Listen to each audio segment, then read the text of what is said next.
Hey everyone, Meteorologist Tuttle back with you again. It is 5 o'clock. It's the time we're going to now start our live tornado coverage here at the AT's Weather Studios. We've been watching some storms out across western Oklahoma, and in the last about 20 minutes, the Weather Service has decided to start issuing tornado warnings on them. So far, no official touchdowns, but they're starting to get into that better environment. As I alluded to, after 5 o'clock would be more favorable for those storms out there to try to produce tornadoes. So now that we're within that window, we'll start the coverage. And it's going to be a long extended period. It's going to last through all evening, probably up to about midnight. I might get the chance to sign off once. I don't know. We'll see. Play it by ear.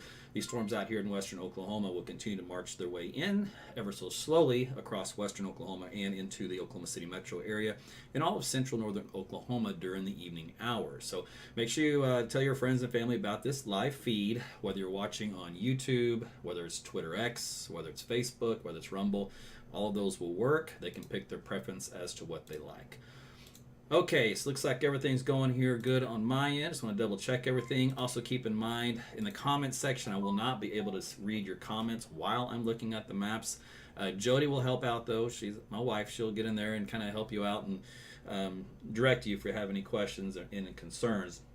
Now here in the metro, we've had a lot of sunshine come in. Temperatures have warmed up into the low 80s. So we've become much more unstable. We actually had a stronger cap than what the models anticipated. Go figure. That usually happens.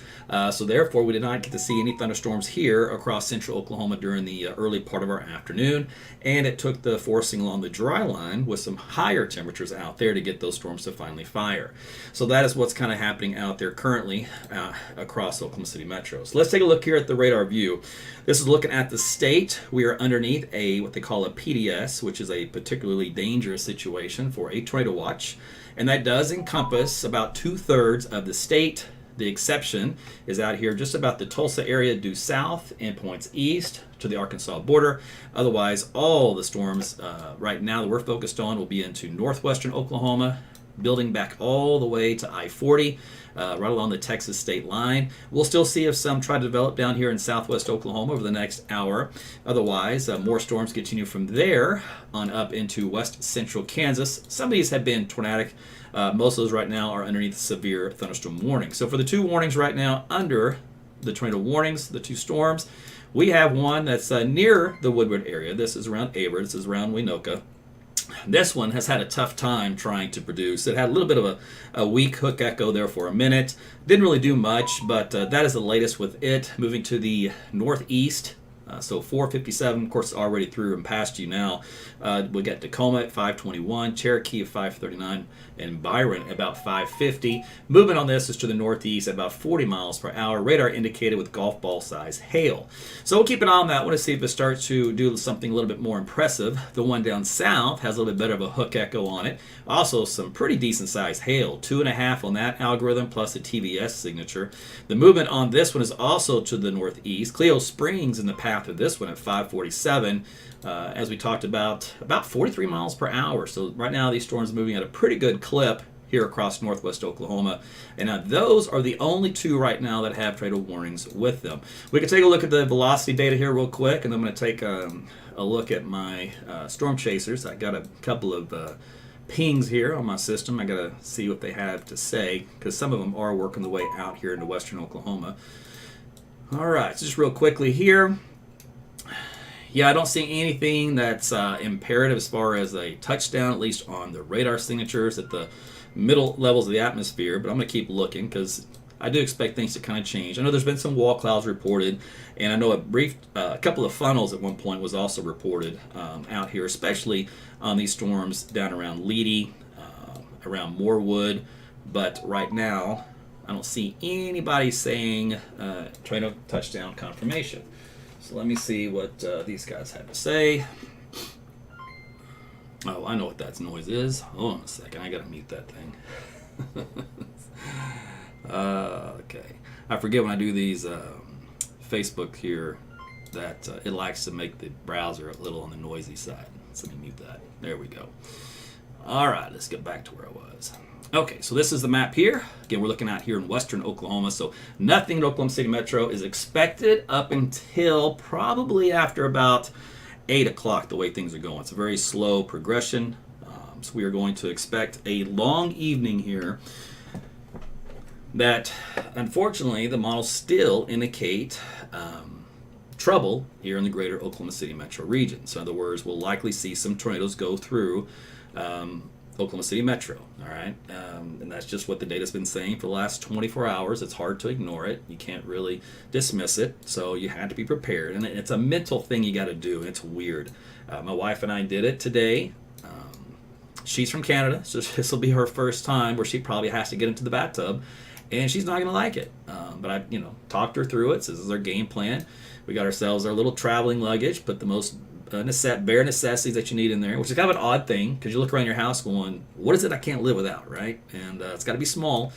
So that's what we had to do. And then my studio is right next door where we're going to seek shelter. So I'll sit here and cover storms until the time I've got to get out of this chair, go around there, shut the door, shut the other door because I want to shut all the doors, and then jump in the tub with her and the kids, and then we'll just ride it out.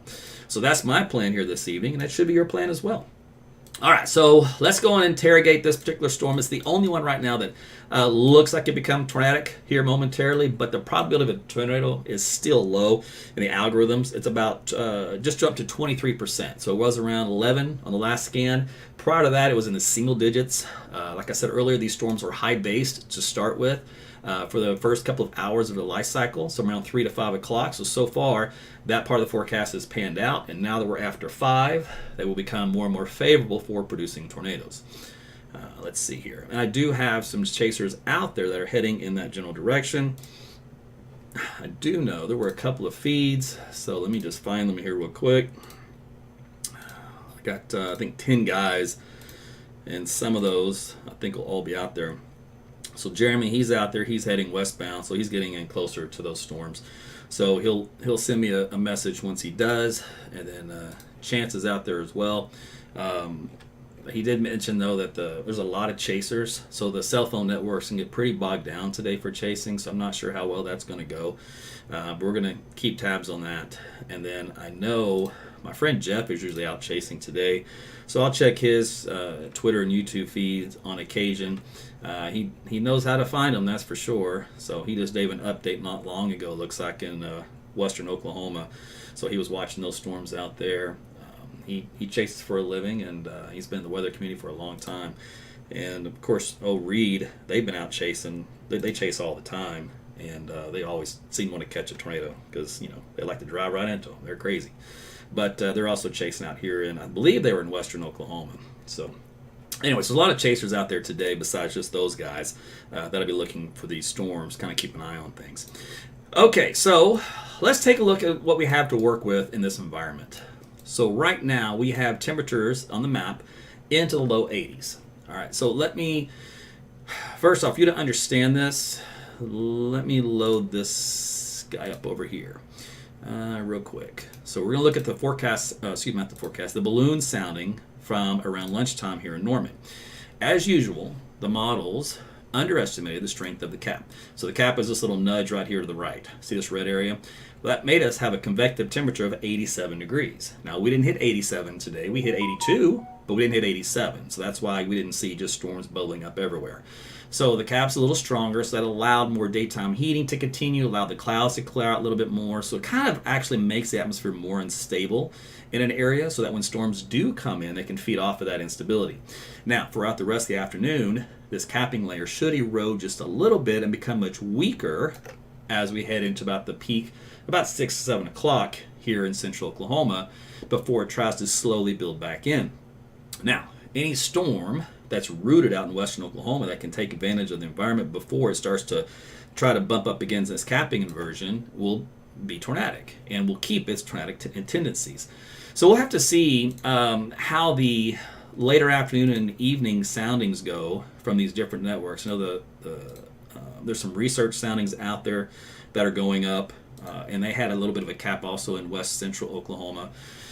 And the cap may save us. I'm just telling you, a lot of times if it's too strong, these thunderstorms, as they enter that environment, they start to weaken and become more and more elevated, which reduces the tornado threat. So at the same time, the environment becomes more conducive for tornadoes and strong tornadoes.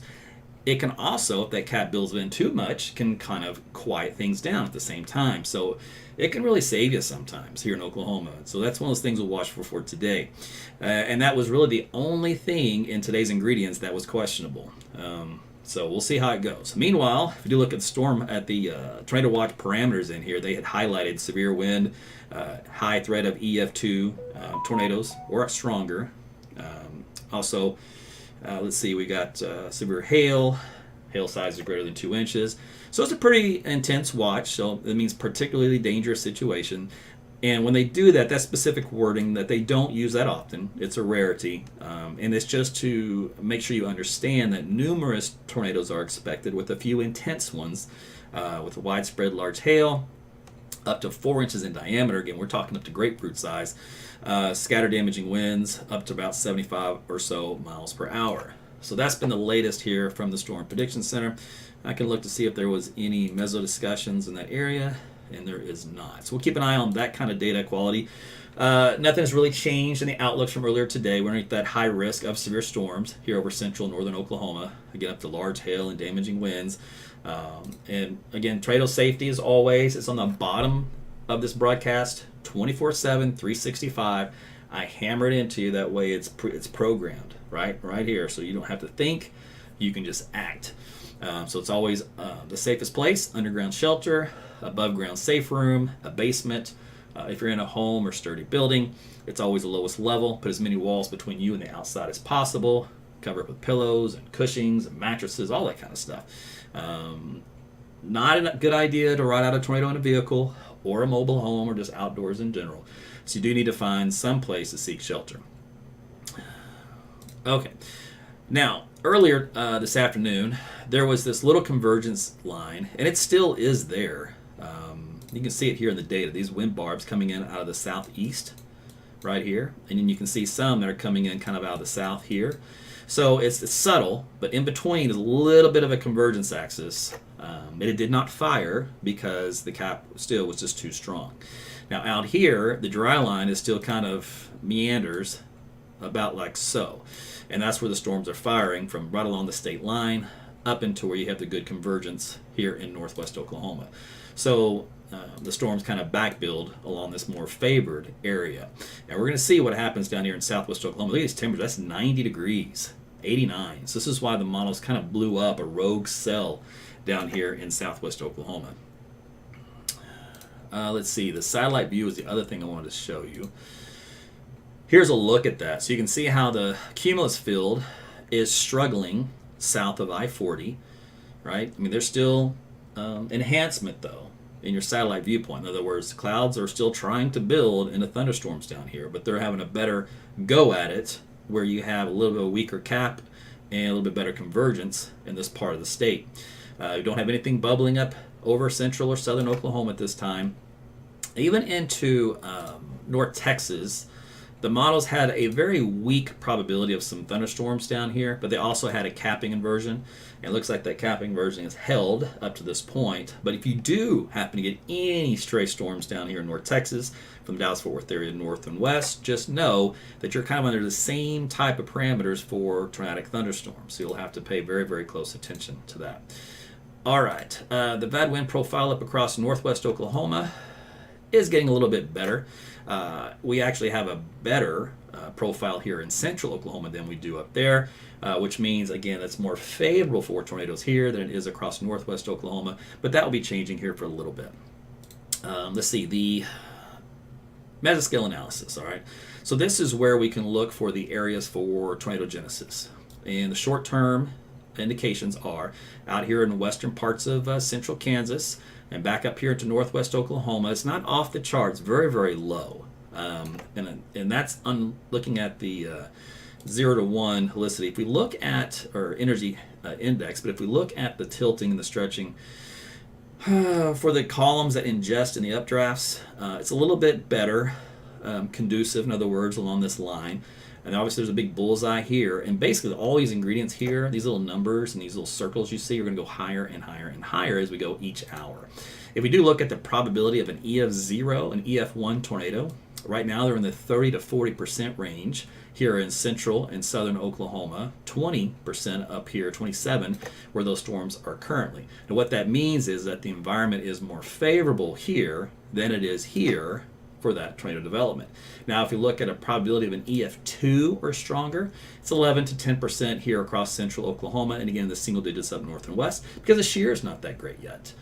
It will improve with time as these storms mature and come eastbound. Okay, so those are some of the important things to look at here in the short term, and we'll look at some of these numbers here as we go through time. The environment is conducive for producing tornadoes, meaning the tornado index is adequate here in the whisker plot. Same thing for supercell. The CAPE is plenty in excess. Effective shear as well. Effective helicity is a little on the low end. In other words, they don't quite have enough spin in the atmosphere as tornado genesis would like to have given this environment. So that's the weak link up here in northwest Oklahoma. But that, again, that'll change as we go through time and those guys start to move to the east. All right, so I wanted to look at that because I thought that was important.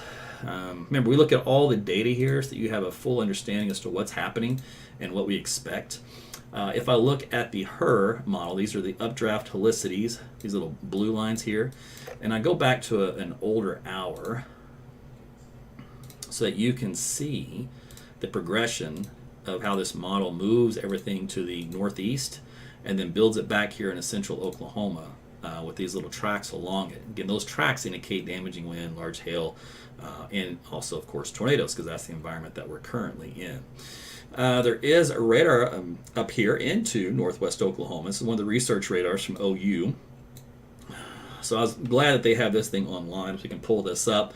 Having a radar in your backyard, man, that's awesome. So we don't have to guess what's happening at the lower levels. We can see it directly, assuming, of course, that their data stays online.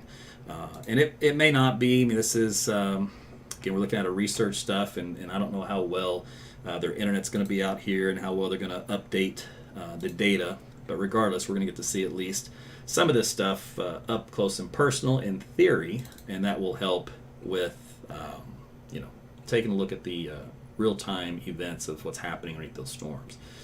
Let's see, a couple of things here. This is the WARN-ON forecast. This is our short-term kind of an AI helping model, which takes a look at the atmosphere now and then puts it ahead just hour by hour.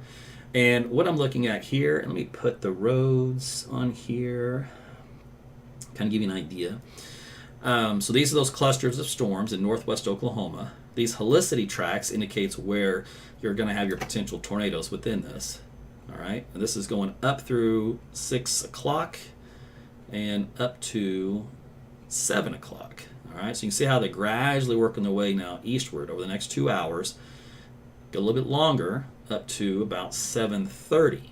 So it kind of breaks it down to 3 significant storms. Now, this model is great as long as there's already a storm formed. If a storm hasn't formed yet, when this thing started to run over its 2-hour window cycle, it won't pick it up. All right, so this is just what's currently ongoing. You can see a pretty significant helicity track in both of these, so indicating that the odds of a tornado are quite high over time. You can look at an actual tornado output from this, and we can predict where a potential tornado would occur within these storms based off a percentage. So these numbers here is a probability of seeing of at least one tornado within a 25-mile range. All right, so it's up around 45 and 50% here coming up over the next, half hour to an hour. And then as we go through the next hour, that kind of shifts into northern Oklahoma. There's that batch here to the south. So the probability, interesting enough, as we go to 7:30, dropped from around 50 down to 25% in half. That's still significant, by the way. Don't discredit the 25%. But that kind of shows you where, over the next couple of hours, the most likely areas for tornadoes are going to be based off of those two outputs that I showed you. So you're kind of used to seeing something like this. This is that HER model. Let me see if a new run has come in. And it has. So we'll go with the latest one.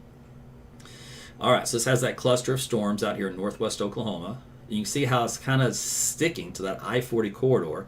Now by 8 o'clock, all right, so here's 7, and here's 8, so it's already past Enid at the Ponca City. Stillwater, here on the north side of the metro, looks like we actually have a storm that's bubbles up here, probably just breaks the cap on its own, and then heads up northeast from there towards Stillwater, ahead of this line. All right, so there's 9 o'clock. Now, if you notice, that thing spawned a large helicity track, again, indicative of a pretty strong, long track tornado. These as well have long helicity tracks indicating tornadoes moving through just on the north side of Oklahoma City up to Guthrie, back out to Kingfisher and northwestern Canadian County. The hour after that, still even up to Tulsa by 10 o'clock, stretching back west from there, again across the north side, maybe Edmond area, and then back out here to the west, another helicity track. You have new cells developing up around the Lawton area, helicity track here across the northwest side of Oklahoma City. At 11 o'clock, here's midnight, you still have this broken line of storms in here with them embedded supercells and little helicity tracks with them. And then those continue to 1 o'clock, 2 o'clock, 3 o'clock in the morning, 4 o'clock, 5 o'clock, and finally out of here late overnight. So this is how an interesting view is taken with the model data. Now, it's going to be interesting to see if this becomes more of a line. All right, this is more of a line echo wave pattern. You get pockets of straight line winds within this, and our tornado threat may actually decrease a little bit. We'll see. Usually when you get too many storms fighting each other for updrafts and downdrafts and too much interaction too close, it kind of puts it in multicellular chaotic degree for them to where they can maintain what they're wanting to do, which is produce supercellular characteristics in a tornado. And you may be asking, what does that even mean? What is a supercell? So let me see if this will work right here. Okay, so supercell, this is what we're looking for today. So it's a single thunderstorm, all right, and it has a rotating column from the surface to mid-levels to the upper levels called the mesocyclone, all right. It has an overshooting top, looks like a big puffy cotton ball on top of it. And what we look for underneath the mesocyclone is this clear slot, which is to the left of the rain and the hail. All right, and this clear slot is where we see the wall cloud, which is that lowering you see. And from that lowering is where we get the tornado. So if you can see, compared to the entire size of the thunderstorm, the tornado is a very small part of it.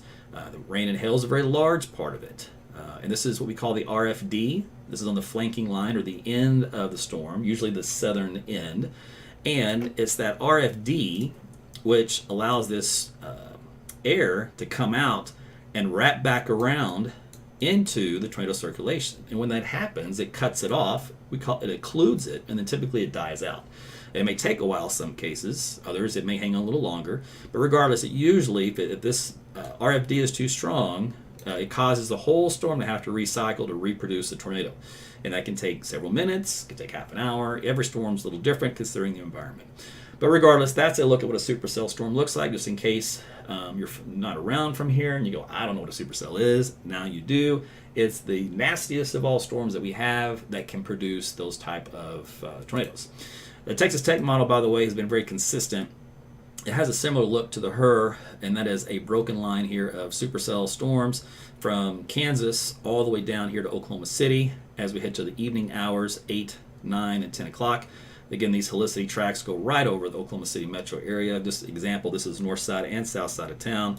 And then even additional storms bubble up there at close to the midnight hour. And then those also move off to the east and through Tulsa as well. So that is what we're looking at. And then if you zip on into, let's see, this is tomorrow. A few storms down there in central Texas. And then if you look at Wednesday, this model also has a few severe storms in northwest Arkansas, southeast Oklahoma, and in north Texas.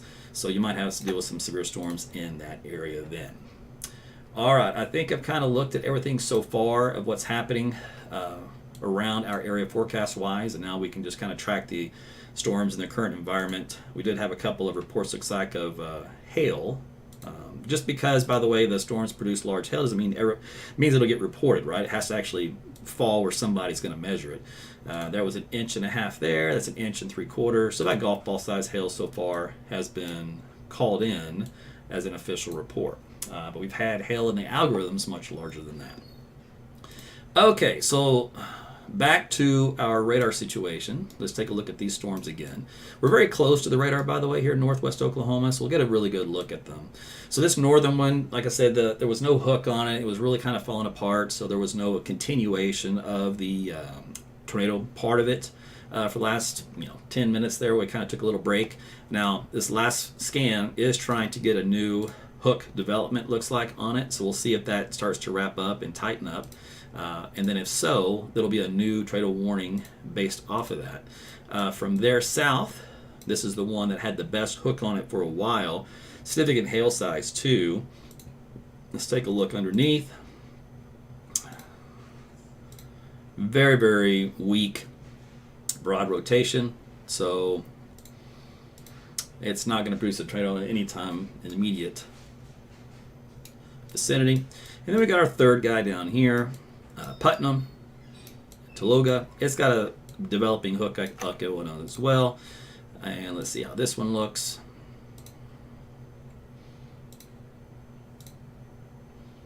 So, broad, weak circulation here within this couplet. So give it some time and we'll see what happens with that one. So those are our three main storms right now. And we'll probably squeeze out another solid one out of this mess here soon, and so we'll end up having 4 storms, and these will all track to the northeast. Right now, they'll start to move more easterly if they produce a tornado, and they'll call it what they call right movers. And at that point, then they switch their trajectory this way. All right. So that's what I'm saying. It's kind of important to watch the southern storm because it's the southern storm that has a greater impact for Oklahoma City and surrounding metro regions. And then, of course, this is outside of anything else new that would develop. But that's why this kind of goes with that warn-on forecast that we looked at earlier, where you had 1, 2, 3 helicity tracks from these 3 supercell storms. And we'll still watch down here in central and southwest Oklahoma. I know people ask down here, are we under the gun for some potential storms? And it's possible, yeah, because you're getting pretty close to that convective temperature down here where storms can freely convect. In other words, just bubble up out of the clear blue air. Right now on the radar, don't see any indication of that happening at this very second. There's some convergence showing up here along the dry line area. We'll see if that's enough to do it. And there's our tail end of what has been developing in that region.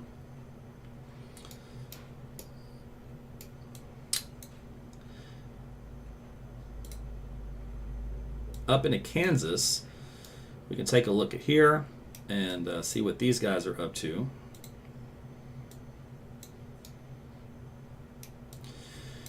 So, probability of a tornado on this one's at 43%. This is west of Hutchinson. Looks like just north of Sylvia. So these particular thunderstorms right now currently are non-tornadic. They're severe at this moment.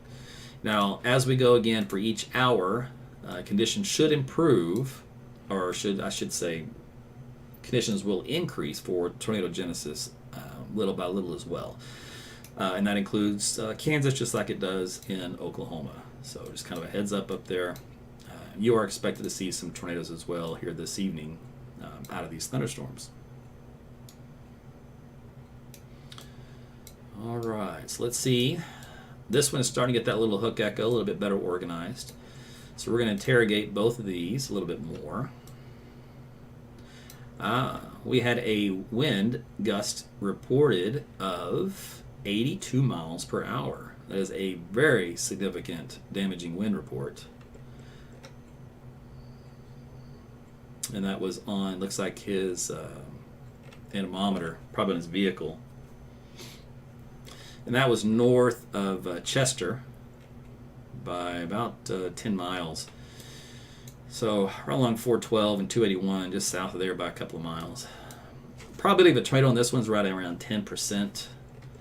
So like I said, things aren't overly impressive right now. It's going to take a lot better organization to produce a tornado at this point.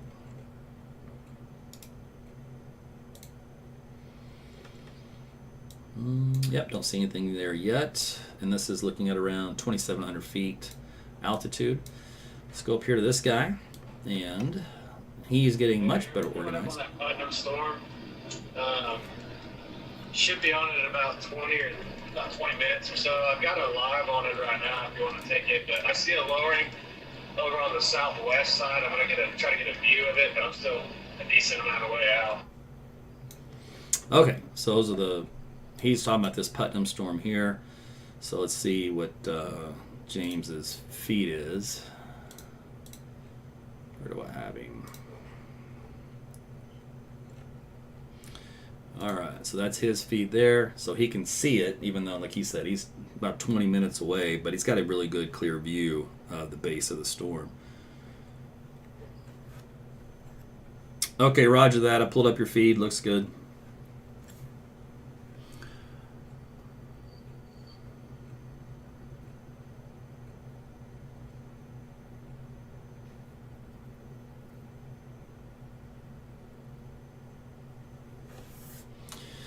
All right.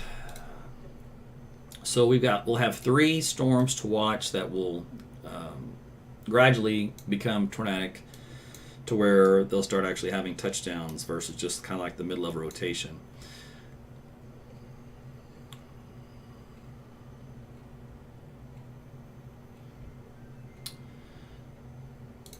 Okay. So we'll just... I got that lowering on my live if you want to take it. It's ragged. Yeah, that's the Putnam one. So this is the lowering. Remember our supercell picture? This is the rain-free base that he's looking at here. And this is the rain here shaft, rain and hail shaft on the right side. So this is the lowering where the wall cloud will be developing. So we'll see how that develops. All right, let's see, what do we got? Let's go back up here to this guy. Probability of a tornado is at 13%, which has probably increased, my guess, over the last few minutes. Let's see what it was before. 17%, so it's holding steady. That was back when I had the tornado warning. So it weakened and then, yeah, actually weakened. It was in the low 20s. All right, so we'll see if that thing can re-strengthen. But right now it's at 13%. The little hook that looked pretty decent there for a minute, it's already kind of collapsed upon itself. So it's got a long ways to go. Okay, let's go back down to this guy. So Major County, coming out of Orienta, right along 412. It's got a nice hook echo developing. So this is where our developing tornado would be located. Let's see, that intersection is, what road is this? 412, and I just need a side street. 2460. Or maybe 246 if you live out there, depending on how you want to say it. All right, so that is where the location of that particular wall cloud is. And then back southwest from there, around Putnam. Like I said, we'll watch and see how this develops. Yeah, I got a visual on that lowering on the Putnam storm if you want to take the live. I see it. Looks good. That's a good position.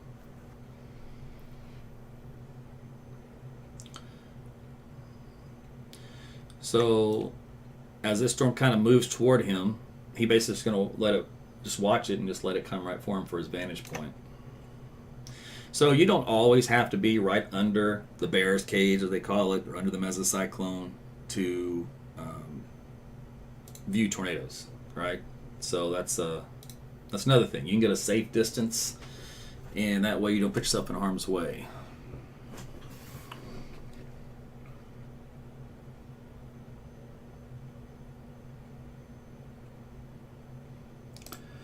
Let's see, Norman launched another balloon sounding.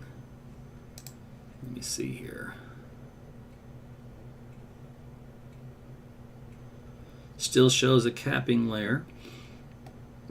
That capping layer did lift a little bit and cool by about 1 degree Celsius. So here at 5:30, we've reached our peak heating of the day. So at this point, the only cooling you can still get is just from the storm system itself that's moving across the Rockies to help bring in just a slightly cooler temperature profile. Other than that, looks like we're still going to be dealing with the weak cap in place. But a weak cap nonetheless. Significant hail in the analogs for this go up to 6 inches in diameter with significant supercells.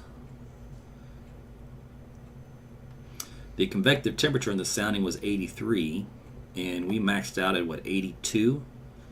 So that's about as close as you can get without breaking the cap. So, and our model resolution isn't good enough to be able to decide if it's that 1 degree. Aaron, I'm just northeast of Putnam, looking at the developing wall cloud right here, and it's going to tornado shortly. All right, so that was Jeremy Jones. Let's go see what he's got.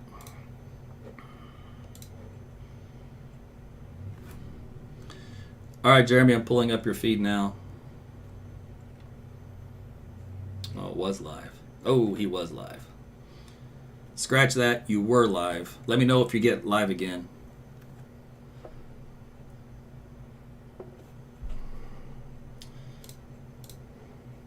So he says he's right underneath that Putnam storm, so this is an older view, so we'll see if that comes back up.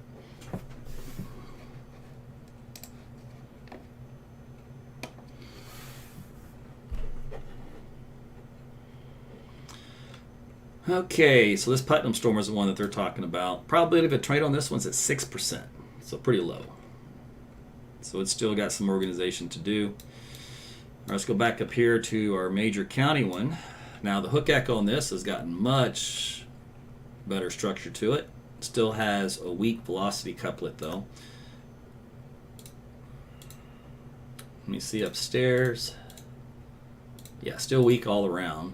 That's good. Probably have a tornadoes at 7%.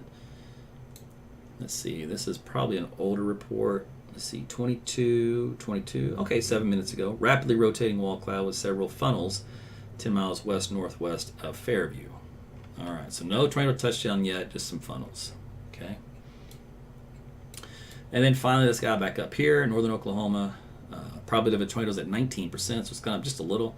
But the hook echo is still not quite oriented properly, and there's no significant low-level rotation with it. So that one is struggling. They're all struggling still. It's just a slow progression here. So right now, the best potentially tornadic storm is going to be this one, Major County, and it's running right along 412, right out of Cleo Springs. Let's do a storm track on that. Movement is still east at 41 miles per hour. So remember how I said they were moving northeast, and once they try to produce a tornado, they'll start to move more easterly. So this one looks like has started to produce more easterly. The old track from the Weather Service still takes it kind of in a northeastern fashion, so that'll probably have to be adjusted. But right now, Cleo Springs here in just the next 10 minutes, Ringwood at 6 o'clock, Mino after that, Goldtree and Lahoma by 6:14. So this is out here near the Fairview area. This is west of Enid, so heads up Enid. This particular storm has your name on it. It's going to take some time. Let's see. So we're talking about almost an hour for arrival for you. The one south, the Putnam one. Let's see, does this one have a track on it for me? Yeah, it does, but it's moving northeast. We'll go ahead and use it. Longdale 608, O'Keene at 626. Now odds are it'll, instead of going in this fashion, instead of going this way, it's going to do a little bit of a right turn and go this way. So Hitchcock really is probably going to be the path of the tornadic part of the circulation, unless it turns a hard right. Of course, that'll get Oakwood first, and then maybe it'll pass between you and Watonga. Otherwise, the hail part would be around Canton and O'Keene, assuming that does make more of a right-hand turn. Okay, so those are our 3 storms. Okay, so new tornado warning issued for our Clio Springs storm. Enid is now included in this polygon. So they extended it out because they wanted to give Enid plenty of heads up. Moving northeast at 46 on this latest polygon rather than east, which is what they had a minute ago. Let's see, which one of these was the new one? 47.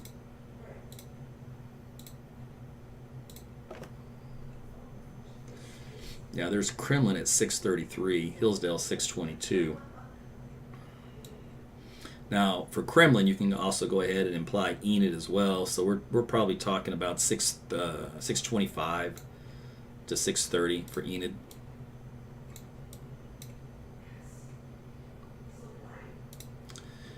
Okay, so here is the location of this wall cloud. Matter of fact, let me go back here. This should pop up some county names for us also. Where we got? Oh, there's 412, so it's just north of 412 right now. And let's see, 2 miles west of 2520.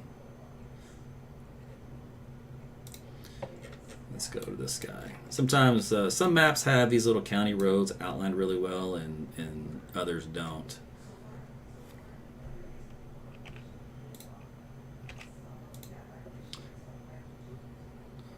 Let's see.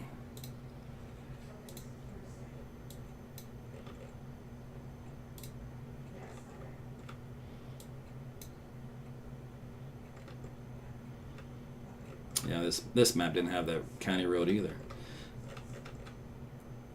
Interesting. Okay.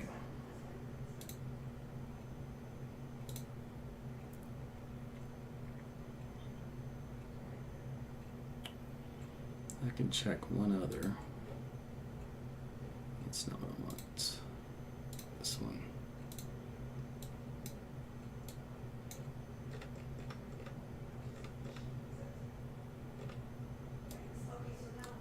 There we go. So there's 2440, and this road is 2450. That's the one that wouldn't show up earlier. So 2450 and 412, just north of 412 is where that wall cloud would be located. Okay.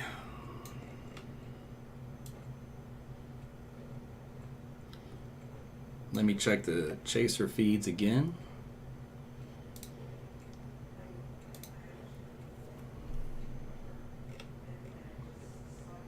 All right, he's got a picture of the wall cloud.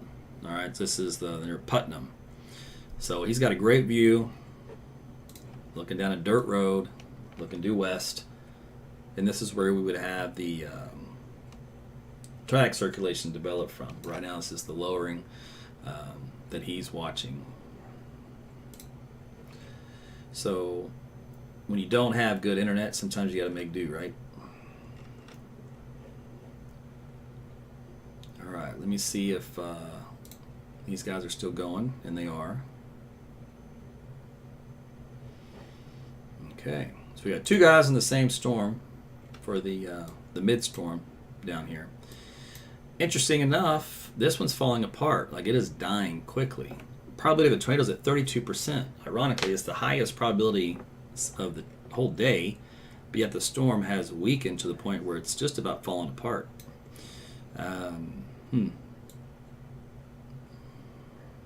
It obviously ran into probably a stronger capping layer in this region. It just was too much for it. All right, let's see these guys.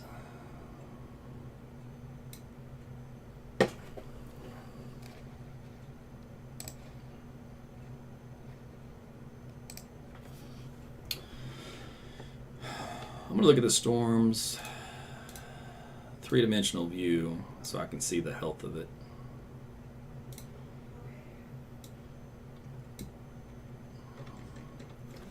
Okay, so we're looking at a storm that is about 60,000 feet tall. That has a hook echo on it. The hail, up to golf balls, and very small. The hail core is pretty lame. It's up to around 30,000 feet, so the hail isn't really that large within this. Now, there usually is a trade-off. It's not all the time, but there's usually a trade-off, which means a tornadic storm has less large hail versus a non-tornadic storm, which has greater large hail. So there is a yin and a yang, so to speak. There's some type of relationship that we're still trying to figure out. But regardless, this is one of those lower hail producers. Could that mean that it's more of a potential tornado producer? Could be. Let's take a look here at the rotation column.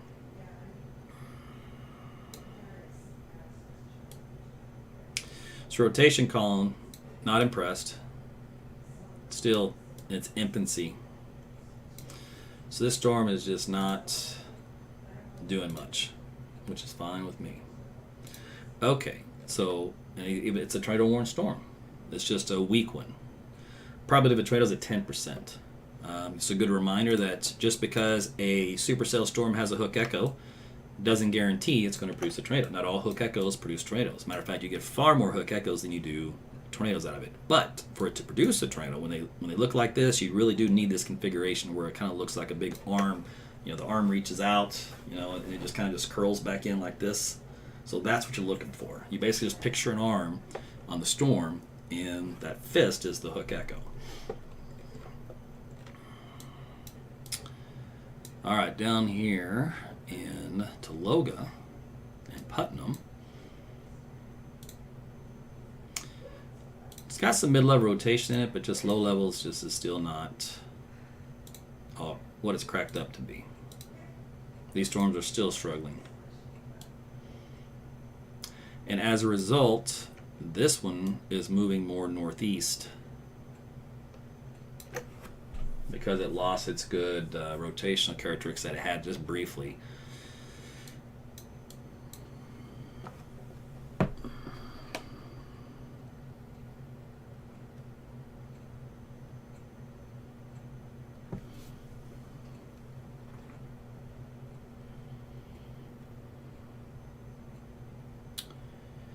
So I'll caution you as to where we are right now, especially if you joined in late. We looked at a lot of the data, the current analysis in the atmosphere, what's currently happening. These storms are all struggling to try to produce tornadoes. That is not a representation of what will be coming later this evening. The environment for these first 2-hour window storms from 3 to 5 was not conducive for tornadoes. So I talked about that last night, talked about this morning or lunchtime. The atmosphere just wasn't quite ready for that yet. But as we went every hour after 5, the environment improves. So we will have an improving tornadic environment for all of these storms to work through as we go through time. So just because things are quiet now does not mean they're going to be quiet later. All right. Probability of a tornado is at 7%, so it is dropping. This storm is weakening just like this one up here did. That's a good trend. Cap will do that for you. All right.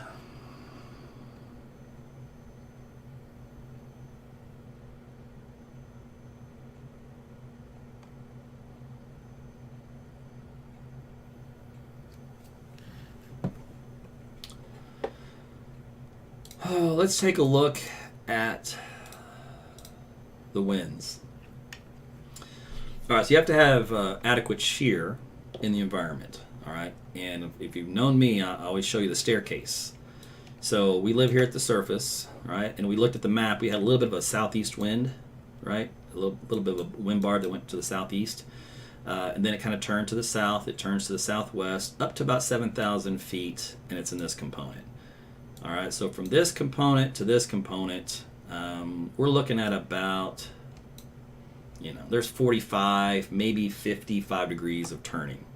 All right, that's not a whole lot of directional shear. That's not the staircase that turns with height as you go up in the atmosphere. It does turn, it's just not that great. Speed-wise, decent. 30 knots, 35 knots, 40 knots on up.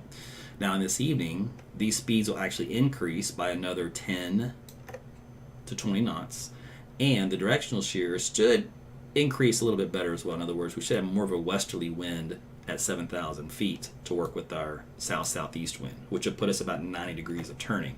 That's a lot more significant. That helps the storm rotate way better. So that's what we have right now in the atmosphere currently up here in northwest Oklahoma. So in other words, these storms have enough to rotate a little bit, but that's not exactly overly favorable for tornadogenesis.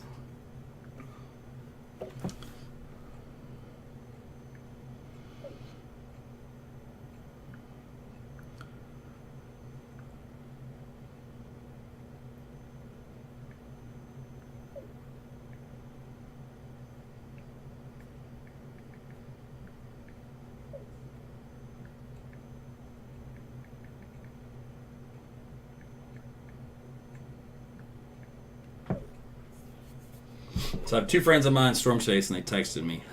I'm just like, as much my phone blows up, I'm gonna miss that stuff. I'll see if they're doing any live so we can pull their feeds too.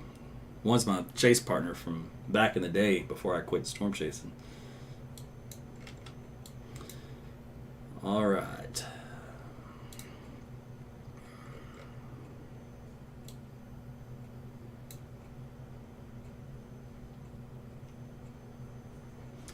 Let's take a look at our live views.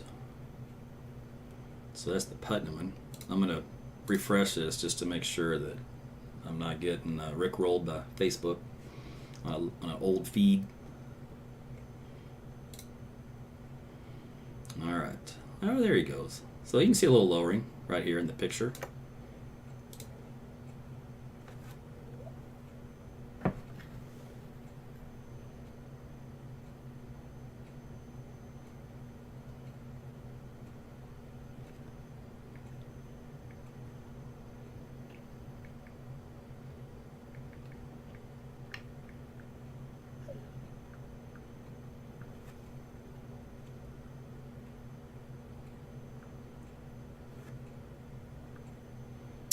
You've got a great view on that storm, James. All right, let's see if Jeremy has his feed back up. He does not. When you get your feed back up, Jeremy, let me know. All right.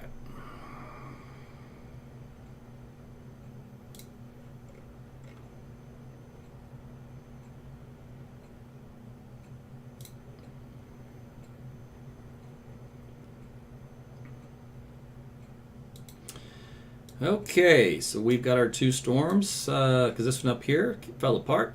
Just a severe thunderstorm warning on it. I'm going to read that mesoscale discussion that just came out, by the way.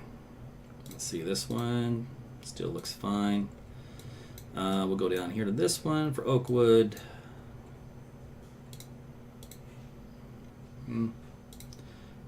Still's fine, working on it.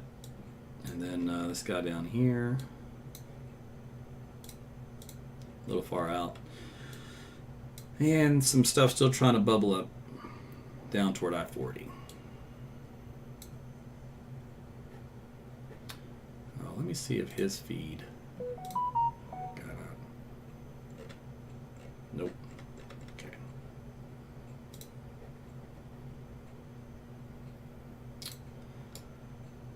All right, let's do an update on these storms. Still up to golf ball size hail. Again, we're looking at Cleo, well, already past Cleo Springs right about now. Let's see, we've got Goldtree 616, Carrier 624, Hillsdale 622, Kremlin, Pond Creek, and Jefferson. So this particular tornado warned storm is heading in your communities over the next 45 minutes.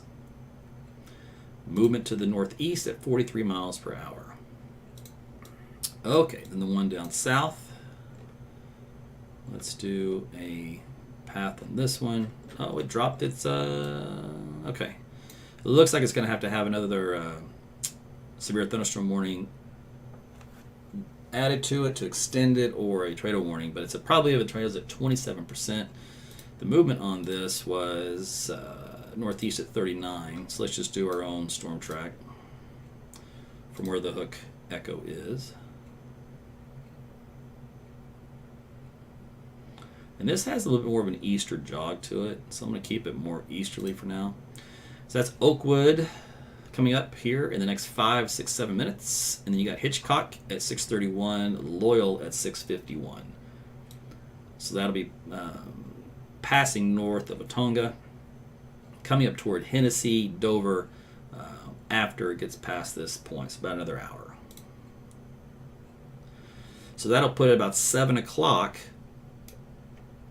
in this area. And again, that is when our parameters really go up at the low level jet, etc. So if it has had a tough time producing a tornado between this distance, it will not have that hard time once it gets to this area. And then from that point thereafter. Same thing with this one. As long as these hold together, they can get about to the Enid area. From that point forward, the intensity should improve, or increase, I should say, for tornadic conditions.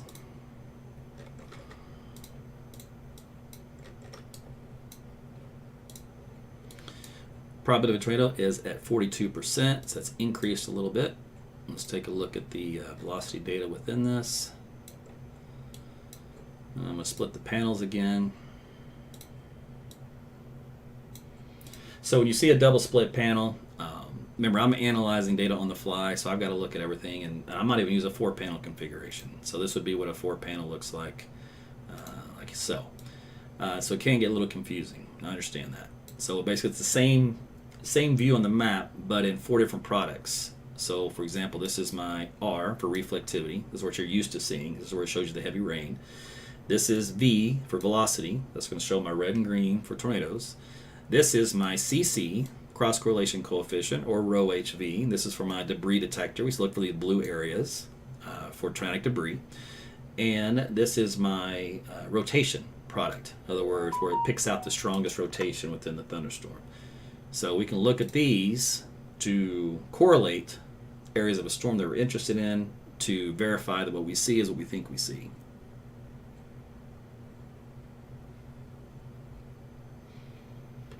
So in this particular case, we'll just go back to the 2. It's much bigger, easier to see for you and for me. All right, so this storm's still lame in its appearance. So even though the probabilities of a tornado have gone up, the structural to produce one has not improved. Let's see what it looks like visually. Oh, lost his signal. Okay, there's back. So we'll see what James can get. And then let's see if he's got anything. Nope, not yet.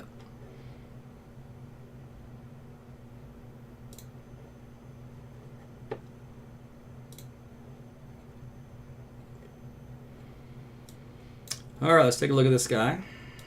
Cleo Springs. The configuration for the hook echo is straight north and south. You see that? So it is not a tornado producer. It cannot produce one when it is in this configuration. Once again, this bottom end has to wrap around to some configuration like so, and then we can talk about tornadoes.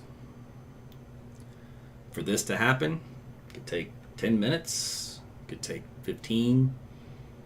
Just kind of depends on how the environment is that it's working into and the strength of the storm.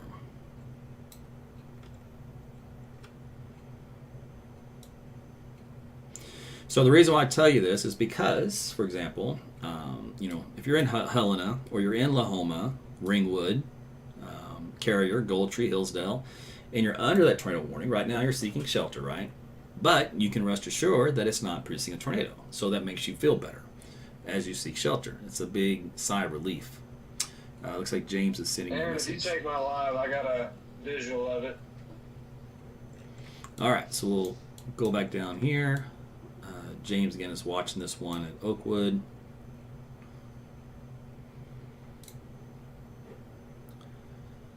Let's refresh.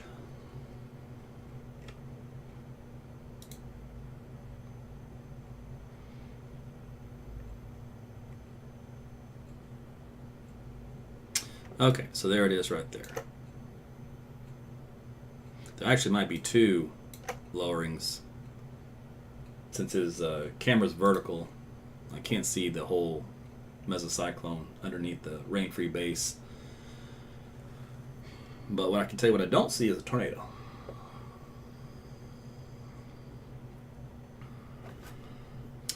Yeah, we see it. You just have a really bad cell phone signal out there.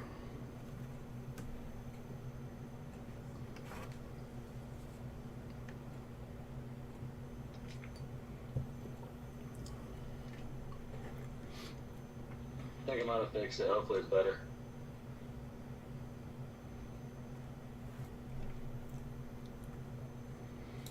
All right, so again, we're watching this storm out here west of Eagle City and right over Oakwood. So this is southwest of Canton, southern Carlton, west of Eagle City. This is Blaine County line, just west of you guys, by about a mile or two. It's north of Fay. So watching this supercell thunderstorm develop. Not a tornado warning on it, and because it's not producing one, and the Weather Service is waiting like I am for its picture to get a little bit better on the radar. This one down south is getting a little bit better organized. You see this, it looks like a little bit of a hook echo trying to form on the back end. Again, I want to thank you guys for watching this live tornado coverage on Twitter X, on Rumble, on YouTube, and on Facebook. As a reminder, I cannot see your comments while looking at all the maps. What I do when I'm doing this is I'm analyzing all these storms constantly. In my head, I'm predicting future development as well as analyzing current, so that I know when to alert you to changing conditions of when it's going to produce a tornado or if it's not going to produce one. So I'm constantly analyzing that. I scan 3 TV stations for live shots from either helicopters or storm chase crews, scan the National Weather Service, then we look at live data, weather data that comes in, then my own storm chasers with the feed I have here, communication with them, and they're all loaded up so that when we do go live, I can just refresh their page on all their social media accounts. By the way, if you ever want to just follow them and just kind of do it yourself, so if you go to my website, aarontutleweather.com, you see at the top here, it says AT's weather is broadcasting live right now. So in other words, there'll be a notification on my website, aarontutleweather.com, that I am live. And when you do, then you can pick which platform you want to watch. If it's YouTube, Facebook, Twitter X, or Rumble.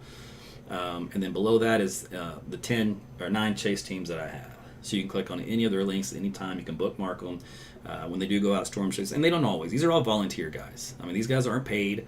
They do it because they love the weather. They love storm chasing, and they partner with me. And I was like, look, I can't pay anything. I mean, this whole thing is just to help the community. So, and they understand that, and they don't care. They're in it for just the thrill of the hunt, thrill of the chase, kind of a deal. And they're just fascinated with Mother Nature and like to save it and help people. So we're all on the same page with this. But if you would like to follow them on their Facebook accounts or watch the lives, you can find it there on my website, aarontutleweather.com. All right, so we'll go back to James's feed. So he's got a lot better view right here of this wall cloud. Again, his signal's a little spotty, but it's a good view, so he's the right place, right time.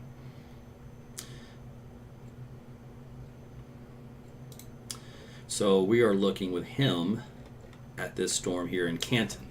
So Oakwood, he's looking back toward Oakwood, probably from Eagle City.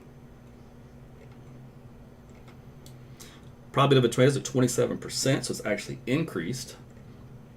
Again, not a warning yet with this one. The one southwest around Burma also continues to increase, and its probability 33%. And it has a nice hook echo starting to form on the back end, so this will get a tornado warning soon, as well as the one that we're on. It's just Weather Service is just going to wait just a little bit longer for that storm to look a little better on radar. And then we've got this one here that has now improved. Since we talked about it almost 10 minutes ago, probability of a tornado is at 45% now. The hook echo is starting to wrap around. Let's go back a few frames. See how it was vertical? Frame 1, frame 2, frame 3, frame 4. Now it's completely wrapping around. So this one is going to go tornadic. This one right here is where we have our convergence of our colors, green and red. So this is our rotation area that we're watching for. All right, so this is where you're going to get your developing tornado. Now over this, we are on, let's see, we're on the county line of Alfalfa and Major. All right, so we're on the county line, Alfalfa and Major, just west of Highway 5B. Or is that 58? It's 58. Sorry, I can't see from my eyes. 3 miles west on North Road 2640 on the county line. All right, this one might have a better way to view that. Let's go over here. Yeah, so there's 58, and East Road 380 is the county road line, and that's 2660, and that's probably 2650. So this is where our developing tornado is going to be located. And this is our little convergence area of shear. This is where our little circulation, our little couplet is going to form to produce the tornado. All right, so that'll be, let's go update on this one, pathwise. Goldtree 615, Hillsdale 627, Kremlin at 638, Pond Creek at 644, Jefferson at 647, and Hunter at 651. All of you guys are in the path of this tornadic thunderstorm, moving to the northeast at 45 miles per hour. Also has golf ball size hail. Okay, now this looks like, unless it turns a hard right, this is going to pass north of Enid, through Carrier, Kremlin, Hunter, Pond Creek, Lamont. So we'll watch this one carefully, but right now that's the path that one's on. Our guy here, south of it, around Canton, just a big hail maker. Hail size up around 2 3/4 of an inch. Probability of a tornado is at 20%. And then the one southwest from that, probability of a tornado is at 33%. Has a little bit of a hook echo on it. Hail up to about an inch or so in diameter. Okay, let's take a look here visually. I think I lost his feed. Let's see if I can get it back. Okay, we'll wait. He dropped out in cell covers, looks like. Okay, so on this one, all right, so here is our tornadic thunderstorm rotating pretty good now. So this one is producing, this right here is going to produce a tornado any second. It may already be doing it. This is south of Helena and southwest of Goldtree. So this will be our first official tornado touchdown. So after an hour of broadcasting live on these 3 major storms, they're now going into an environment where they're going to start to produce, it looks like. So now that they're producing from this point forward, it looks like the atmosphere is more favorable. So this should be the trend now for the rest of this evening. Radar view, let's see, I'm at 1,200 feet elevation. Let's take a look at this.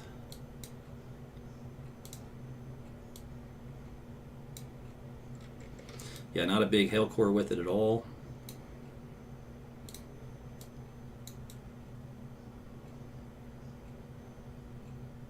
Time is that 56.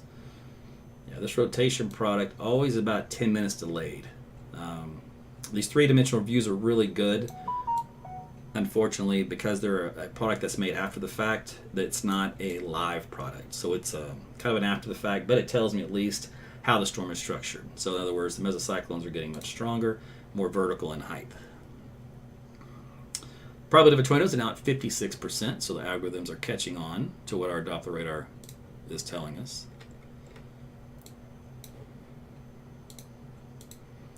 So this is our rotational couplet right here. Still same spot, County Road, and 2 miles west of Highway 58, and the County Road of Alfalfa and Major. So Weather Service has updated the path on this one, put it right where we talked about. It'll be crossing over 58 and what's that main road? No, it's not going to show up. Let's go this way. Let's see if this has it.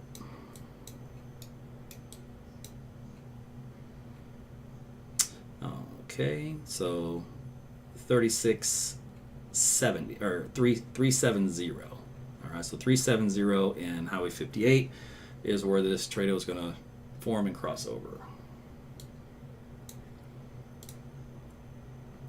As far as speeds are concerned, not overly strong yet.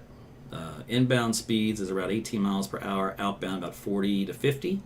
So once these little green numbers come up in strength to match kind of what's going on the outbound side, then that's when we're going to have our official touchdown, looks like. So it's extremely close. It's right there. Let me look down here real quick while we're looking at this one, the Canton one. Probability of a tornado is at 30%, so that's gone up a little bit, but holding steady. And then the one down here is at 21%, holding steady. All right, so a little longer for those two.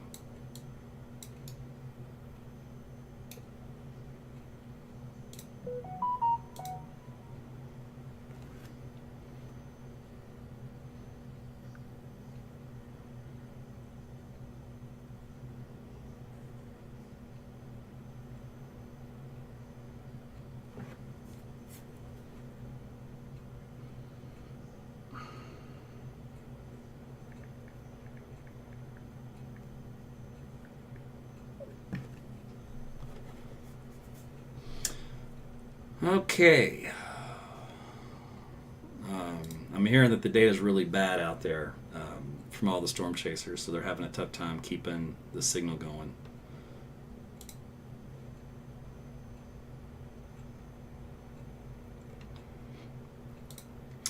Okay, so James has got his back up.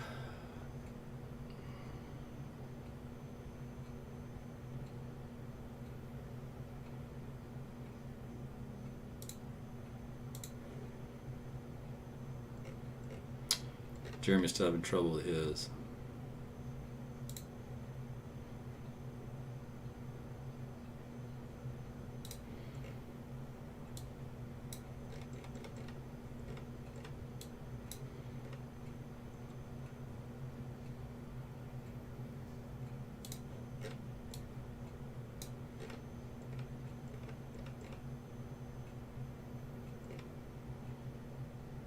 So this circulation is just east of Carlisle on County Line Road and 2650.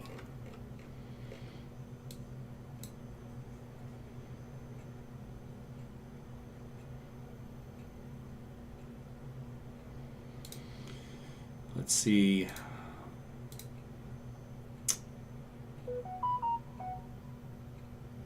Not much change yet in the wind field. Over back here in Vance. We're probably different though here in Central Oklahoma where it's coming into. All right, so this one has turned purple. So when it turns purple, that means that the National Weather Service has a confirmed sighting of a tornado. So a confirmed tornado is located 4 miles south of Helena, moving northeast at 45, damaging tornado and golf ball size hail. Weather spotters have confirmed a tornado south of Helena. We have Enid, Helena, Goldtree, Nash, Hillsdale, and Carrier in the path of this particular tornadic thunderstorm. Doesn't mean that all those cities are in the path of the tornado, it just means you're in the path of the storm itself. What we'll do is we'll track the tornado street by street, mile by mile, and that way that you'll know where it is in relation to where you are. So in the velocity data, it was brief touchdown according to spotters. Now I was looking at the live feeds from the TV stations, and honestly, it didn't, there's a lot of just inflow, like picked up into the updraft, but I didn't really see a funnel and a condensation funnel to the ground. You don't have always experienced chasers, okay? Sometimes you have people done it for the first time, and they call it in, right? And you may have 10 chasers on this, and one guy's going, dude, I'm sitting right next to you. That was not a touchdown. But it is what it is. At least it's an observation. There's a little game out there who gets to be first, just like in the TV world. Who's the first to say there's a tornado? Who's the first to show it to you? Who's the first? Who's the first? So that's that competitive nature of humans. So I'm not saying it's a false report. I'm just saying from looking at it live, I didn't see it. Maybe it was just very faint. Regardless, this is the report. It was on the ground for 2 seconds, but wall cloud funnel is rotating rapidly still. So 2-second tornado. All right. Regardless, that is the area that we are watching. for the spin up to develop, and we'll see if it strengthens any. Right now, it has not on the velocity data. It's still the same. Probability of a tornado has gone up to 70% though, so the algorithms know that the storm is increasing in intensity and trending that direction. Okay, so let's go.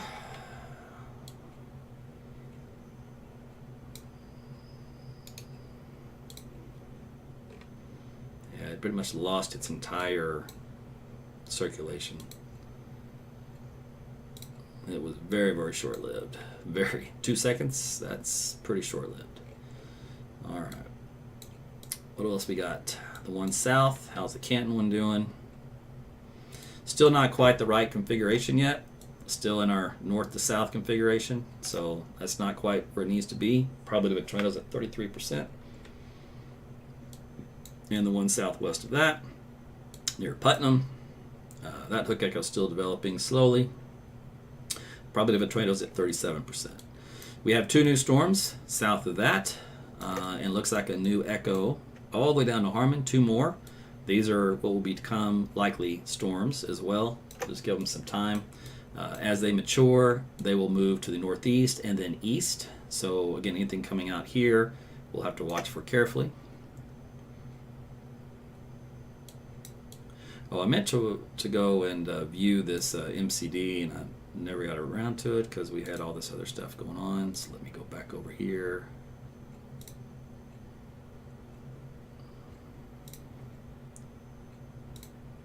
Okay, so this is from the Storm Prediction Center. Increasing strong tornado threat into the evening. Very large hail also possible.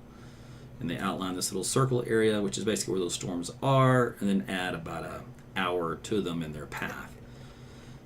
Let's see. Strength for strong and potentially long track tornadoes is expected to increase this evening. 3 mature supercells are ongoing across northwest Oklahoma. Initial development occurring in an environment characterized by warm temperatures into the 80s, dew points into the mid-60s.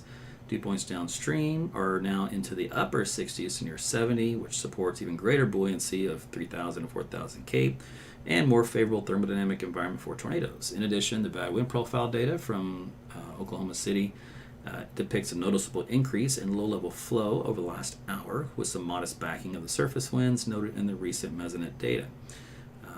That increases the low-level shear, and the combination of strength and low-level shear and strong to extreme instability will support a rapid increase in potential for strong and possibly long-track tornadoes as storms spread east-northeast this evening. In addition to the tornado threat, large hail and severe wind gusts will also remain possible. Okay, and let's go take a look. Here's the bad wind profile for VNX. Let's go look at Twin Lakes.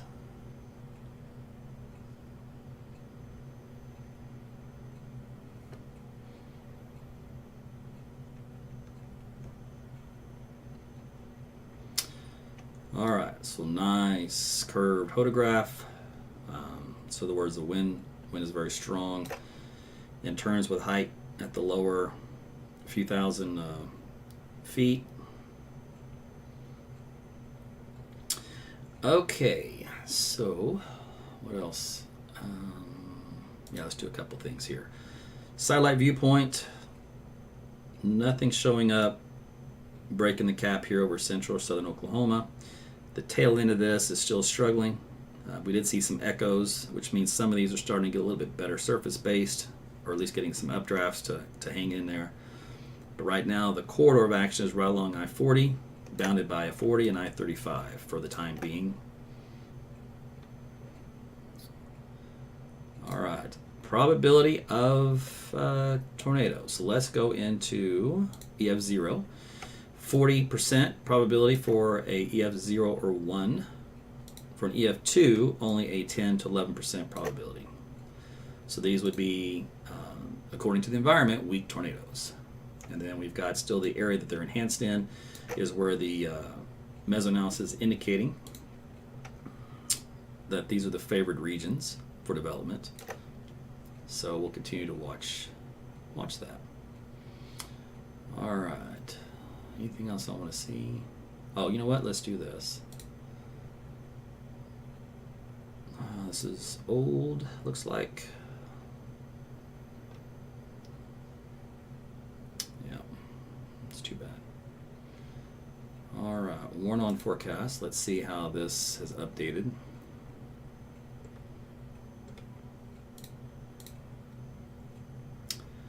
Okay, this is a probability of at least one tornado report in the 30% ring. And 25% probability. So just a big elongated from basically Wichita, Kansas, east of there and north of there through 730, back here to northwestern parts of the metro, Canadian County to Gary, Hinton area. 25% probability of seeing a tornado right now with that cluster of storms within a given point of 25 miles surrounding it. Let's see, let's do the rotation tracks. The strength of rotation, according to the models, will intensify once it gets north of Kingfisher for this one storm. Will intensify a little bit for this other one, and then stay kind of quasi-state status for this guy right here. So right now this is our short-term warn on forecast, which takes current conditions and sends them out another 2 hours to maybe 3 hours in time to find out how things will evolve. And again, this is keeping it all mostly in this quadrant bounded by I-40 and I-35 through 7:30 in the data. So that's an hour from now. Okay, so big picture. Let's go back to our storms here.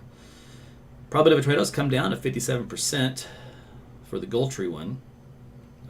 Movement is probably still to the northeast at 46. All right. Still retains the hook. The one south from there. Coming into O'Keene. Still not quite the right configuration for the hook echo yet. Probability of tornadoes at 52%. And then the one back here, probability of tornadoes at 70. So it actually increased quite a bit. This is the one at Putnam. And so a tornado warning now has been issued for this one.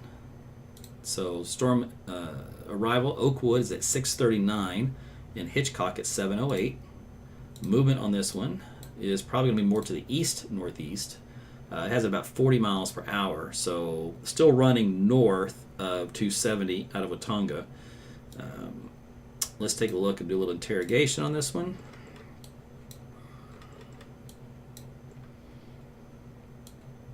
So very large, broad area circulation.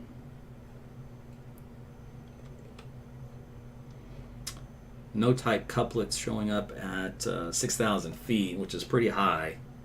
That's not the low levels. That's the mid level of the storm. That's the mesocyclone.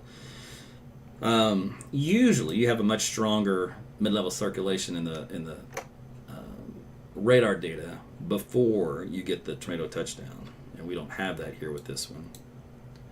So usually that means a nice wall cloud, maybe an occasional funnel, until we get better velocity data on the storm.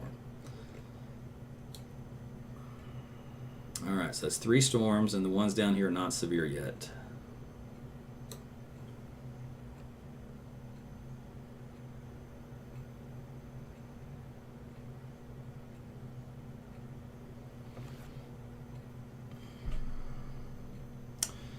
Okay, let me see if my guys have any of their feeds still going. And they do. So last, he was on the Putnam storm last we spoke. I better check in.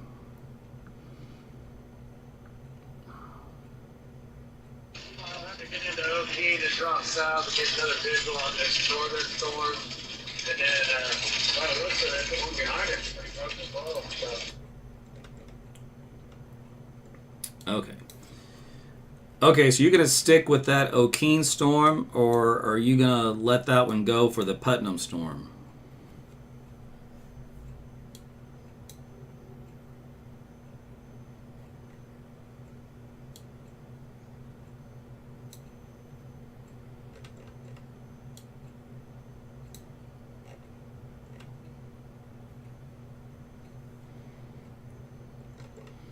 All right. right, so this northern storm has a little bit of a hook, but is not producing a tornado. Doesn't have any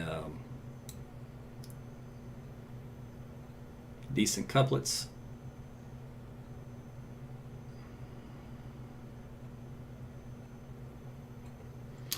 So we have supercells with a lot of wall clouds. There are no tornadoes right now.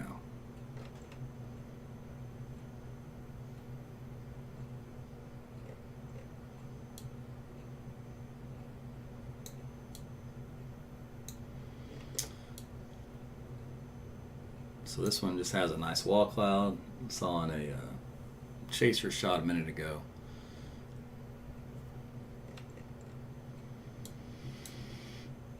All right, let's see.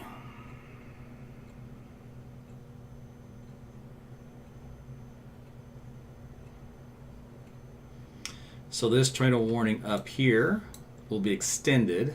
They're going to drop the pink or the purple shading, which means visual confirmation, to just radar is indicating a storm that could produce a tornado, which is in the red one. So you guys in Kremlin and Pond Creek, you'll still need to remain in your shelters. Let's go up here and do a storm track on there for you. Moving to the east at 33 now. And let's do this one.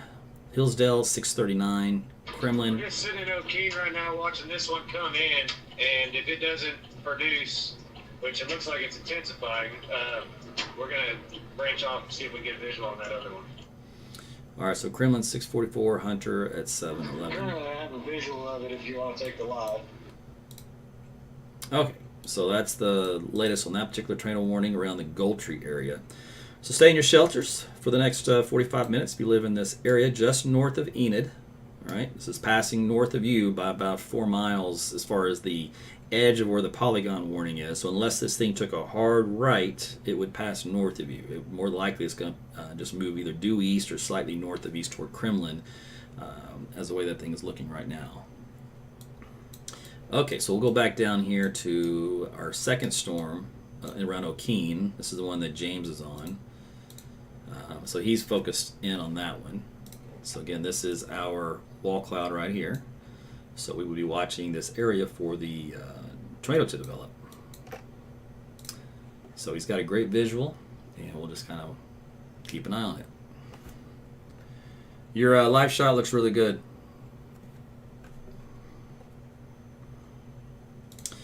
Okay, so for that one, let's see how the wind field looks. Nothing yet. Let me go upstairs. So upstairs at 6,000 feet, it does have a little bit better rotation area. All right, and the one back southwest of that, this guy here.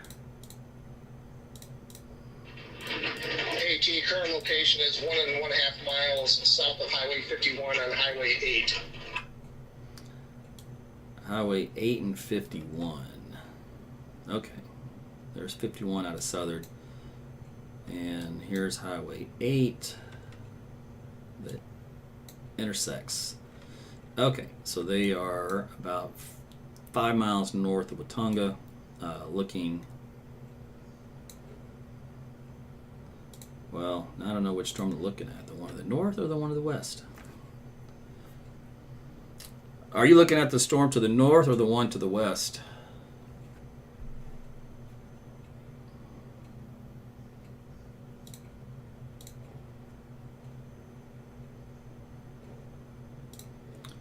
Let's see.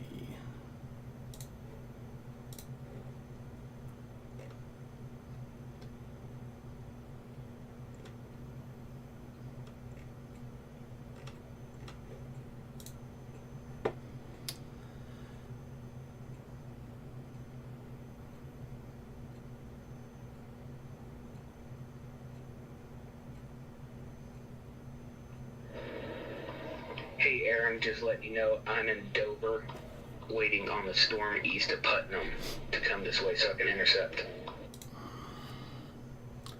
Thanks, Andrew. Putnam. All right, so we've got some eyeballs out there. So he's on this southern storm here. I don't know if he's got his stream up though. Let's see. is it?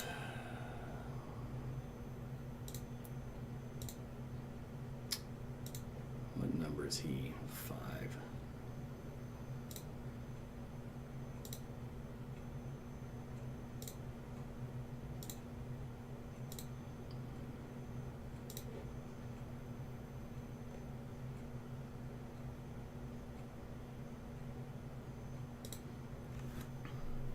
All right, is that your live feed where I see a, looks like a mobile home in front of it across the road?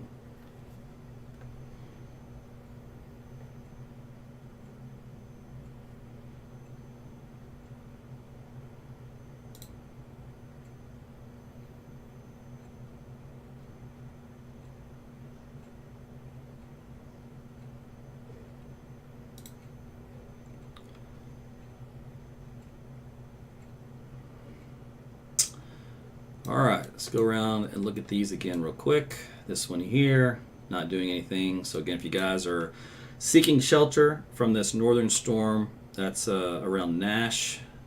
It's around the county line of Grant, just on the south end of the county line in Garfield.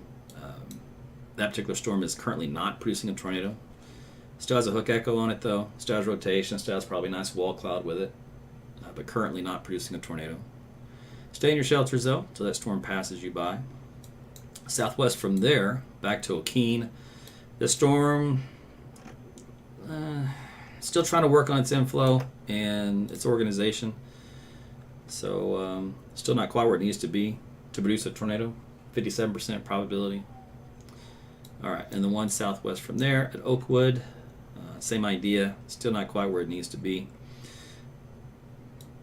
And then new storms back from there are well, this one's severe now, the one in Butler. The one southwest of that is not yet. And there's new echoes showing up here that are trying to develop. Okay.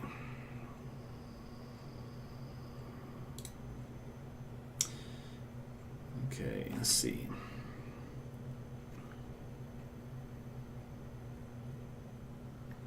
Where are you pointing at? Which storm is in your live feed?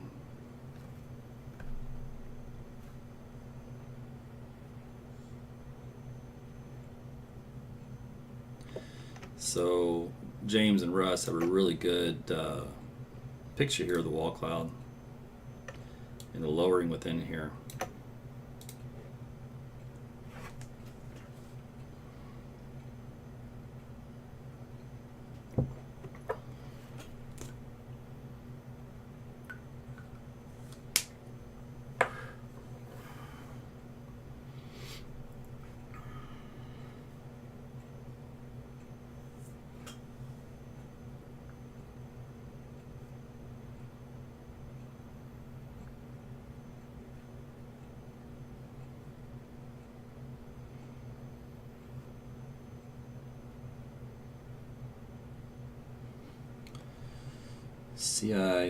CIO Cowboy.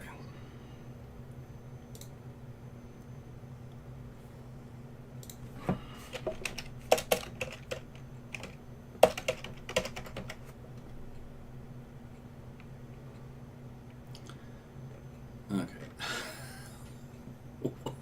CIO. I don't think so. What is your handle, dude? Let me try this.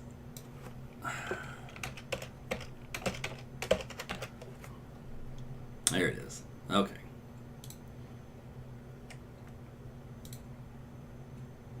Okay, we'll see if he goes live.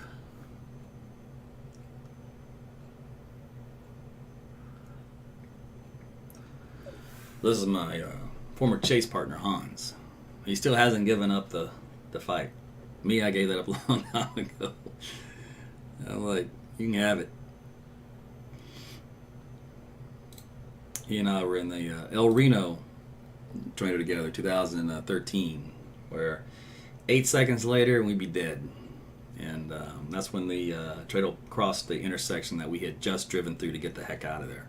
So if we had paused whatever we were doing for 8 more seconds before getting to that point, I wouldn't be here today. And I said, that's enough for me. I think I've had my fill. So here we are. It worked out. Okay. Let's see here. That storm up north, still working on generating. Same thing here. It's getting a little bit organized, the O'Keen one. And Oakwood still working on it as well. So we're still kind of in a transition moment. We're waiting for things to get better organized. All right, so they're in pursuit for a better position. All right, so here's the big picture, what's going on across the state.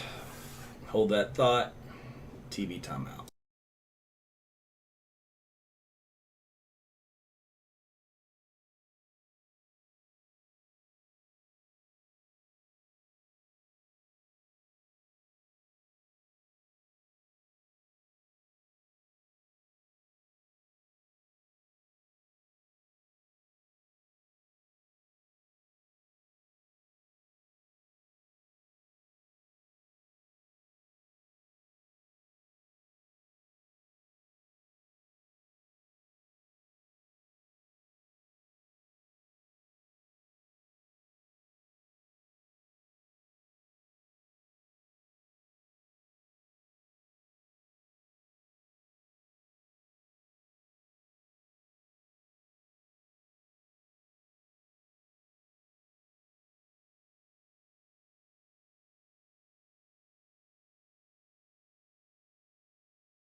All right.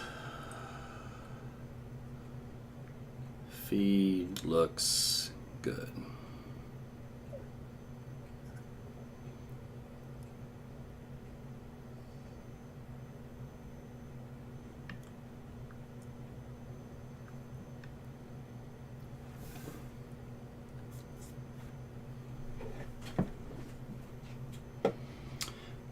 Okay.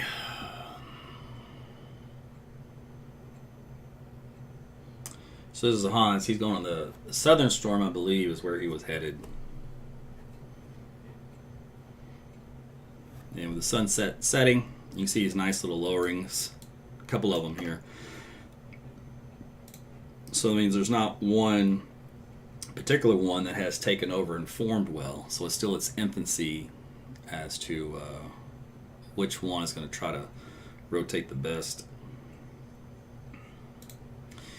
Okay, so he, to my understanding, is over here on the Oakwood storm. So he's probably right around Eagle City is my guess.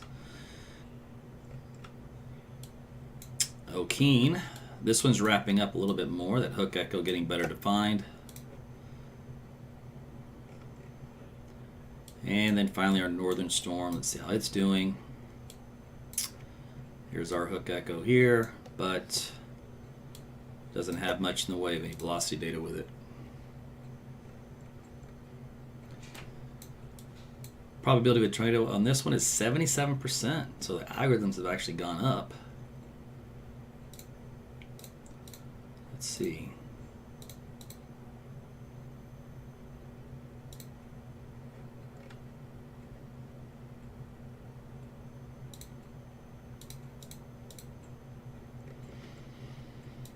All right, and then this one here, it's grouped both storms into one algorithm, 85%.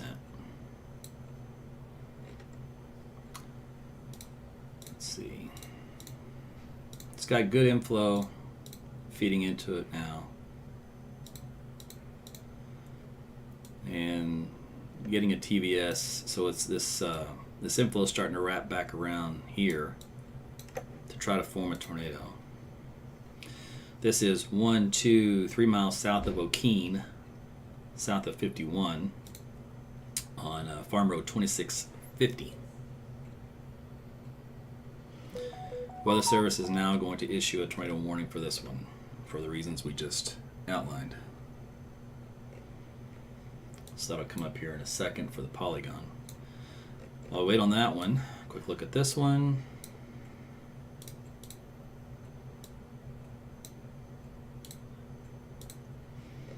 Nothing yet.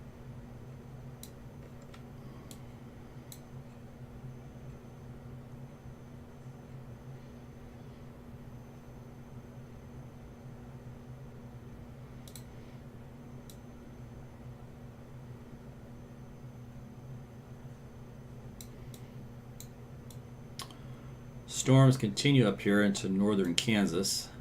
Big cluster of them up here.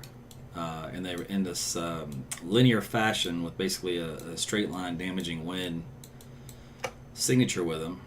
Warning has over 70 mile per hour winds associated with that. As long as this configuration happens, that reduces the tornado threat up here. Live feed is the Okeen storm. Okay, Okeen storm. Good, good, good. So let's take a look at their feed. Okay, they're not in position yet.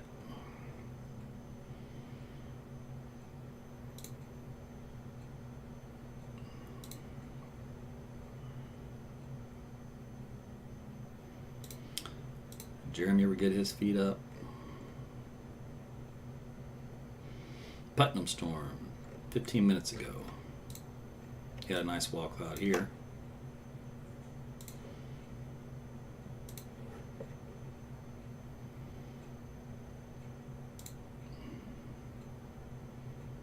And then Hans, he's got some cell issues out here.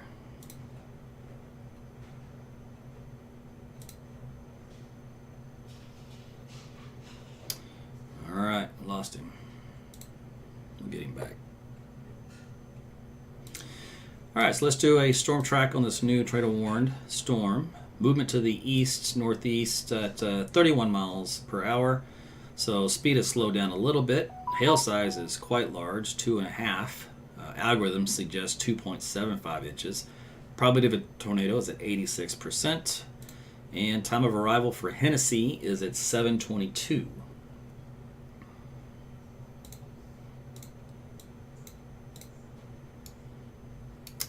So we are looking at this hook echo south of State Highway 51. Let's see, right along East Road 640. This is 1, 2, 3 miles southeast of Okeen. Coming up on the county line here soon. Let's see, other than Hennessy, that's the only major community right now in its path. Here is our winds that are picking up in this little area.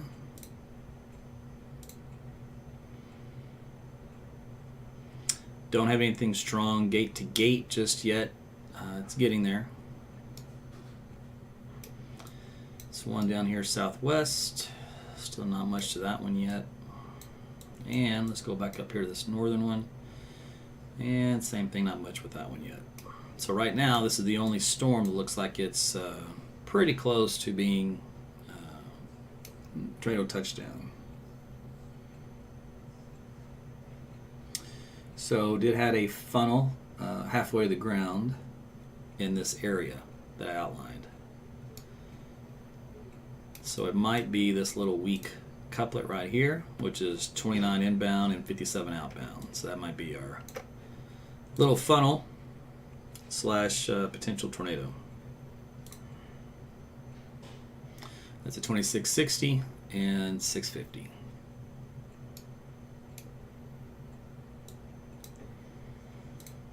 All right, let's go back up here to the view. So this is the edge of the wall cloud here on the picture. Chasing, by the way, if you haven't noticed, a lot of driving. You don't get to sit still very long. The idea is just get a perfect spot, you camp there, and you just wait until the storm comes almost right over you. Then you break down and you reposition. So it's a lot of positioning, sit for a minute, position, sit for a minute. So it's a lot of driving, trying to catch that best view.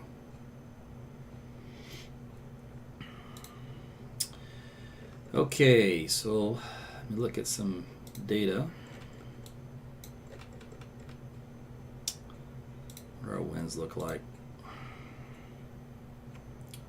A little weird. All right, this one.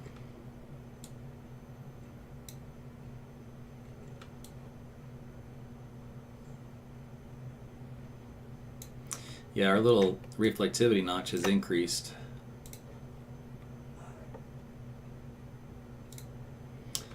So that means our probability of a tornado has increased as well.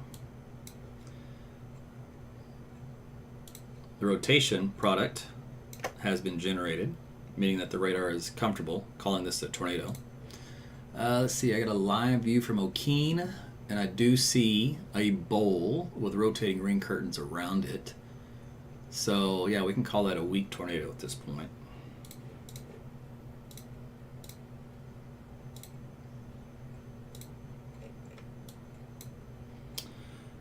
Probability of a tornado is at 77%. This is our couplet here with a TVS detection, which it stands for tornado vortex signature in the radar data.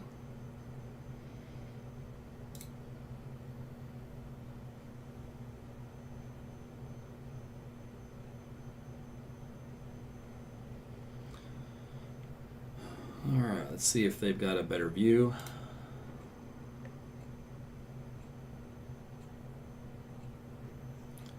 And let's see if Hans had anything.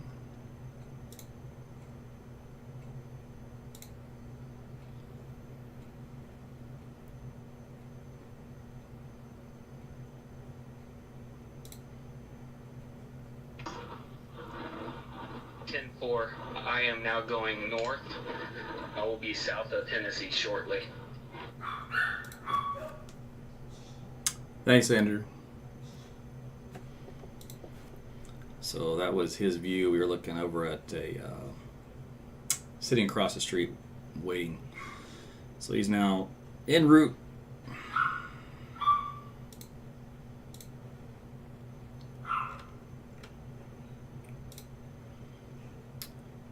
Okay, so this is our one official confirmed tornadic touchdown storm. That's the middle one.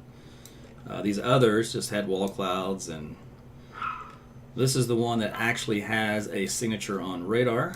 Let's take a look to see if there's any debris signatures with that, and there is not. There might be one forming right here, this little light return in the data that is correlated with little weakness and reflectivity. So yeah, it looks like that's an official debris signature that is forming, and that is in the right spot.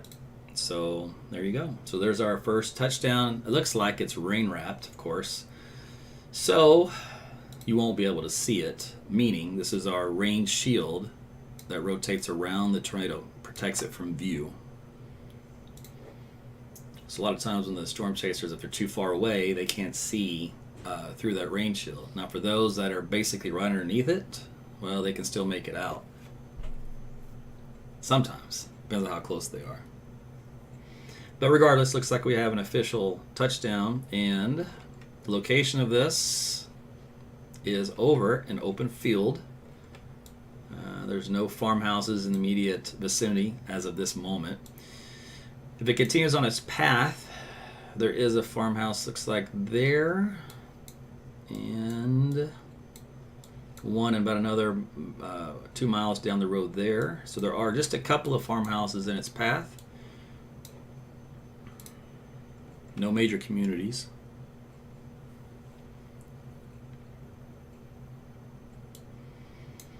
All right, new data has come in, and that tornado has occluded. And in other words, it has looks like it has diminished.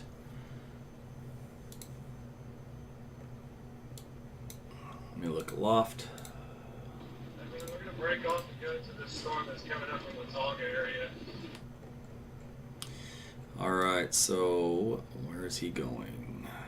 That one. He's going to head to the southern storm because this one has occluded and he can't see it, and it's probably getting away from him, you know, as far as the positioning.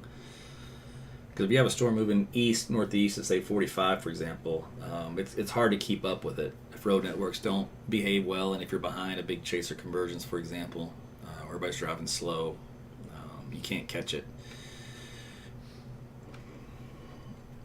So he's going to go along on the south end.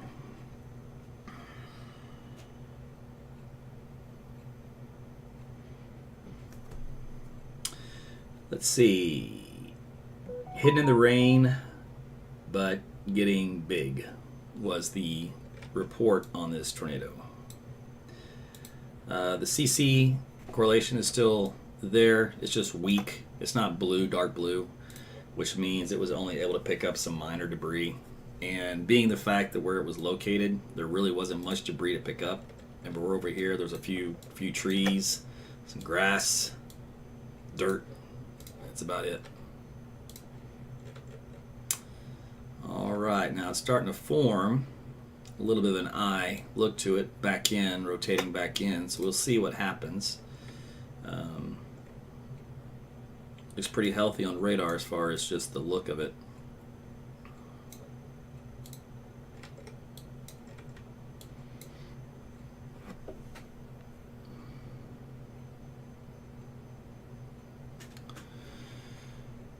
Oh, let me see something.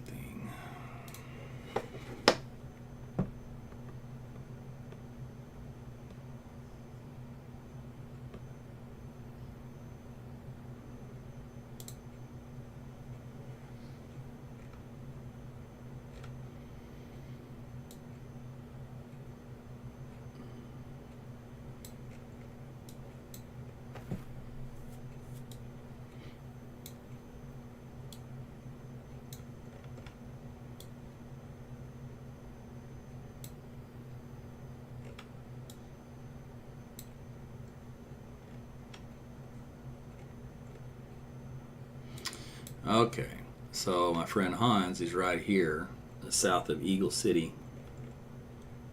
So he's looking at the north end, or that hook. He lost service, so he couldn't keep his stream going.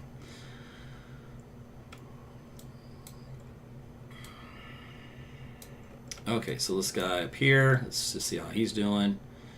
Still nothing to it for right now. There's a ton of storm chasers on all these storms, so as soon as someone sees something, they're going to plot their icon to say what they do see. Probability of tornadoes at 82%, so it's still quite strong. It's a little... Let's go up here.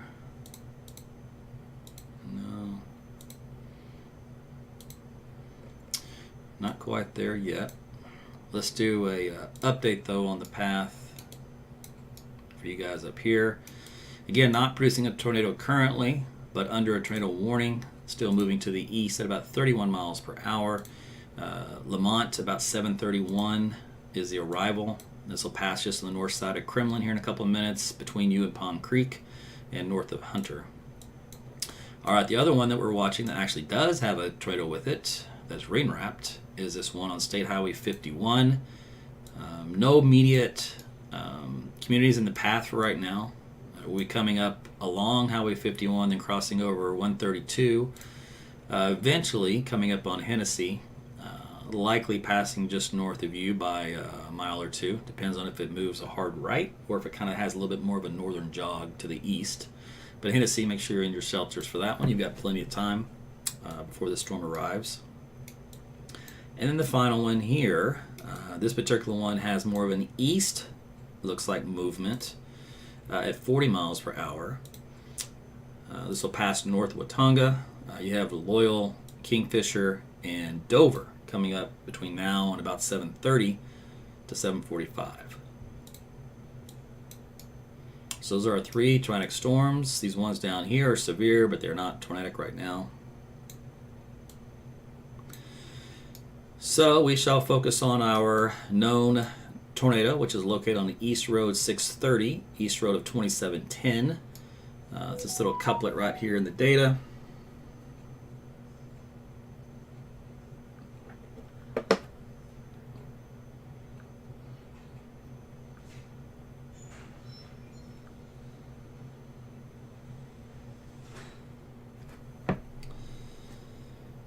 Oh, let's see. My friend Paul is out.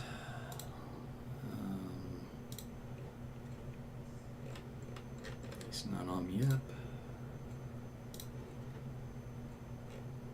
Not yet.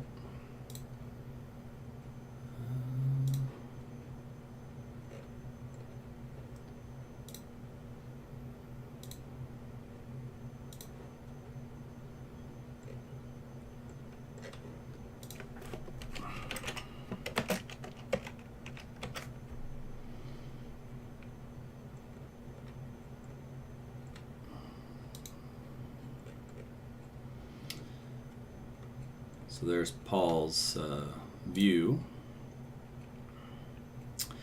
He says at the Watonga Airport.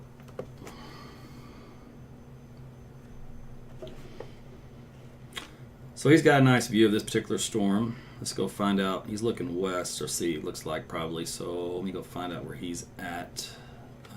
Let's see here.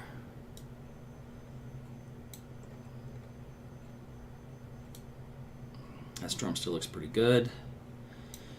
So he's down here, Watonga, looking up to the northwest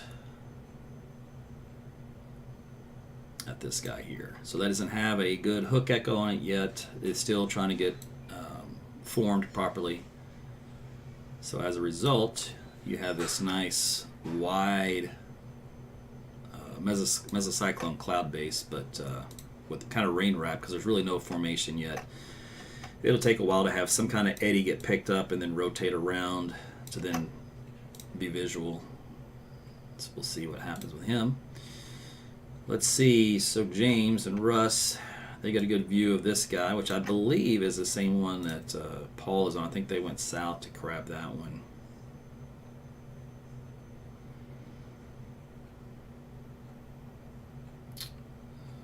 Let's see.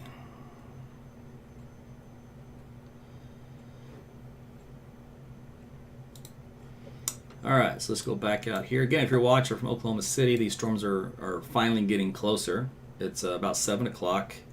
They're a little behind schedule. Most of the model data had them coming into the northwest sides of the metro by 7, so they're about an hour behind schedule-wise. Up here to our storm that is southeast of Okeen now. So this is around Lacey, 1, 2, 3 miles west of Lacey, right along the highway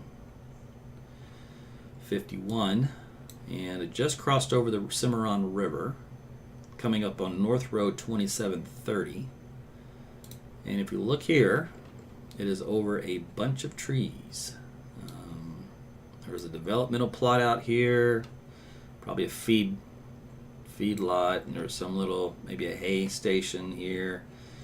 No immediate farmhouses in its path there. Let's see. That one it'll pass north of that one. There is a house there. So far there is 1, 2, looks like 2 farmhouses in the immediate path of the next 2 miles.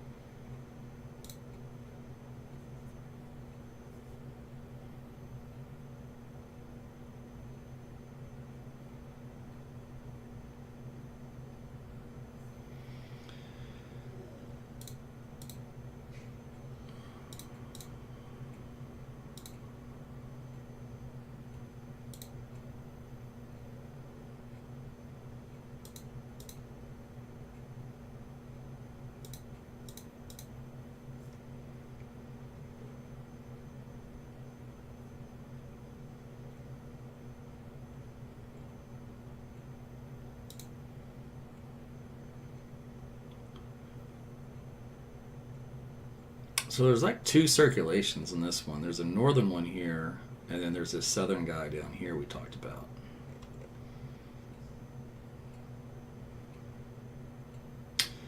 So this is another one that's kind of in an area where the radar has some side lobe issues and some other velocity de-aliasing issues.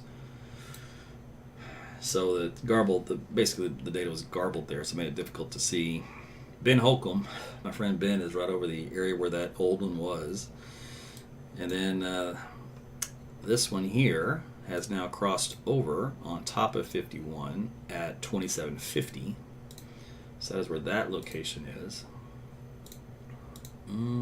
Still has a little bit of a lowering of the correlation coefficient, so it still must be picking up at least a little something in that area.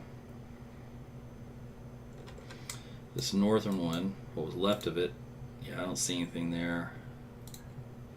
There's still a little rotation product with it. Very weak circulation there. I'm sure he would have called it in or put an icon if it had done something.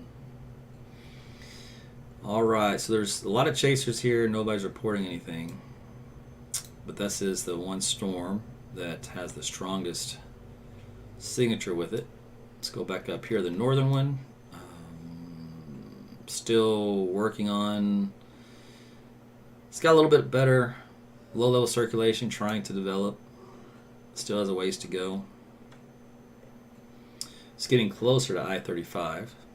And let's go back to our southern guy here, north of Watonga. Oh, let me go check Paul's feed again. Where was he? Here we go. So there's his feed. So what you would typically watch for is some type of circulation to get on this section of the mesocyclone and then rotate this way to this way. So he's looking in this direction, he's looking due north from a south position. So he's paralleling it. So you would look for something, little eddy, some spin up to come around and then rotate through if it were to happen.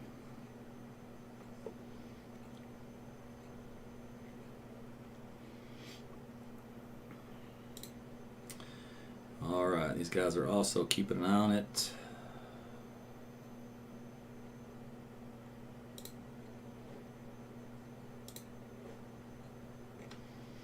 I wonder how Jeff's doing.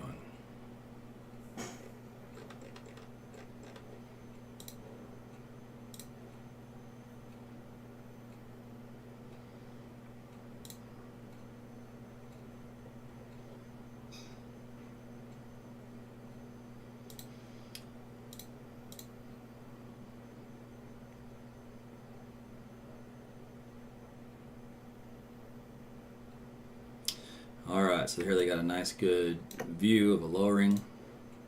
And I believe these guys are in that southern storm too, unless they change position. Let me find out. I have your feed. What am I looking at?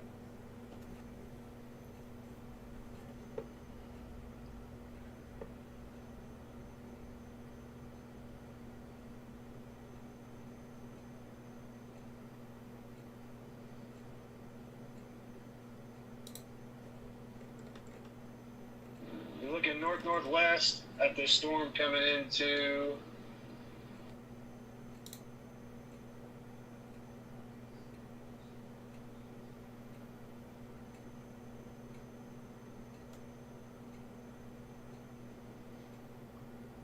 we're just south of Hitchcock by about 3.5 miles. Okay.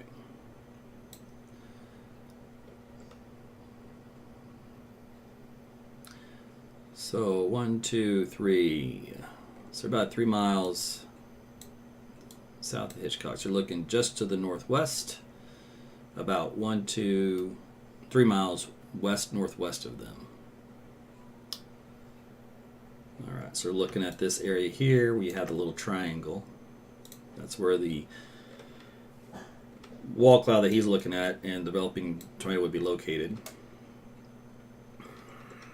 That is and it's just over nothing right now. But coming in to Hitchcock, so you guys need to be in your shelters. It'll be in your area here the next couple of minutes. Passing over highway County Road 2610, about a mile. AT, we are on East 740, East 0740 Road, just east of Highway 8, looking almost due north at the circulation. All right. So they are right here. So they are looking, well, basically right here.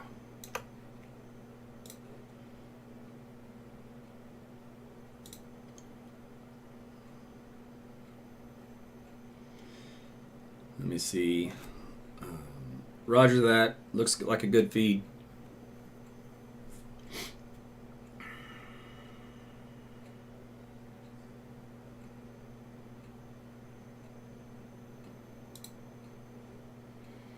Okay, so Paul ended his feed, which means he must have had to move. All right. Andrew still set up wherever he's at.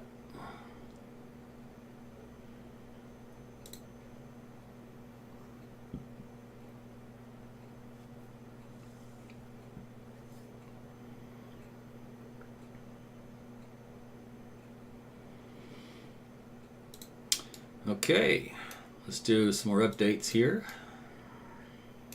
On this northern storm, probability of a tornado is at 61%. Let's see here, Lamont, 727. We are heading north on Highway 8. We're going to parallel this circulation from the south. And Tonkawa is at 751.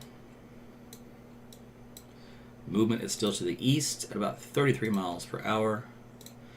There's a few guys up around Lamont, Hunter, just northeast of Kremlin, Pond Creek, just a heavy thunderstorm, but there has not been any tornadic circulation noted in a long time. But stay in your shelters until that storm passes. All right, south from there is the one that we were just kind of looking at. There's two of them. This one here coming into Hennessy, coming in about 7:23. So another 20, well, about 15 minutes or less. Marshall at 7:53. This one also moving to the east, looks like, at about 30 miles per hour. Also has some really large hail with it. This was one that had a rain-wrapped tornado with it for a while. Let's see. Still does, looks like. Have a couplet here. Velocity is a little garbled. Let me see. Yeah. But that is our location. And that is just on the north side of 51 and 2770. All right, and then our last one, which our guys are on 81, just south out of Hitchcock, or 8 rather. Let's see. This data scan isn't necessarily nice either. Ugh.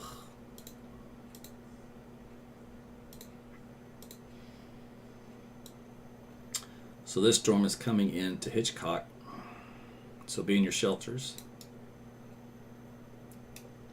All right, so we'll go, path on this one. So that's Hitchcock now. Loyal at 7:31 and Dover at 7:51. Moving to the east at, I think it's 30, 35.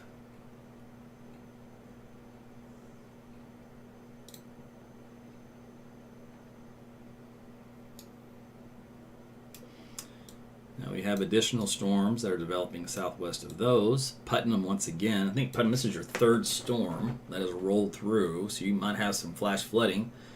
Matter of fact, what does this report say? 65 mile per hour wind gust at one point. Hey, Aaron, I am on Highway 81 and 51. 81, 51. All right.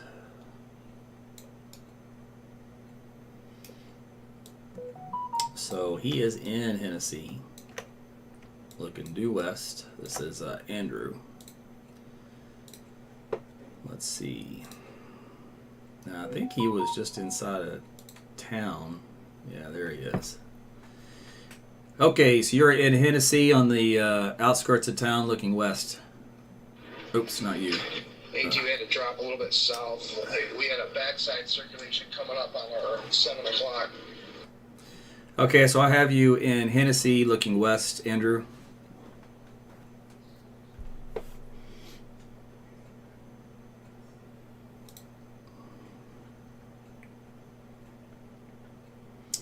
All right, so these guys had to reposition. They're a little close to probably the RFD.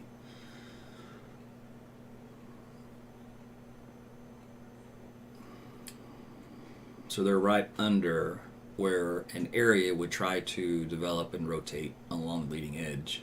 So that's probably what they were talking about. Okay, so let's see where we got here. So 2. So Hennessy is where Andrew's at. Look, he was looking west. The circulation is back out northwest of Hennessy at this point in time. It's on 5880 and Highway 137, also known as Drummond Road, around the county line. So that's going to come into Bison. So Bison needs to be in your shelters for that. There is, let's see, an update on this warning. Yeah, 707, tornado warning remains in effect for 7:30 for north central Kingfisher and south central Garfield counties. Confirmed tornado located 7 miles west of Hennessy, moving northeast at 30. Tennis ball size hail also. Hennessy, Wacomus, Bison, and Lacey in the path of the storm. Aaron, I got a lowering on my feed. It's hard to make out, but I am just south of the circulation. Okay. So this is Andrew's position. So he's watching that storm coming right toward him.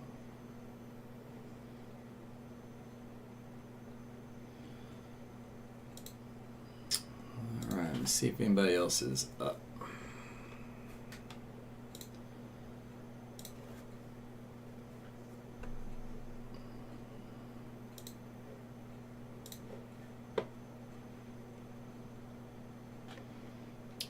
So Russ is live too.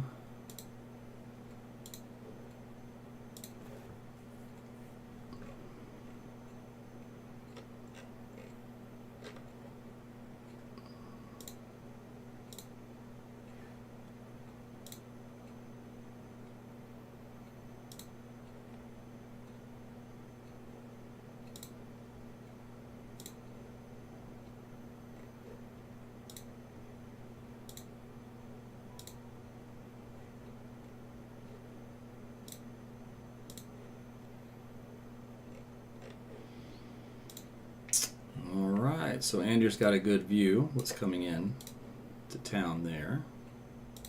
And these guys... Yes, I am looking actually northwest to where the circulation would be, and it's going to pass just to my north. Yeah, so I think he might be on the north side of Hennessy then. So that's what he's looking towards. So he probably won't be able to see it, because especially if it gets rain wrapped. So let's take a look at this again. For him, it's about 10 miles to his northwest. So circulation center is right here, which is just again on the county line road. And North Road 2810. So that is 6 miles to the west-southwest of Bison. Probability of a tornado is 74%. So be in your shelters south of Wacomus, all the way from there to Tennessee, along Highway 81 for this tornadic thunderstorm.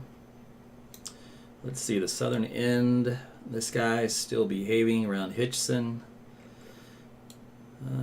Okay, but from you to Loyal is where that path is going to go. So of the three, this is really the only one that's wrapped up well on radar. Quick look up here, the north one, Circulation here on the top end is weak. Pond Creek, County Road 960 and East Road 210 is where that's located. Let's see, rotation product is meager at best. Yeah, I just don't see much with it. Stay in your shelters though. This storm is heading up toward Deer Creek, passing north of Lamont, and then eventually heading up toward Brahman and Blackwell.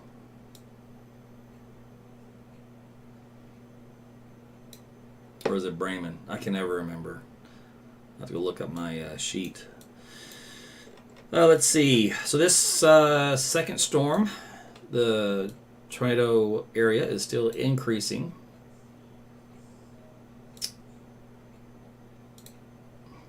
Has a nice product with it for rotation, but the cross correlation coefficient is still on the high side, so it hasn't dropped, which means that it's not a tornado doing any damage. They are launching or sounding tornado sirens in Blackwell, by the way.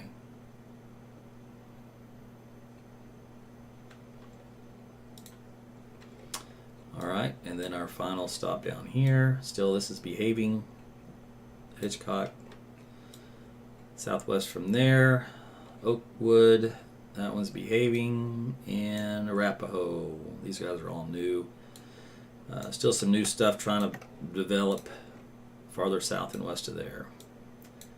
So for Oklahoma City, we'll need to keep an eye on these guys because they will be the ones that have a tendency to move due east into Canadian County here. It'll take another, hour and a half before it approaches the western sides of Canadian County, but we'll have to watch for that because it will likely be tornadic by that point. Okay, so this one here.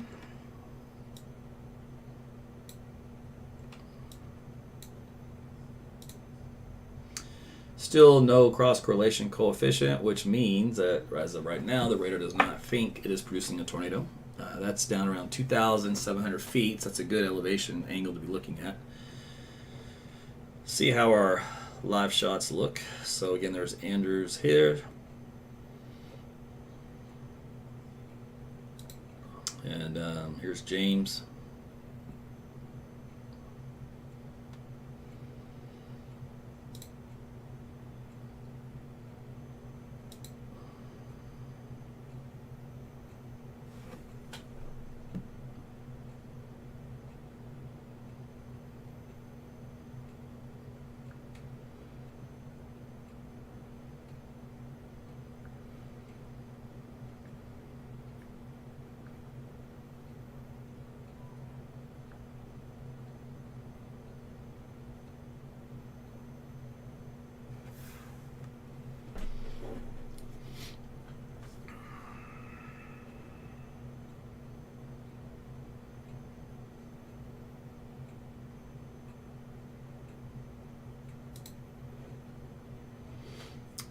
Okay, so there's Andrew's view. Looks pretty ominous, see how green that is. So there's old folklore that when it's really green, it means it has some big hail in it. Now there's a little bit of truth to that because it's basically a refraction of light from the sun hitting those larger ice crystal particles, which change the lighting configuration. It always makes that storm look ominous, right?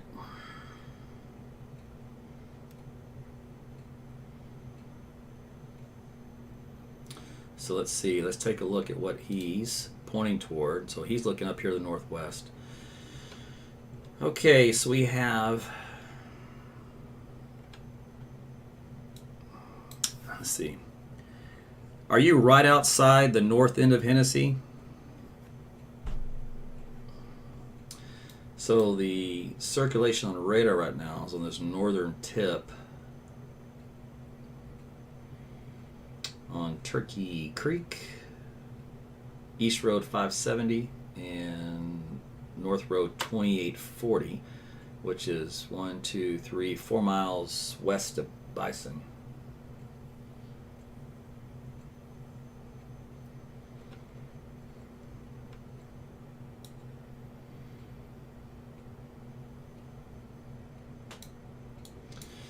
Go up here, make sure this guy's still behaving, and he is.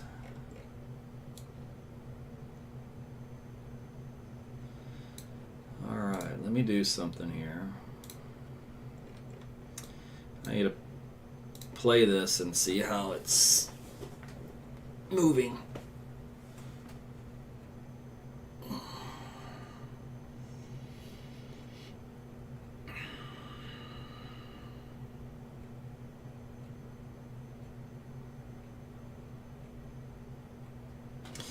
Okay, so what it's doing is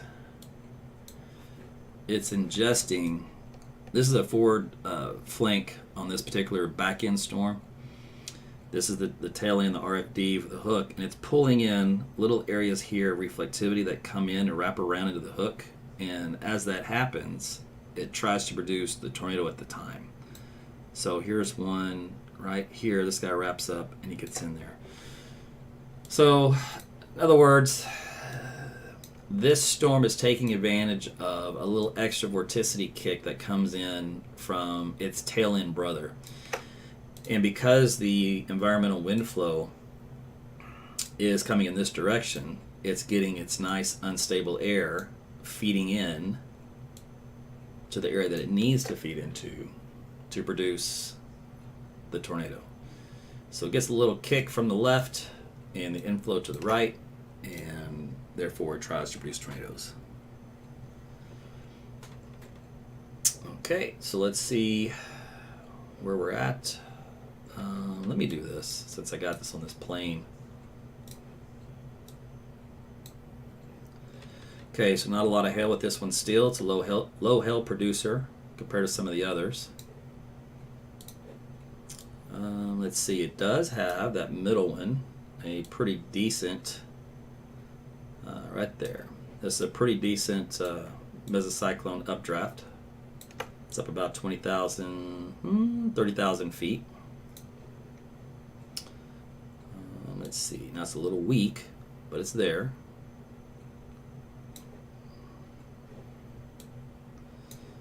Okay, so it's got a healthy updraft, in other words.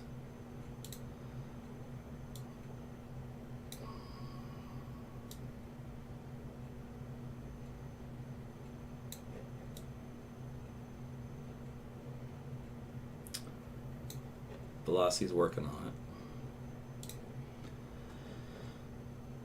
Alright, let's go in and flip the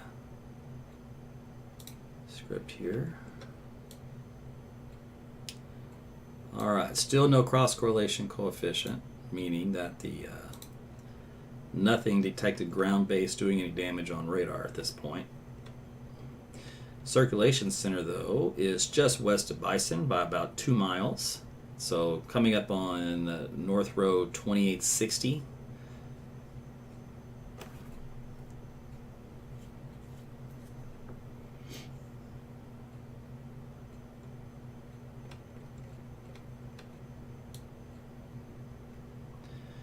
All right, so let's do a new storm track for this one. 10-4. Also, I've just seen a small debris cloud in a vacant parking lot just pop up to the south. And not sure if it was gust related or not, but the clouds are scraping the ground, so it's hard to tell.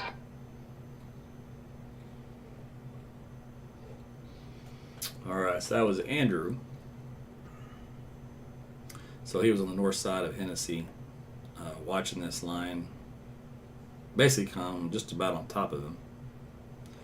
So see, he's in that turbulent area where you watch for little eddies to spin up to then rotate around the RFD to produce a tornado.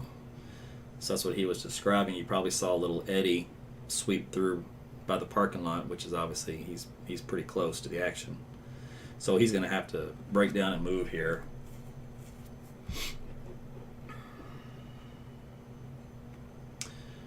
So there is a funnel reported in Bison now, just west of Bison. All right, so he looks like he's getting in position. just got power flashes. The power is out on Highway 81, Hennessy. All right. So that's his deal. Of course, I'd take his live off just as that happened. It has since come back on, but we did have a momentary power loss. Okay. So he's north of Hennessy, looking north. The area of the circulation is not in Hennessy, by the way. It's going to be coming into Bison, though, right here. It's not strong gate to gate, but it does trigger that rotation product. There is no cross-correlation coefficient. In other words, there's no debris signature. But regardless, Bison being your shelters, because that little air of rotation is now moved on top of you, so you're in whatever is there. Wall cloud, funnel, etc. You are right underneath it.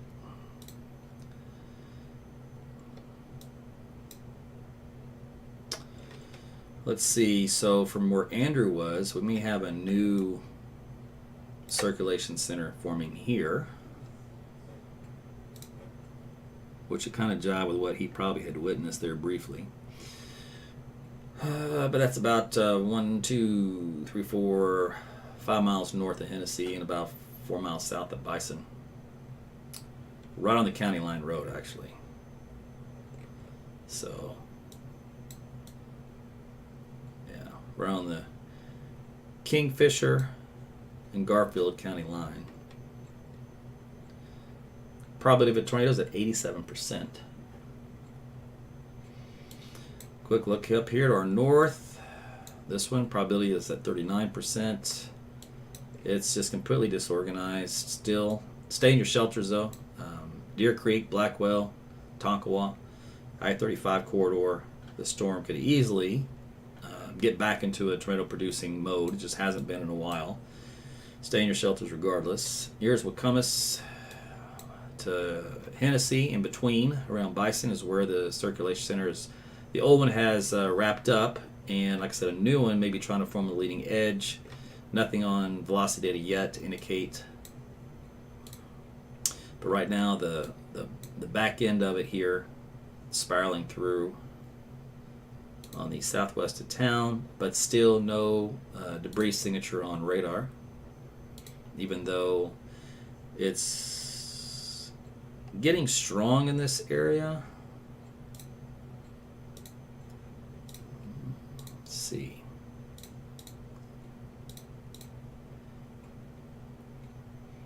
Right along Highway 81, just south of Bison. Let me look. Let's see here.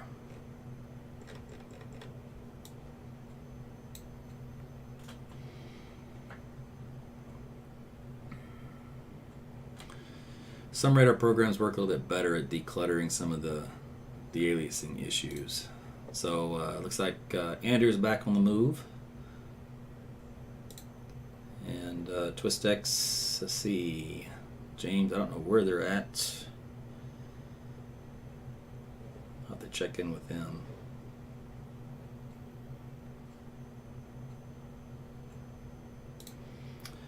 Okay.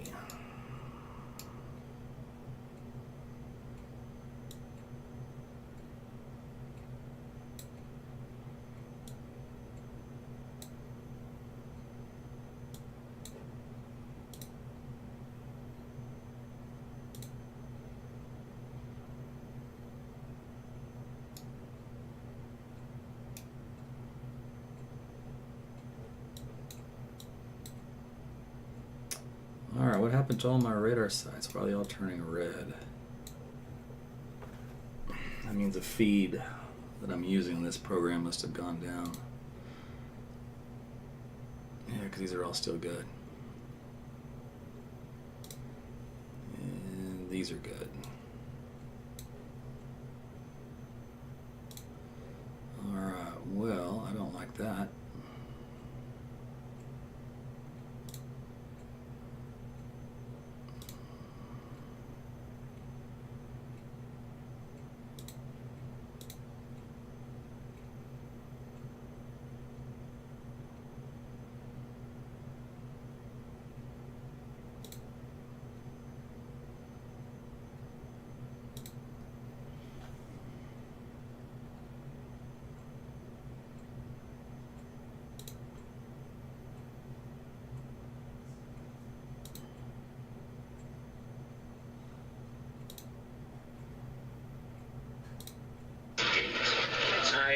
followed the circulation north of Hennessy the best I could, but it is just high precipitation.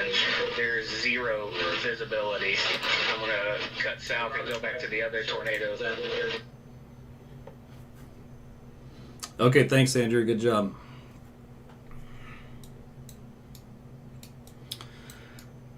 Okay, so for our storm up here in Lamont, Narden coming around 7:45, Blackwell at 8, Kildare at 8:22, Newkirk at 8:24.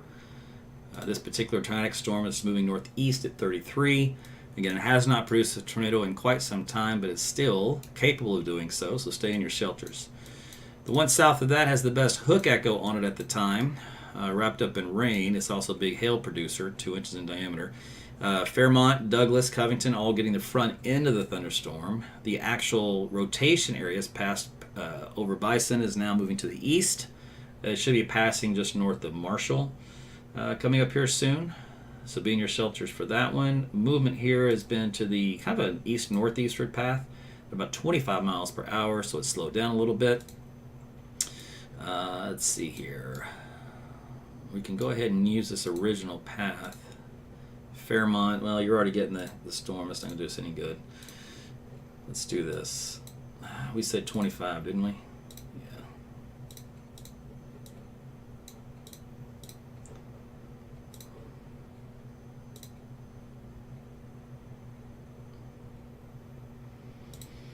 So that's going to pass between Douglas and Marshall and between Covington, so that wouldn't hit anyone in that path.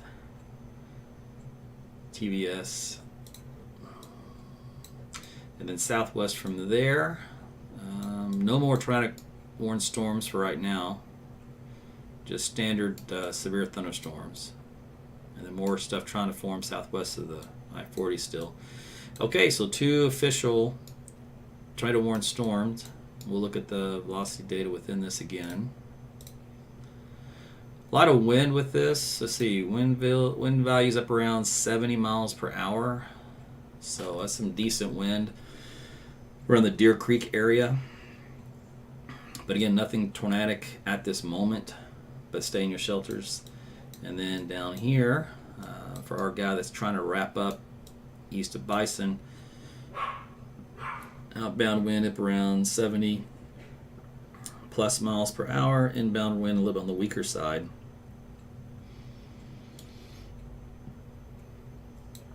So that's going through some changes. Let's do storm relative. See if that helps any. Outbound wind of 94. Inbound extremely weak.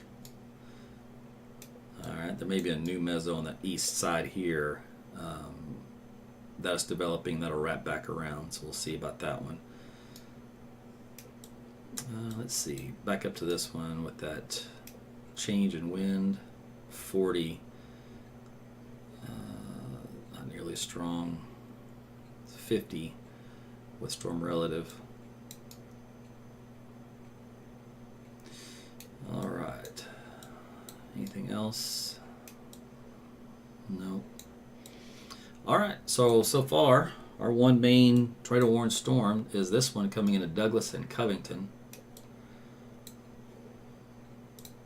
We do not have what we call gate-to-gate shear of any significance on this data set. Let me go switch radars and look here. So we do have a little bit of a lowering in reflectivity values, which indicates that is the center of the circulation for the mesocyclone, where the tornado would be. Still no debris signature. Got a very low threshold for rotation product, so in other words, very weak. But that's where it's located, and that is on North Road 2910 and East Road 570.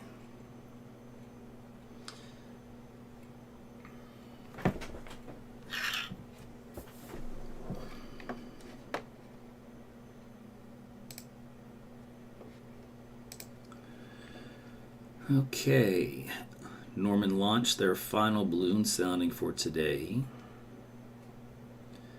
and it pretty much eliminated the cap.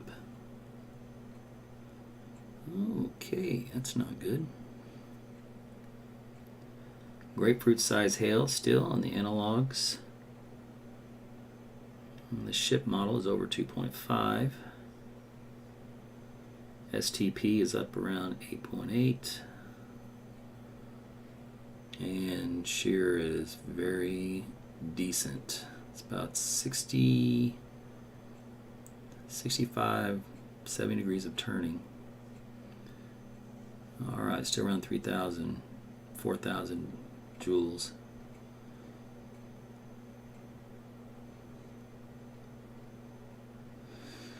Okay, well, did not want to see that.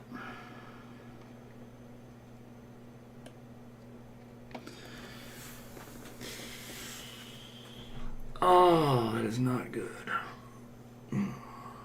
Okay, so basically the environment, as predicted, has become extremely conducive for tornadoes, and the cap has weakened as these storms are coming into this environment. So, unfortunately, everything the model said is coming to pass. Is basically what that means. I'll show you that here in a second.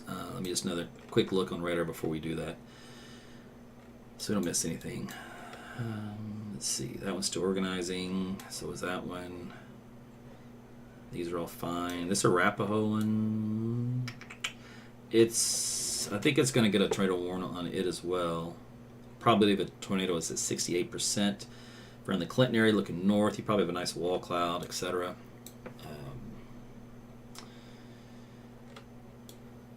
Okay.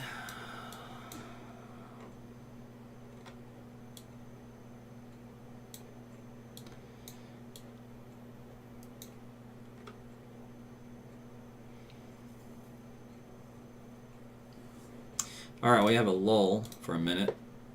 Let's go take a look. So this is the my eyes are itching. Love allergies, right? Okay. So our capping layer, which was this red line that had jotted out like a triangle, so example, it's just about completely eroded and more smooth. And if you follow up the profile where the temperature and the dew point meet and ride them up, is just to the right of that red line, which means we basically don't have a cap. So the inhibition has been lifted in that case, which allows all these other parameters to be taken advantage of by the storms, which indicates a ship model of around 3, which indicates greater than 2-inch size hail. So big hail, which will continue.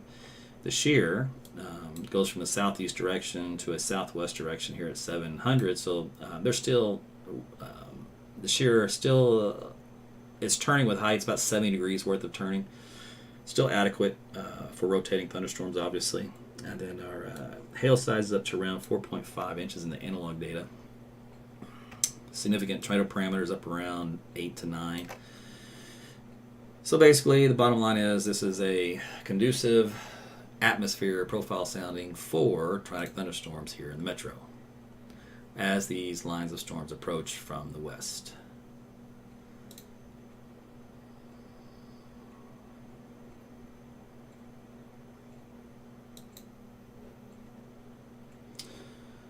Okay, let me see here.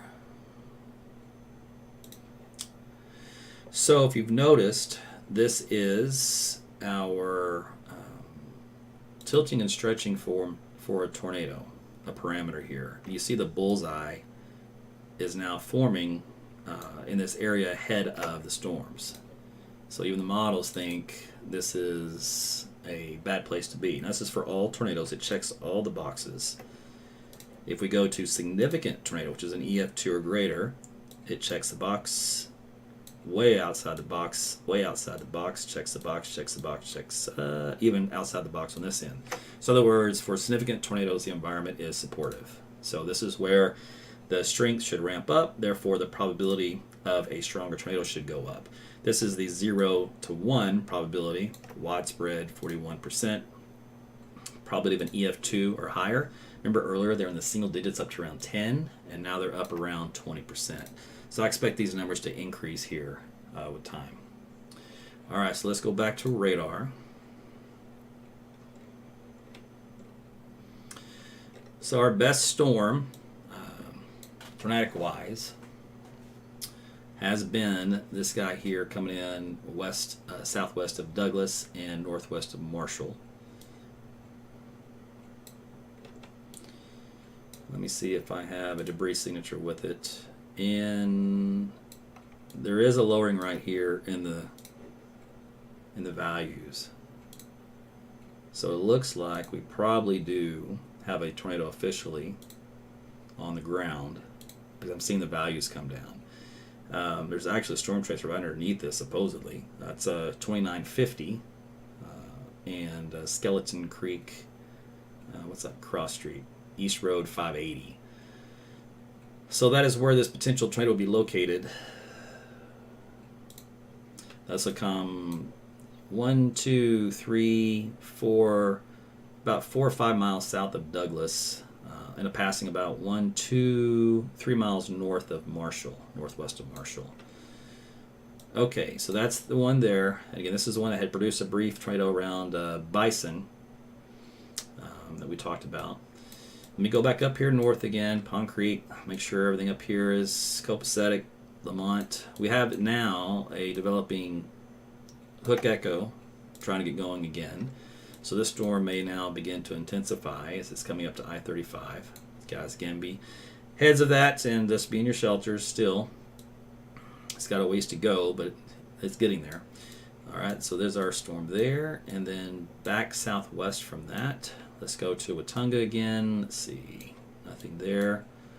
Now let's go down here to Custer City, Weatherford, Clinton. Probably the tornadoes at 59% here. So this is north of Clinton.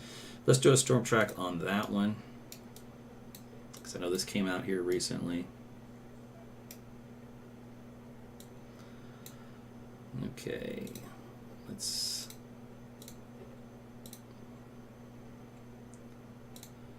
Arapahoe at 740. Well, we're already at Arapahoe, so that we need a new storm track for that one. That one's old. I'll have to make one. Let's see, moving east at 35.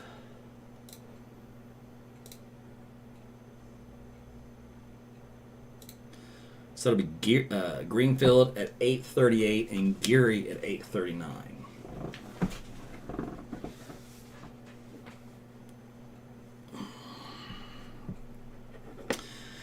So this storm, I mentioned to you a while back that was going to be the one that would tornado next, and it would run kind of eastbound along I-40. Therefore, it would be something we need to watch. It would be coming into western Canadian County. So it looks like that is going to transpire. It can easily move kind of south of due east. If so, that can put it over the Piedmont area, can put it over Edmond, North Oklahoma City, up to around Cashin, Okarche. So this whole area here, depending on the exact movement over the next hour, if it tornadoes or not, this is the path it would take. All right, so now you got plenty of time, because it's to this point is roughly about 8:30. So we're looking about 9:30, maybe to this point. We'll see.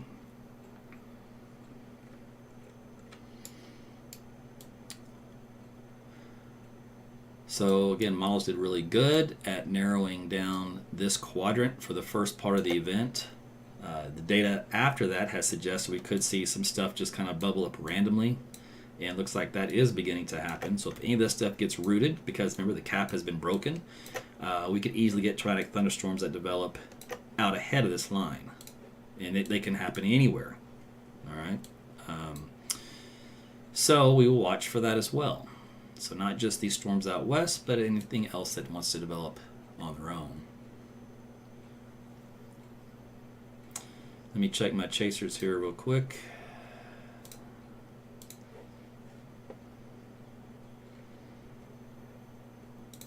Okay, I think everybody is probably offline. Yep. And now it's going to be getting dark, which is, of course, problematic. So Paul is live. he was going to be on that southern storm anyways. So there's your rain-free base. And so he's going to be on whichever one this is. It's probably the one that's going to be coming up along I-40. They're going to sound tornado sirens from Marshall as a result of that storm.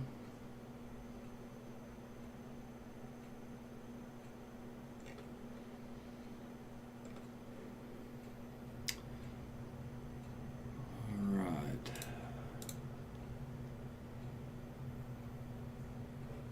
TVSL detected.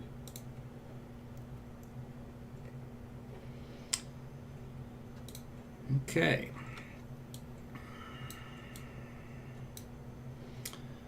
Again, quick look up here. This one's still behaving. Just a nasty thunderstorm. This one here is the one that is still potentially tornadic coming into Douglas. Be your shelters.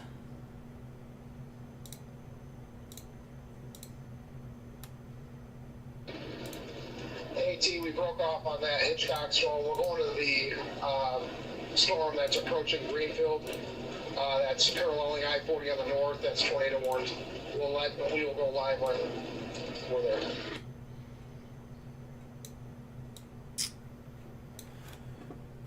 Roger that. That one's probably going to come into the metro, the northwest side, or get pretty close. Eventually over Piedmont and maybe Okarche or Edmond if it makes a hard right.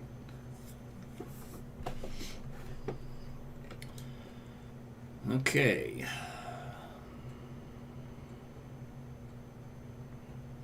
So watch this Custer City storm as the next one that's become problematic. All right, so let me look at the new MCD that came out. Let's see here.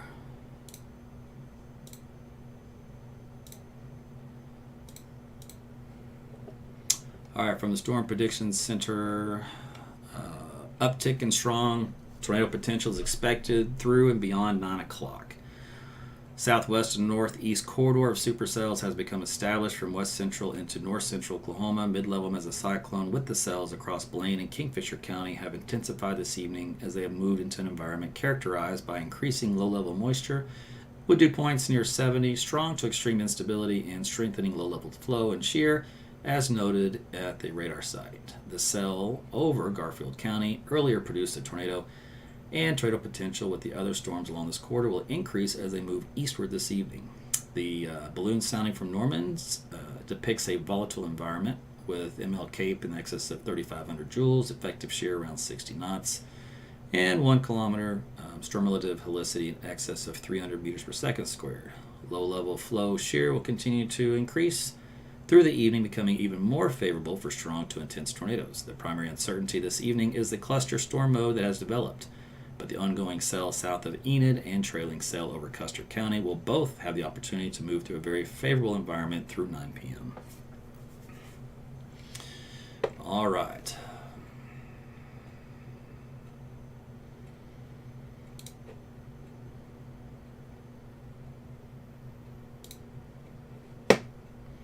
So Paul is going to be, I think, on that one, the Custer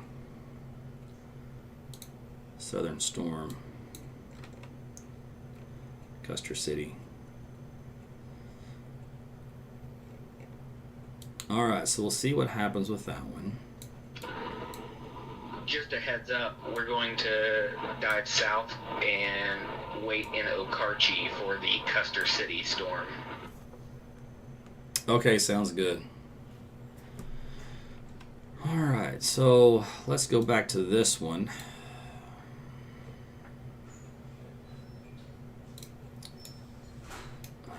Let me switch radars here.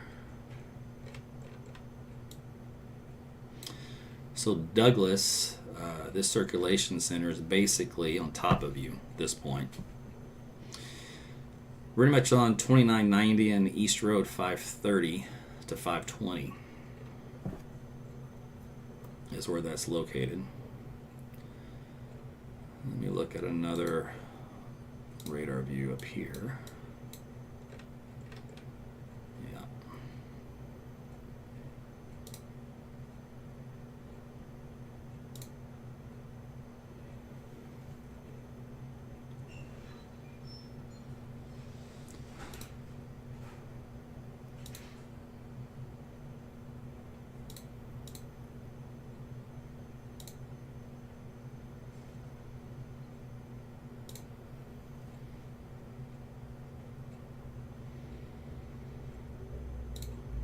Okay.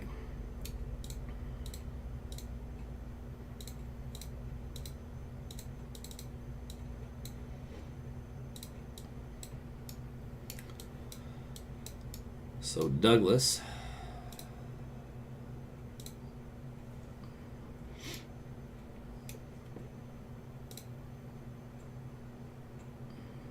The circulation is still passing directly overhead.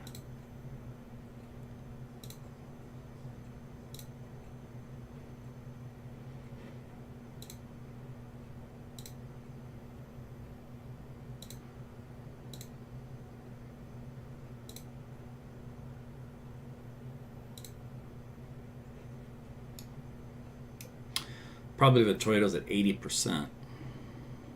This is north of Marshall, north of Orlando, coming up on Perry here soon. Intersection of 164 and 74. So Covington being your shelters. Circulation will pass about 2 miles to your south.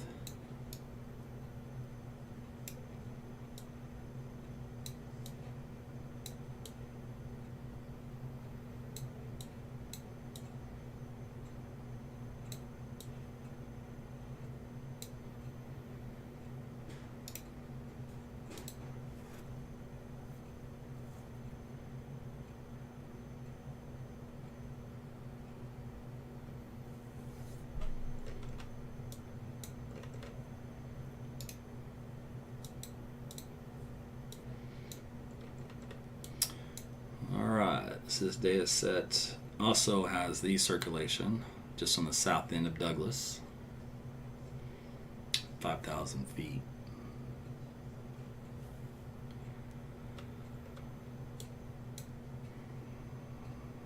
So stay in your shelters for a little while longer.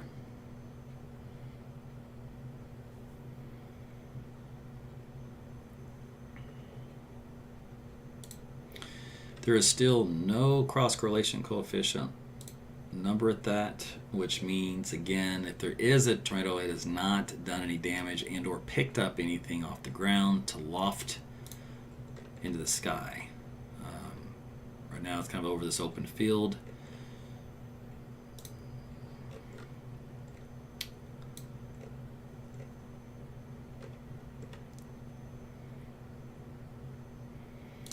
Let me check the other radar here.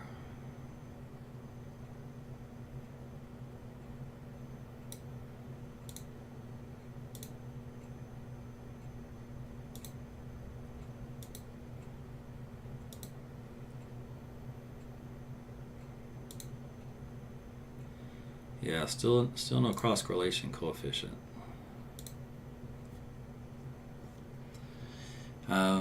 There is a report of a tornado on the ground at 74 in the Douglas Blacktop Flynn Road.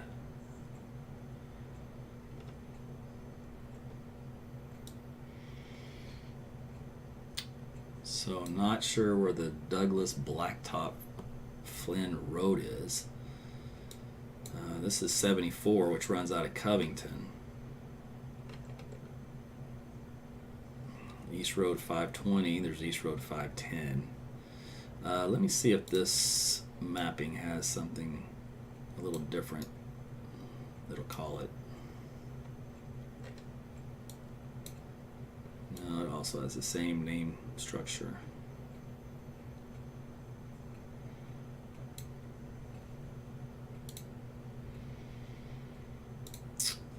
Okay, so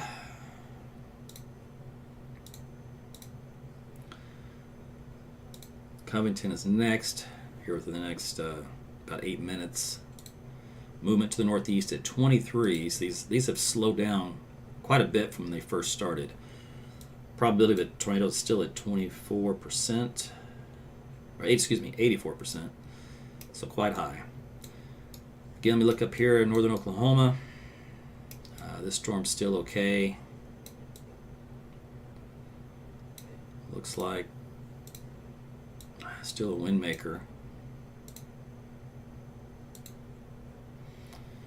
These wind speeds up here around 80 miles per hour, around I-35 and 177 out of town.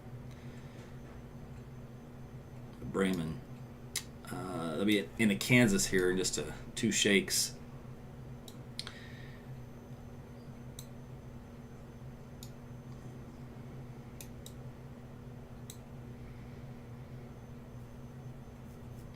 All right, so Covington being your shelters, because this circulation center is pretty much moving very close to being on top of you.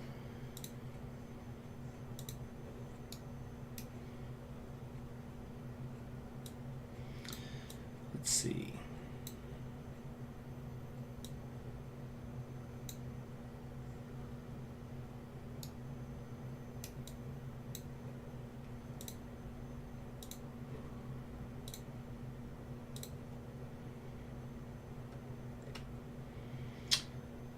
So this newest data is still at 74 and 510,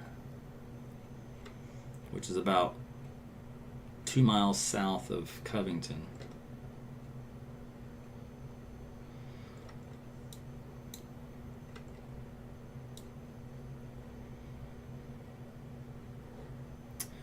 So right now that is the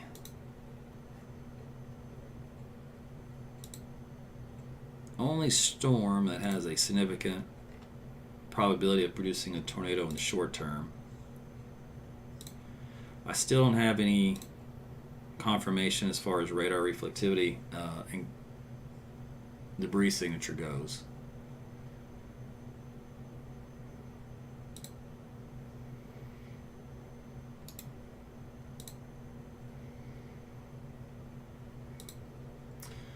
I'm going to split the screen. Let me look upstairs first. So the storm is about still 55,000 feet. Not much of a hail core with it. Rotation wise, there's not a deep column of rotation either. Not a well-structured storm for producing a tornado at the moment. Okay, and then we've got our guy down here near Weatherford. Probability of tornadoes at 63%. Let's take a look at it. 50,000 plus feet. Again, not a huge hail core with it at all either.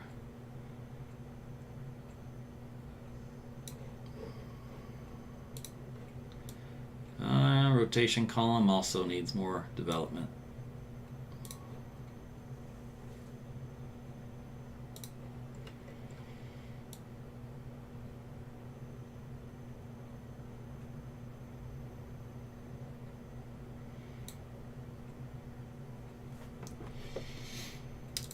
All right, let's see who's still out and about. Paul's still driving somewhere. I know Andrew was also going to get in better position. Let's see.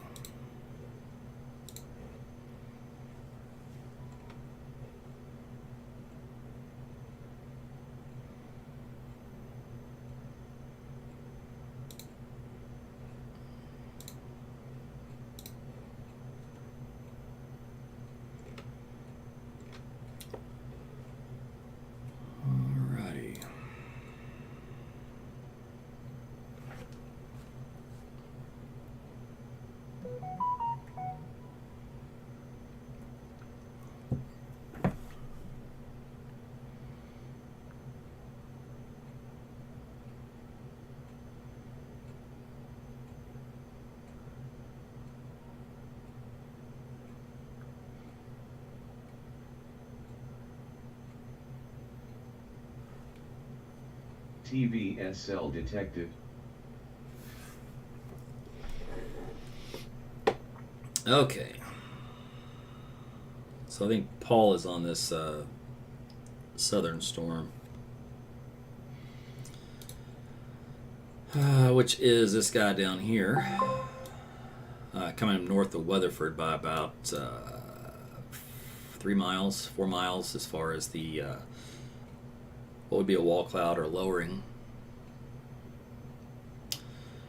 Probability of a tornado now at 76% for this one.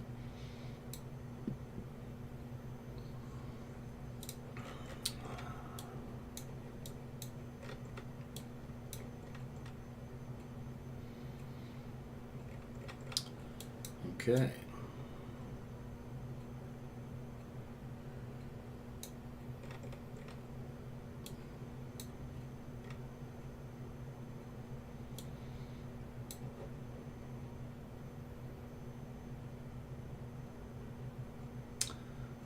That was Flynn Road right there.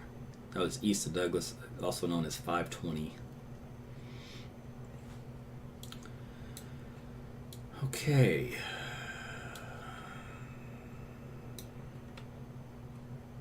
So radar's having a lot of trouble with the data. That's for sure. Let's see how this one looks. It's better.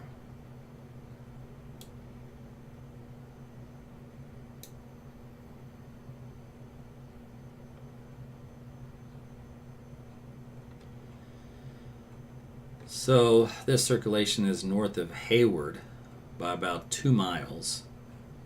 So basically due east of Covington.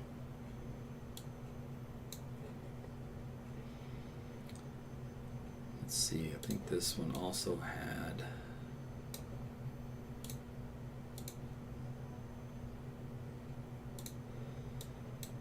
this thing really did slow down. Yeah, so passed over Callahan. Now again about 2 miles northwest of Hayward. This would be just north of 164.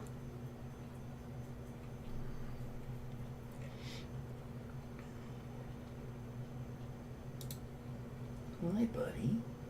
What are you doing? You come check on me? Yeah. Wow. Alright. This is little Larry. You just come to see what I was up to? Or did you come in here to do some business? Oh, your girlfriend's jealous. Yeah, how do you hear that? Alright. I'm a little busy. There you go.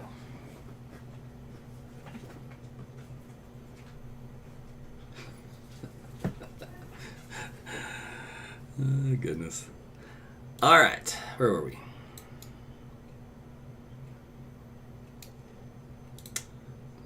Man, that data is just so noisy.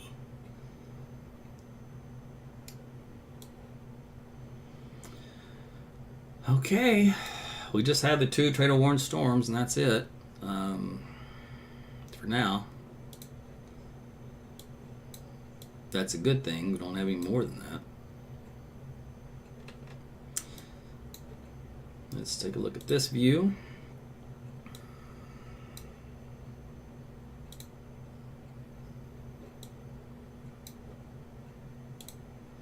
Telling you, there has been no significant debris signature on the radar. There has been no strong velocity couplets.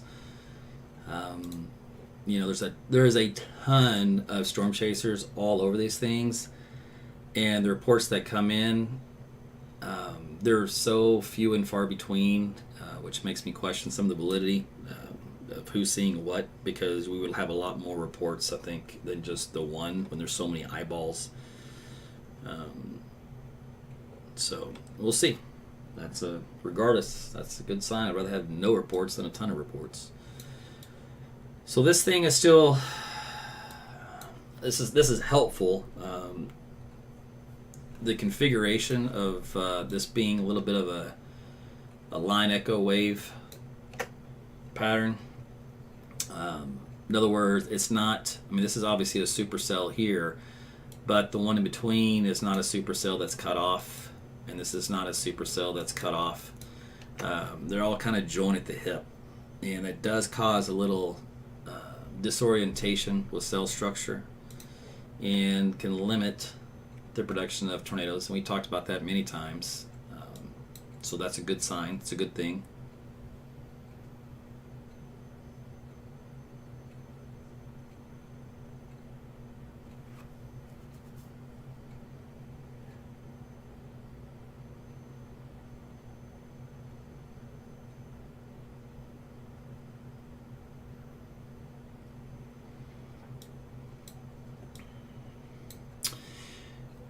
Okay, so this is something that's going to be interesting to see what happens. TVSL detective. We have the tail end storm, all right, which has an unimpeded inflow of unstable air moisture coming into it. It's not bothered by any other storms. It's got the best chance at producing not only a tornado but a significant one and a long-lived one, right? Now there are storms here to its north. If, for whatever reason, the outflow of these storms were to collapse and release an outflow boundary that would then come in, it could feed into this particular storm. Now, because the orientation of the inflow would be south of this boundary and crossing over it, you still have a warm and unstable environment coming in on top of the baroclinic vorticity that would be along this boundary, meaning that this would really aid in ridiculous tornadogenesis should that transpire. So it'll be something we'll watch to see if that does occur. Anytime you have a boundary interaction in an environment like this is bad news, right? So that's where I've seen a lot of the much stronger, the violent tornadoes occur, is with some boundary interaction. So we shall see what happens, but for right now, most of these storms are behaving.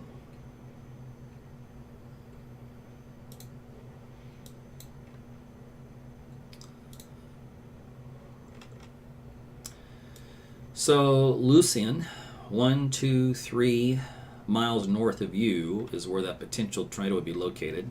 South Central Street and East Road 480 and South Road of 470. Again, there's no debris signature. It's just where there's a small couplet that's up around 5,000 feet elevation. Very, very weak rotation signature on radar. So Hey Aaron, we are stopped just south of Kingfisher to see the storm motion. That way we can catch up to it. all right, so they're not even My live stream will resume shortly. they're not even paying attention to this one over Loyal. That's a linear look to it anyways. What they're looking for is this guy back here. So they're basically, I think the thing is to sit here and focus your camera this direction and just wait is the plan. Speaking of which, let me see if Paul's parked up pretty good. I need to see where he's at.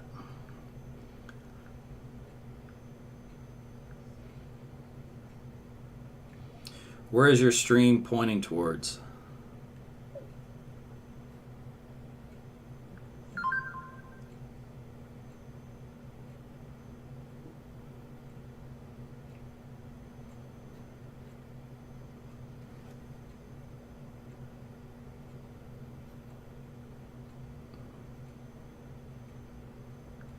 Aaron, I'm just north of Gary by about a mile. I'm watching this circulation that's still Tornado 1. I got a visual on it if you want to take the left.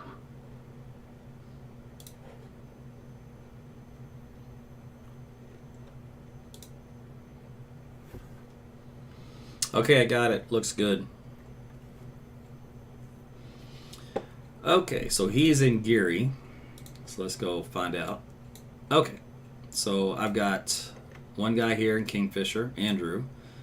James and Ross are here in Geary. So they're looking due west here. And then Paul, I'm assuming, is also somewhere in this area because it looked like he had a pretty good shot. I texted him, but we'll see if he responds. This is his view, wherever he's at. But here's a little lowering that they're watching for the tornado warning storm. Actually, this one right here. But they're pretty far away, so as it gets closer, it'll be easier to see in their live shot.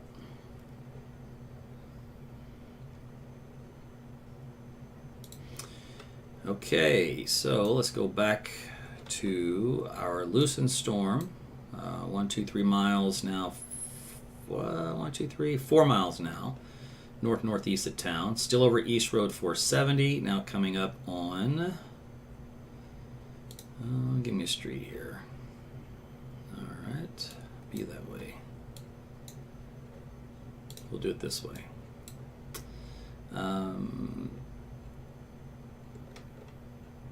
40. So 40 and 480. So northward 40.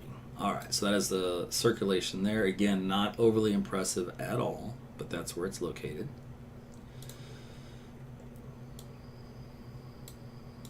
Let's do, that is our only tornado warning at this time. The other ones all expired or dropped off. So let's do an update on that one. Moving to the east, I'm sure, with the northeaster drift. So let's see what that comes out to. East at 38. And the leading edge of this, no communities, but if we stretch this out, it'll hit Red Rock. And that would probably be within about 10 minutes or so. Let's see. He was in Weatherford. Okay, Paul was in Weatherford.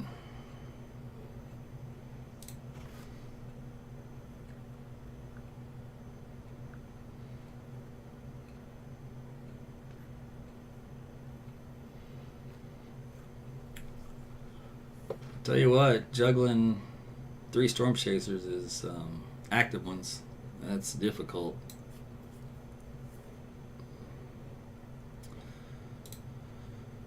Okay, so Perry, this circulation will pass north of you, coming up on 412 and 77. So that's what, 8 miles north of town. 1, 2, 3, 4, 5, 6, 7. Yeah, just over 7 miles north of town is where that circulation center will pass through. Again, there's nothing overly suggestive or strong on radar to indicate a tornado. Just very weak, but that is where it would be located. Coming up on 35 here, 35 and Old John Deere Road in 3180. So that is the position.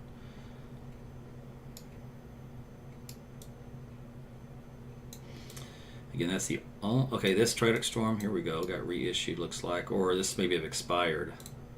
This program may not have dropped it off. Yeah, it's 1 minute left. Probability of 74%. Let's see if it dropped it off on this one. Yeah, it did. Okay, let's go see their feed on this. So you can see the turbulence, where they're at. Let's see, James. So tell me your location again. I think he said Geary, but he did drive a little bit.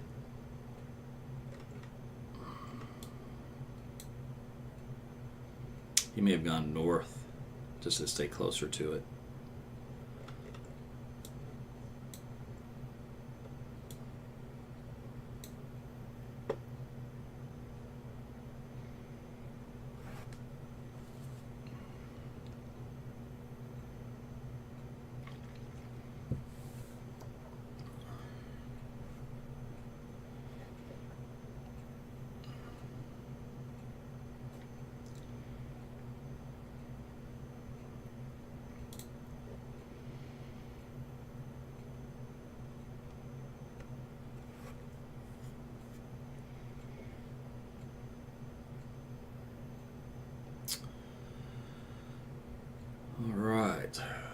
Ominous looking clouds where he's at. Again, I think he's probably just north of Geary.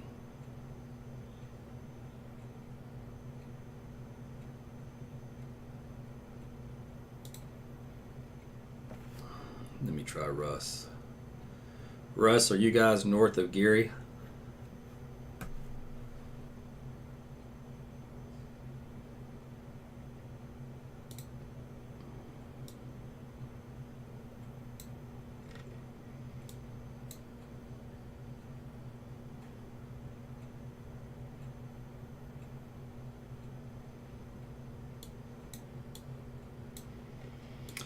Okay, so this has that little S look to it.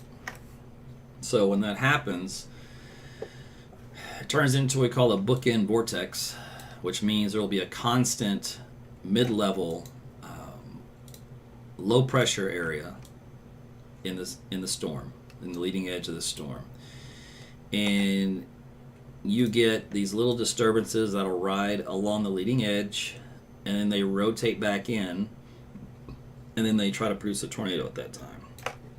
So in this case, the favorite area for these producing a tornado is kind of rotates right about to this point, and it doesn't last very long, and then it recycles and another one tries to form and then rotates back in, while the whole thing kind of moves east. And then you can get some damaging wind sometimes comes in on an RFD surge in this area. Let's see if there's any wind right now loaded. Let's see, I need to switch radars. Let's go to this one. Yeah, so here's your hint at that, this little orange area. So let's pull that up here with this radar. We'll do this one. And here we go. So that's 89 mile per hour winds. Now, the distance on that, let's see, is about 4,000 feet elevation. So you're not going to get those type of winds at the surface. You lose a lot from friction and from some other processes, so you can subtract probably at least 20% off of that total.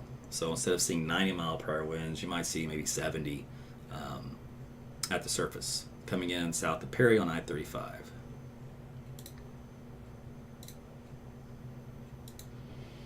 All right, so but that's common in that configuration of that storm.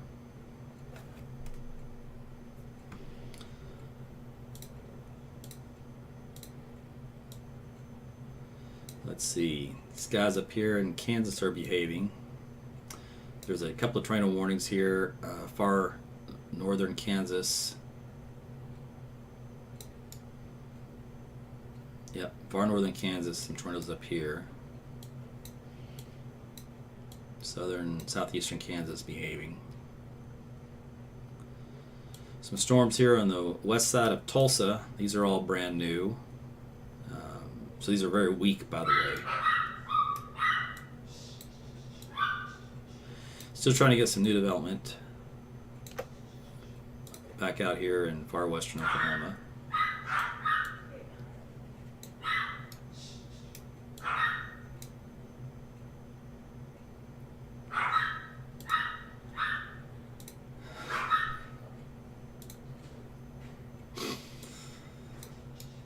Oh, goodness. All right. So whatever circulation is still left over for this one on the leading edge is at 412 and 77, about a mile east TVSL detected on County Road 120, just south of Highway 412. It's nothing to write home about, but that's some little notch there. Otherwise, this has become a big wind maker so far in both of these. And like I said, we measured wind speeds up around 80 plus miles per hour. Yeah, there's 85. And like I said, we'll drop that, at least take 10 or 15 off of that. Still decent winds though. Okay, and then let's go see how our Geary storm looks.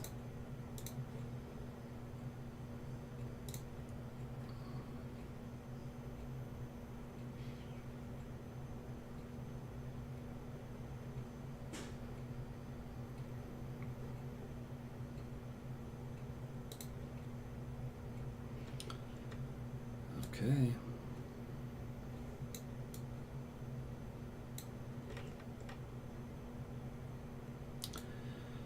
So the rotation area for Geary is going to be about 6 miles west northwest of town. From Greenfield, 4 miles southwest of town. And again, not a tornado warning. It's just a severe thunderstorm, and that's the broad area of rotation.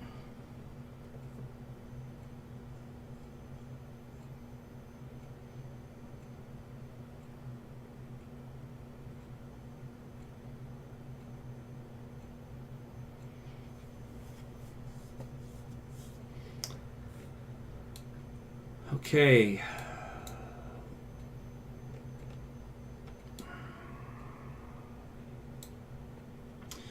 So this is just going to be a wind maker for Noble County for right now.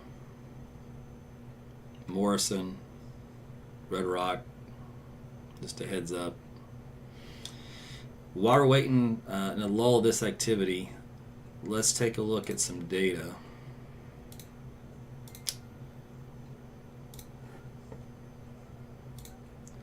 Oh, I wonder what Dallas looked like. Look at that. Even Dallas almost got rid of their cap. This is Aaron. I'm on this thing. I got lots of rising motion and rotation.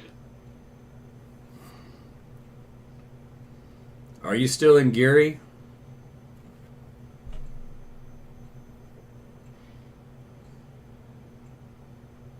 So anyway, so yeah, the convective temperature in Dallas was 82 degrees, and their surface temperature where they launched the sounding was 82. Hey, Aaron, I am just south of Kingfisher, looking due west. We're just north of Gary. About 3 miles north of Gary.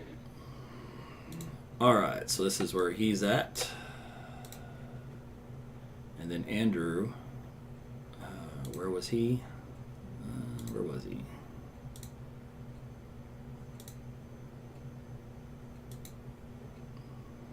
On Highway 8. 3 miles north of Gary on Highway 8. Roger that. Alright, so he's 3 miles north of Gary on Highway 8. Alright, let me see where Andrew was. Hey, Aaron, I am just south of Kingfisher, looking due west. It's trying to come down right in front of me right now. Okay, south of Kingfisher, looking due west. Okay, so that's where he is. Okay, so he's watching that one. And these guys are watching the Gary one. Okay, now I know where they're both at. Let's see. Okay. So James is on this little guy here. And Andrew is looking west here from Kingfisher. So he's not seeing much right now. It's rain-free base. Hans is back alive again. In theory.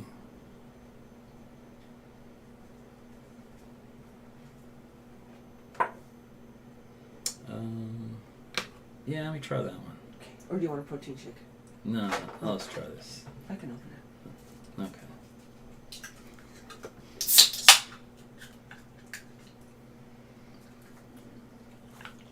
Thanks. You're welcome.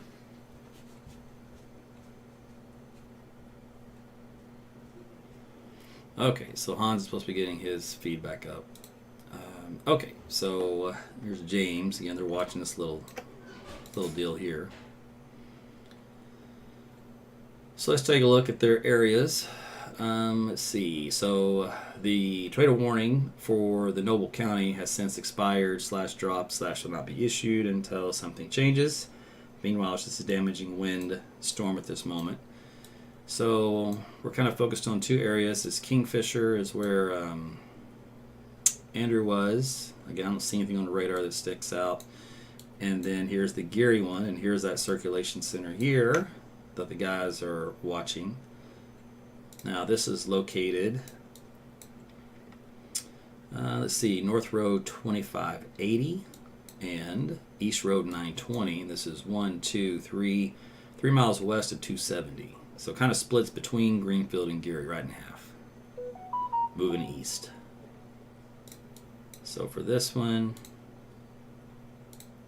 it's early on the rotation side of things. Probably leave it trails at 48%. Let's see what their view is. Looks like so.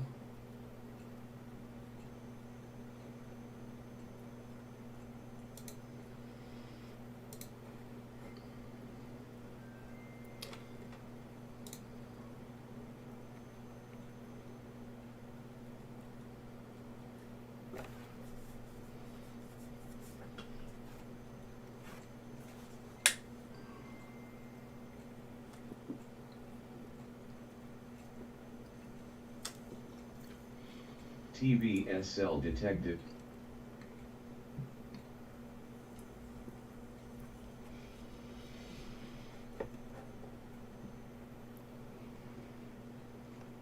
So some pretty ominous looking clouds they're looking at for Gary. There's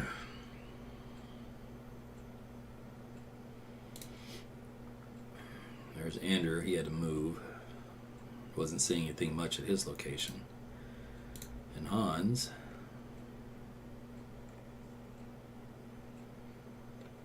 Never got his stream back up. Just his face. I don't look at your face, dude. Let's see. Okay. That's kind of falling apart. A little bit of a weak circulation here to southeast of Greenfield. Nothing impressive. Let's check this other radar view. Yep, same idea.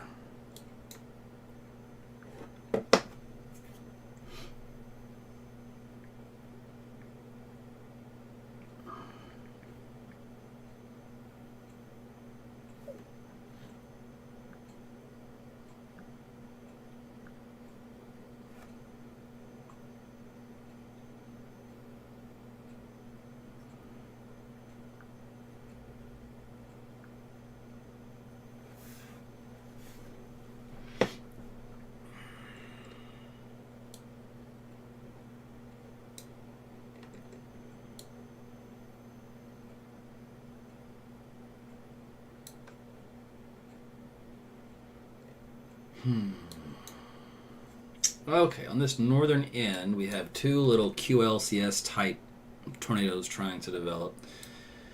One is between Marland and Red Rock. This is on East Road 350 and 3290. The other one is on, looks like R Street and West Fountain Road. This is about 4 miles northwest of Marland. These things are very transient. They won't last long. They'll be very weak. So, but anyway, those little TVS centers is what that's trying to pick up on. And then with the main mesolow area here, you might get something that spins up here and tries to rotate back in. But outside of that, still just a strong straight line wind maker for both situations. So that one, still a little area there, but very, very weak. And then here's the other one up here, also very, very weak. So far behaving. Just probably just little eddies. Okay.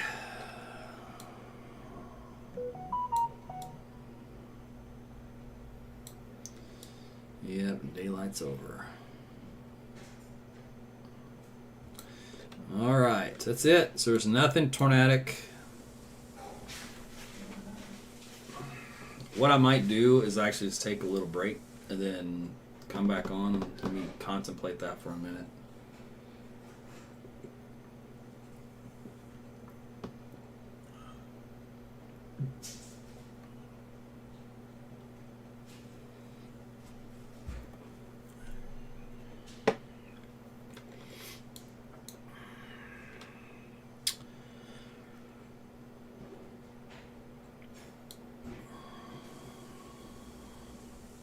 These two little eddies are still there in the data. Let's see.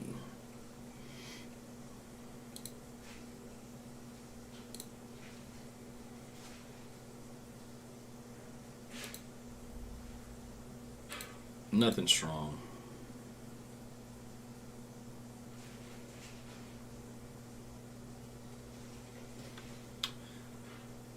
Okay.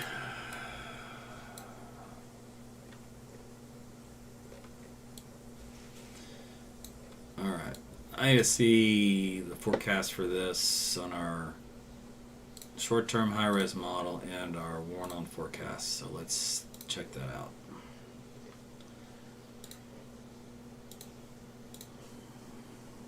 Okay.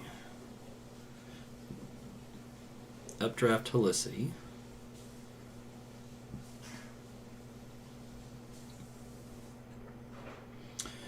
Kind of favors that spot we're looking at around Perry, look how it just loses all its punch. Still kind of regenerates though. Looks like around eastern Osage and North Tulsa County, and then heading up toward Veneta, and then the other ones in Kansas. A little bit better updraft helicity with those, and then the ones west of the metro, they actually fall apart. They get a resurgence right there in Edmond, North Oklahoma City, and that's it for those. If we look at the product for a probability of a tornado, 25% drops to 15, 25, 30 up around Tulsa, around 10, 30. And it stays 25 through midnight, drops northeast Oklahoma.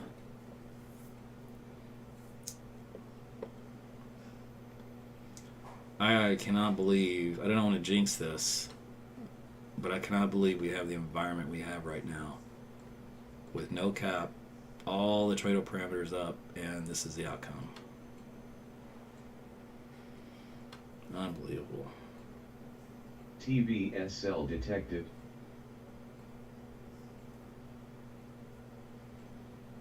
Unbelievable.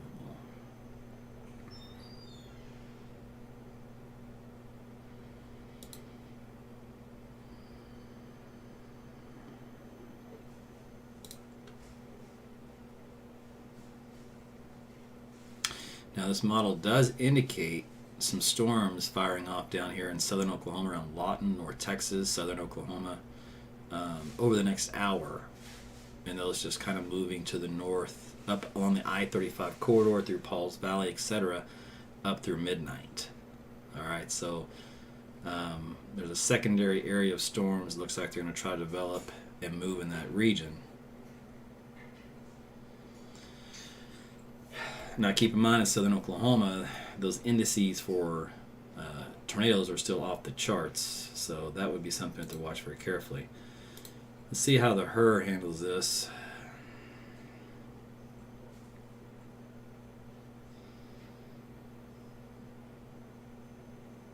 The HRRR backbuild storms right on top of Oklahoma City from 11 o'clock to midnight, and then southeast at 1 o'clock in the morning, 2 o'clock, 3 o'clock, 4 o'clock, 5. Doesn't produce those storms and coming across the Red River in southern Oklahoma, but it does produce them here in central Oklahoma.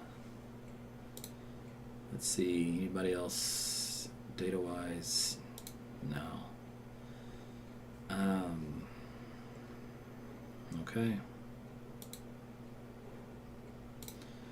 What did the tech WRF do today?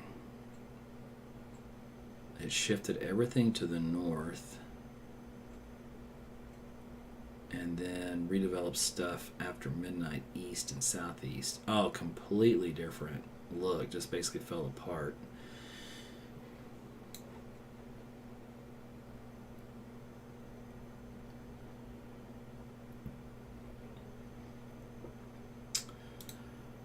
Okay, so a couple of confirmed tornado touchdowns so far. One near O'Keene, 4 miles south of O'Keene. One north of Hennessy. And then one south of Helena.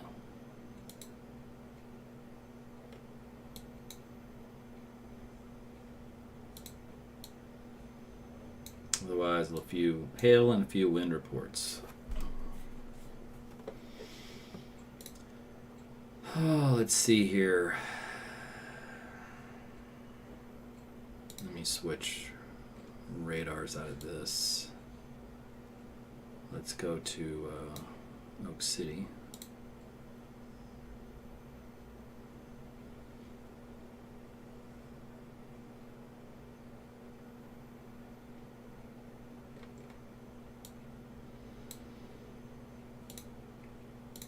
Okay, so this is our shear. So at 8:30, The low level jet has kicked in.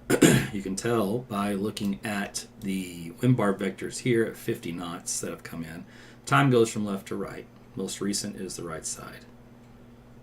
Now, we also have our vector at 7,000 feet and 8,000, 9,000 feet. And here is still southwesterly. It's become a little more southwesterly, just by a hair, compared to back here. And then at the surface, we're still south at 2,000 feet, but we're at the surface, we're southeasterly. So we still have, this angle and this angle. So you're still looking about,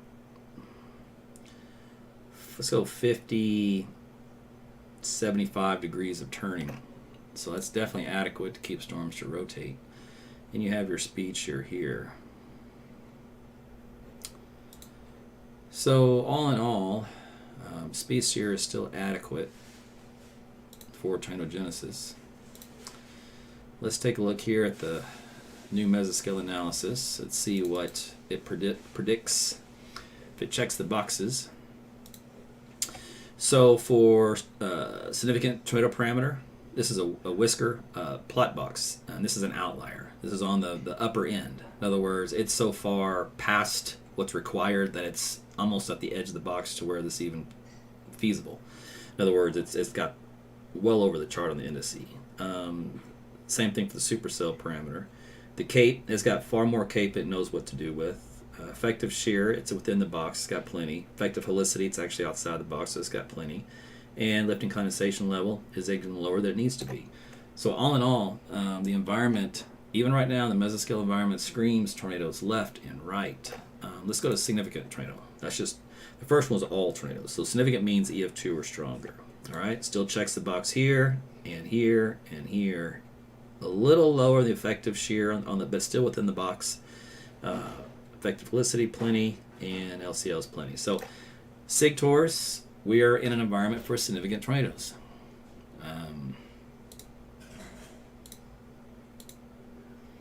I am so glad that that's what's happening, because we should be having significant tornadoes right now here in central Oklahoma, according to the data.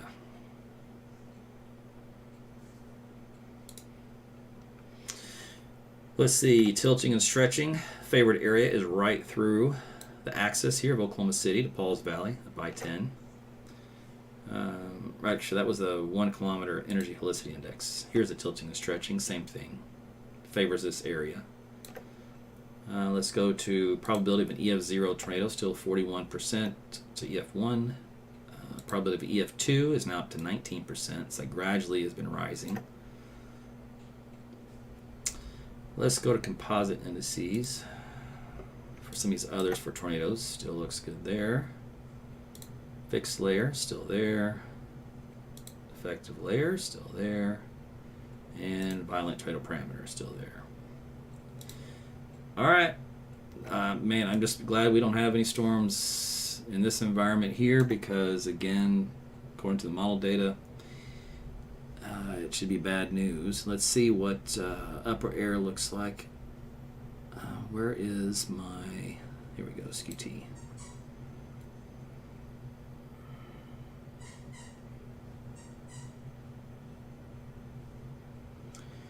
Yeah, according to this QT, we're still uncapped. Plenty of Kate.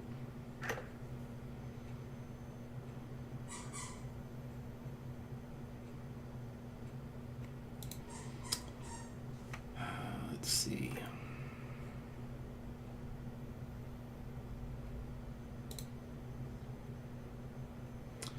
Theta E advection still goes up ahead of this line, feeding into it. Moisture convergence still happening in the same location, even out here for new development. Let's see, 3 hour dew point change, flat, 3 hour theta E, flat. Let's see here. Surface-based Kate and Sin.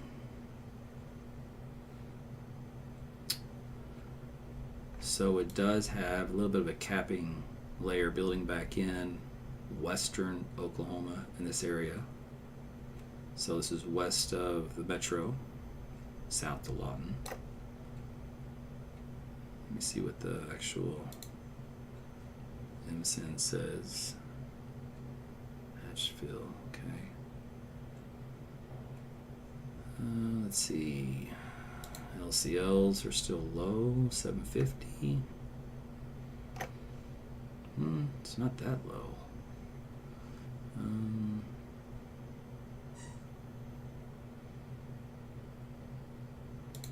Storm-related Felicity, still over 200. Photograph map. It's not the cleanest mid-levels, but low levels, spinning like a top. Let's see, Sig Hail, still up there. Same thing for that one.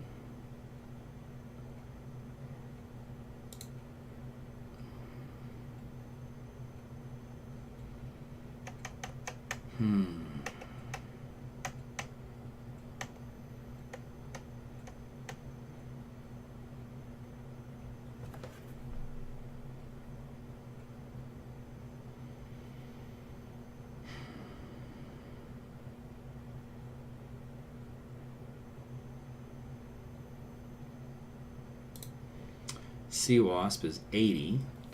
All you have to have is a CWASP of 65 or higher for an EF2 tornado.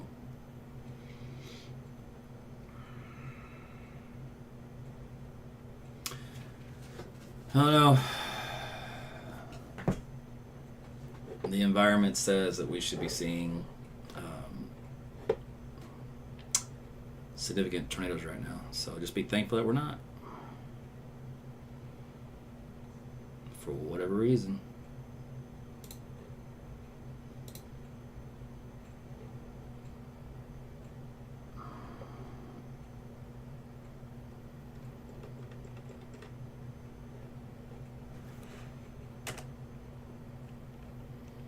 So this portable radar was relocated around the Geary area.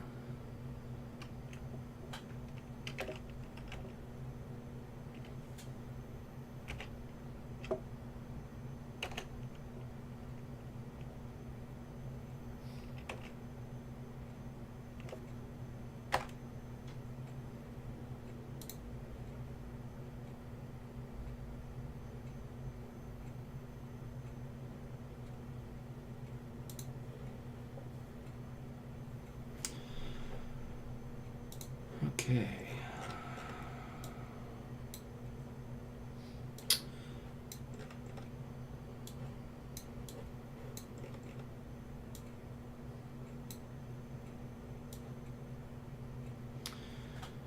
All right, well, we were looking at the data.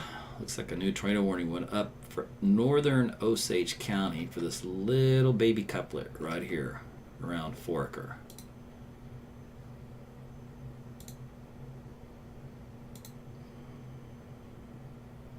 Yeah, there's 3 frames there. That was the most strongest one when it first formed. Very weak, but still enough.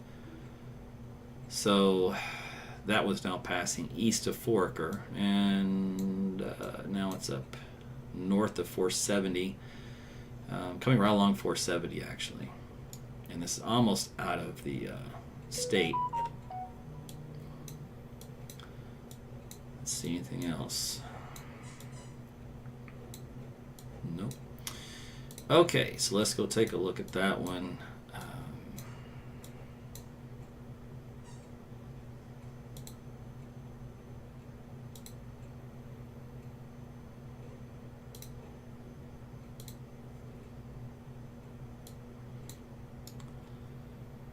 Okay.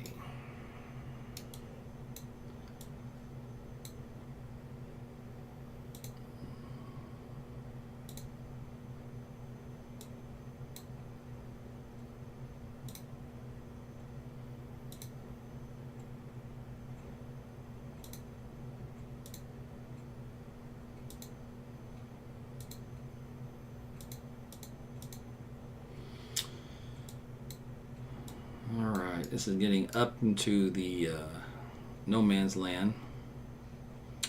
Probably the tornado is very low though.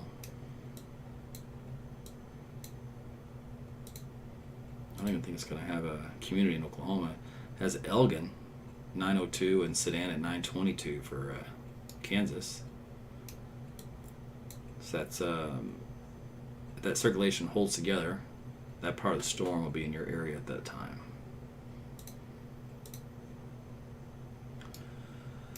Okay, let's see.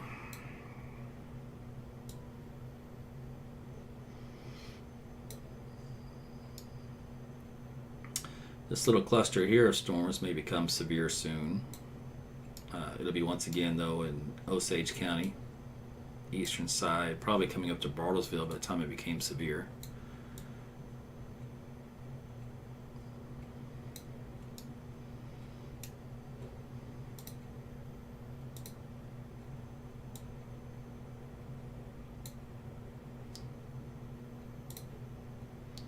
These winds still up around 50 to 60 miles per hour on the leading edge.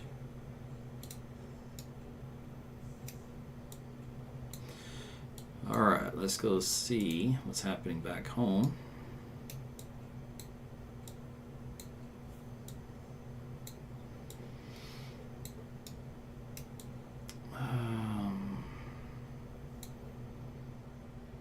Little RFD here. A little circulation back here at the tail end one. West of Geary again.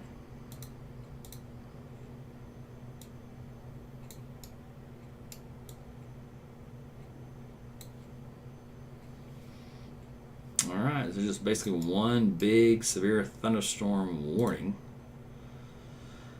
Time of arrival, Orlando, well, come and gone already. What else we got that hasn't already on this list? Pawnee, 8:48, Skidee, Blackburn, 9 o'clock.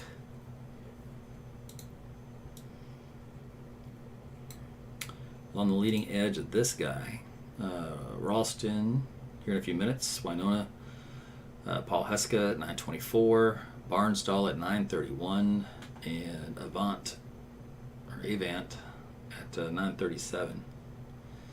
So this warning did come out, so severe thunderstorm warning for this one. That didn't take long.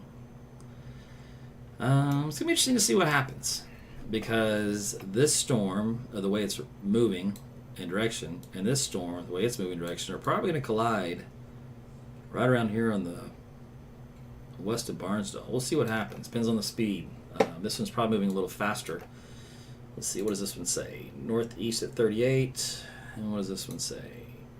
Oh, northeast at 52. Okay, well, then they should collide. So we'll see what happens with a cell merger in that area.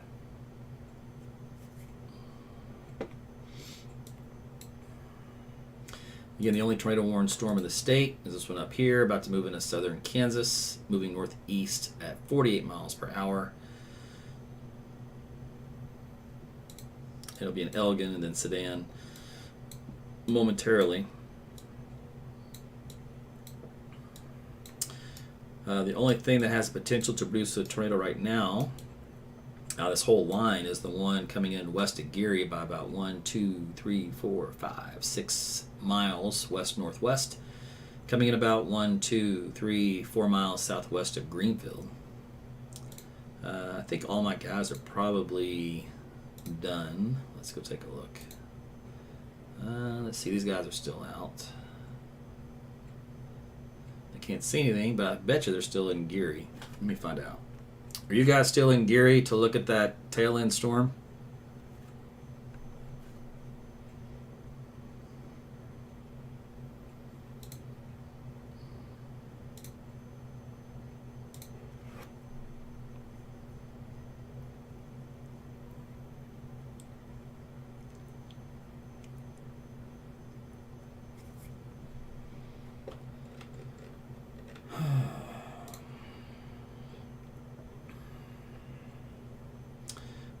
I think I see a little lowering back in here. It's hard to tell.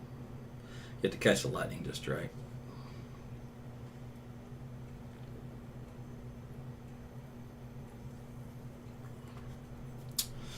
All right, that's what it looks like to me. Okay, so let's do a little analysis, because right now that is the only game in town, as it would appear. Let's see, that's around 5,000 feet. Let's see, I'm out here 5 miles west.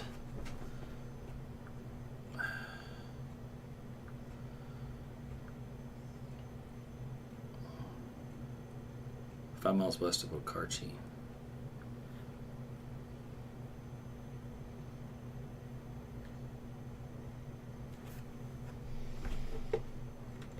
Okay.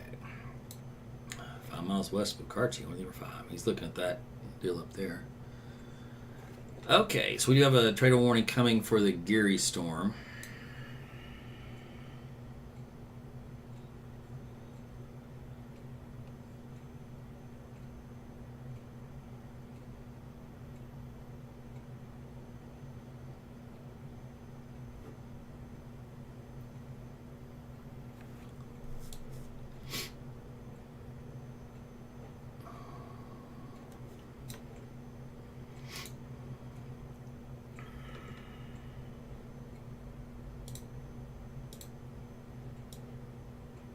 There is actually a little bit of a weak circulation here. There's nothing I'd call tornadic at this point. Just a weak area. That's it. And then this guy back here, this is a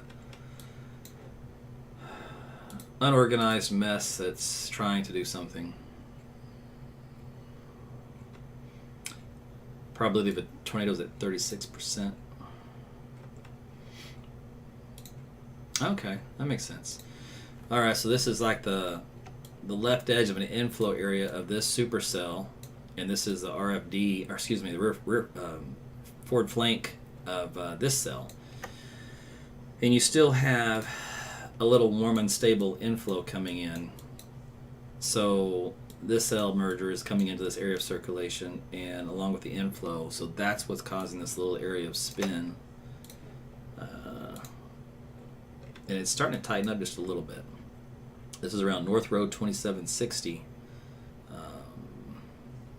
And where's my other road? Show me something. All right, we'll go. There's two ways to do this. Let me switch radars.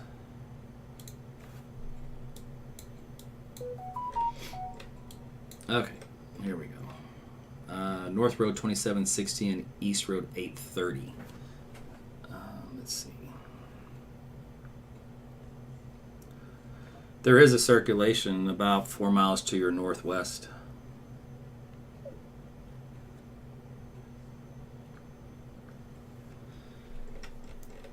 Okay, that takes care of that one.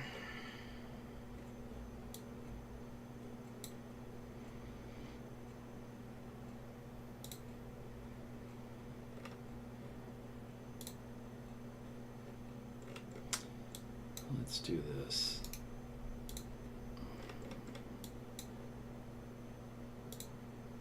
So there's another rotation product showing up.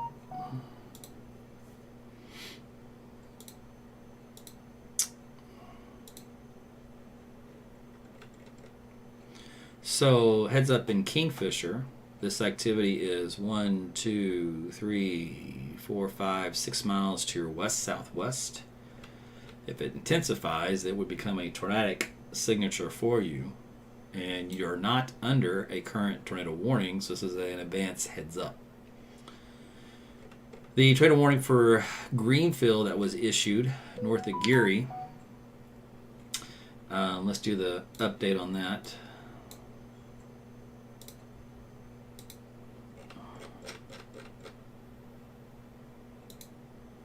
Okarchi at 941 and Kingfisher at 950. This one's moving east at 31 miles per hour. This will be radar indicated.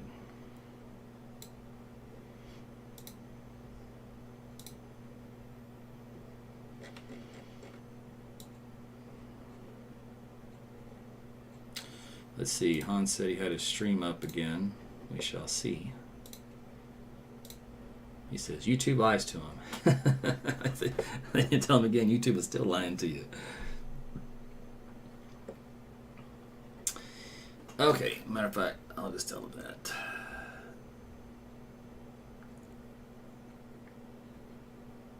Nope. Okay. Looks like these guys are still trying to get in position. Last I heard, they were somewhere near Geary. Okay, so this Greenfield one is starting to get better organized inbound and outbound winds, and this is up around 5,000 feet. So that one's going to become tornadic. I mean, it's already tornado warned, but as far as producing a tornado, that'll be soon. This one here is still weak, so we'll see how that goes. So it looks like things get much more interesting here in a minute. Okay, this storm out here in Tulsa, west of Tulsa I talked about, became tornado warned already. That was fast. Let's take a look at that one.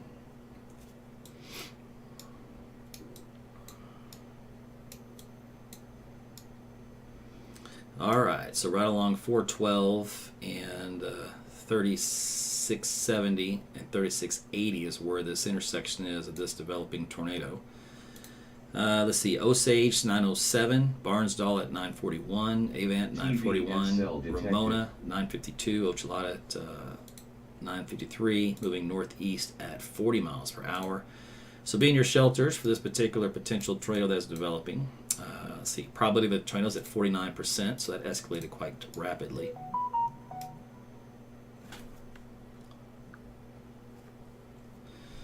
Again, this will be up into northeastern Oklahoma. So now we have 2 tornado warned storms that are in the state. This one here has moved out of Oklahoma and is now moved into west of Elgin in far southern Kansas along Road 8. Still has a couplet with it, so that may be producing a tornado. Let's see, no cross-correlation coefficient, so there's no indication of debris. But that's where that circulation center is. Before things get a little too crazy, give me 2 seconds.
Okay, so we have started this transition. Now all of a sudden we're getting tornado warnings where we weren't getting them before. So something now has finally clicked in the environment. We have a new one up here in east of Newkirk, heading up toward Granola, 714, Cedar Vale, 928. This is all in Kansas. Sedan at 945, Elk Falls, 956. So this is a brief tornado that just began to develop, or at least an indication of one. Probability of a tornado is at 47% for that one. The one in Kansas is at 32%. Let's take a look at the base reflectivity, or excuse me, the base velocity on that. So this one is located right along, let's see, let's get rid of that. Hardy Lane and Canteen Road. So it's coming up on that intersection up here in northwest of Webb City.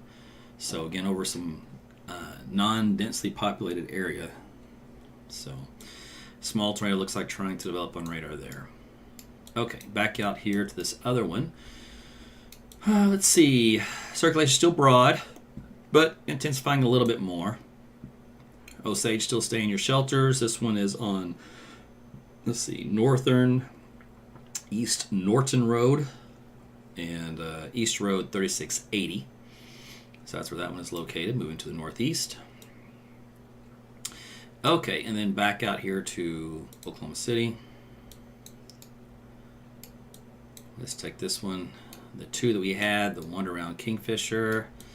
That little brief weak circulation's kind of dissipated. Just a little convergence of some strong winds coming in. So the west side of Kingfisher will probably get some good wind up around 60 miles an hour here in the next 10 minutes. The one out here in Geary, that's kind of moved up to your northeast by about 3 miles.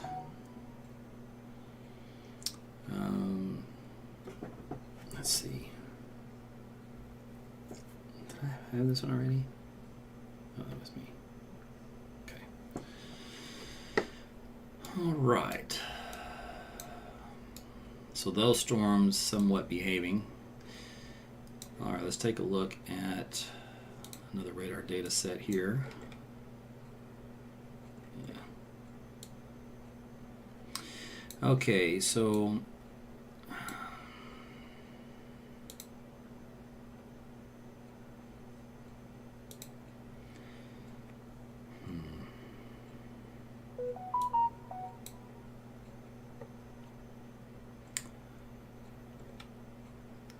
let me go look, see what's going on before these start getting to a point to where I won't have time to look at other data. Let's go see why things are doing what they're doing. Let's see, where are we?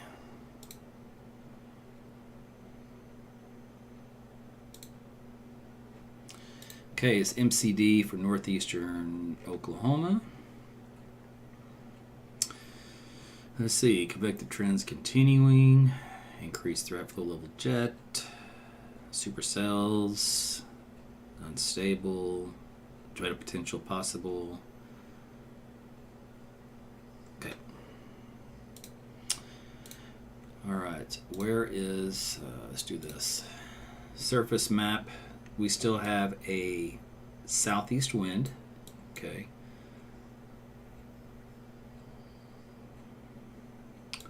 South wind here, temperatures holding the mid to upper 70s and dew points in the low to mid 70s. Okay. It's not good, by the way. All right, let's go with the satellite viewpoint. TVSL detected. There was some enhancement in the Q out here in this convergence line. Let's see what it looked like on shortwave. Oh, look at this blow up. See that right there? So that's the upper level lift now coming in for round 2.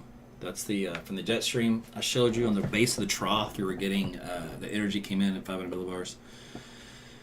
So it looks like that is creating some lift here, which is probably going to try to start to produce a few more storms. We'll see. Let me go with a different color.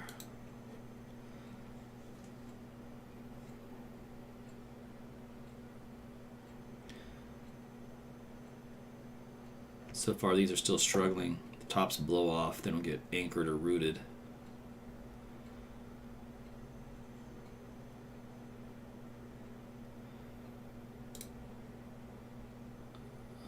Let's go with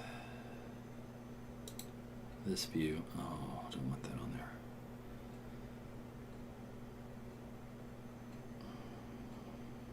That's all right.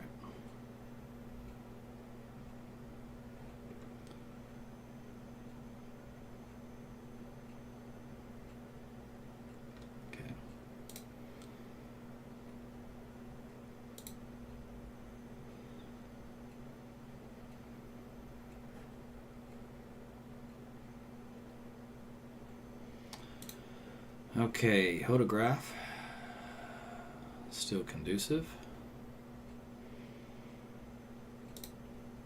Let's take a look at our environment.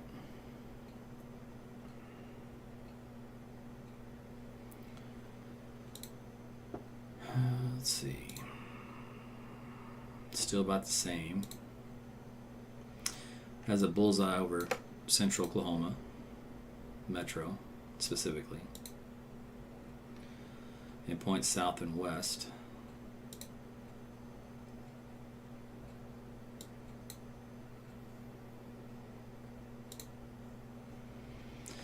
This is the violent tornado parameter.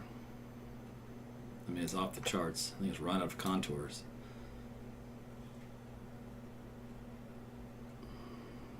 Okay.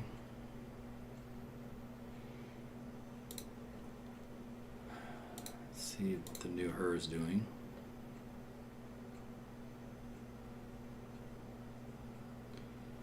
It does pop storms there in southwest Oklahoma along I-44 from 11 o'clock to midnight. There's 1 a.m., 2 a.m., 3 a.m., 4 a.m.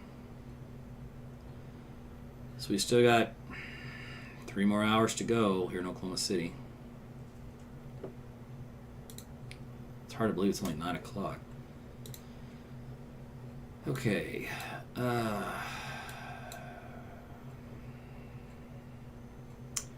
Where's the warn on forecast?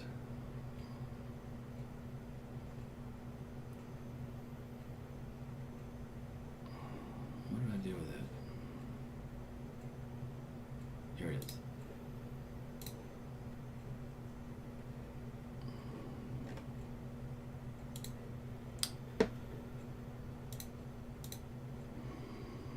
It's 7:30. Why is this late?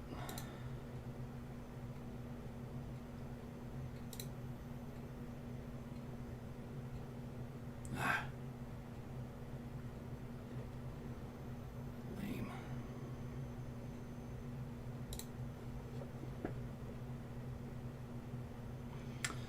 Okay, so let's do radar replay. Let's see what's going on.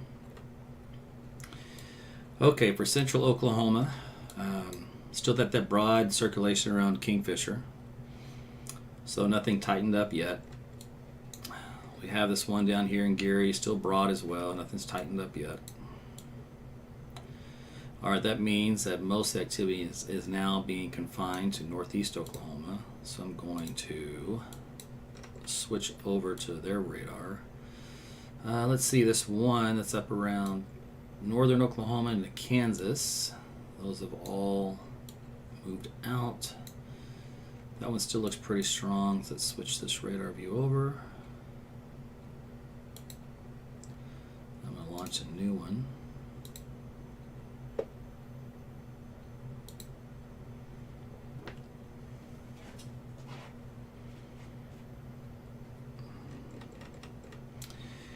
Okay, so this is our tornado here that is west of Tulsa. So it's northwest of Tulsa heading toward Barnesville.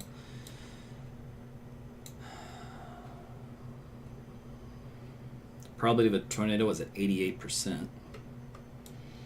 Currently this thing is centered over, I believe, just some trees. Yeah, there's nothing out here right now. So it's just picking up trees, if anything. This is past east of Osage, so it went, unfortunately, the circulation center did go right over Osage. It was weak at the time, but it did go over. Let me see if the other radar picked up any debris signature from it.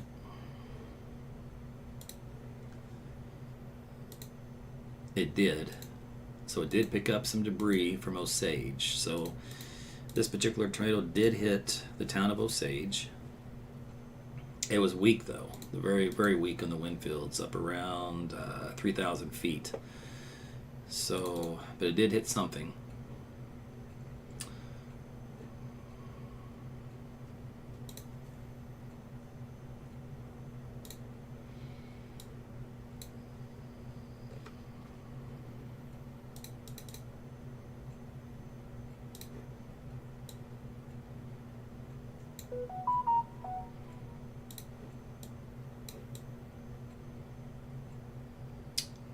I gotta wait. TVSL detected.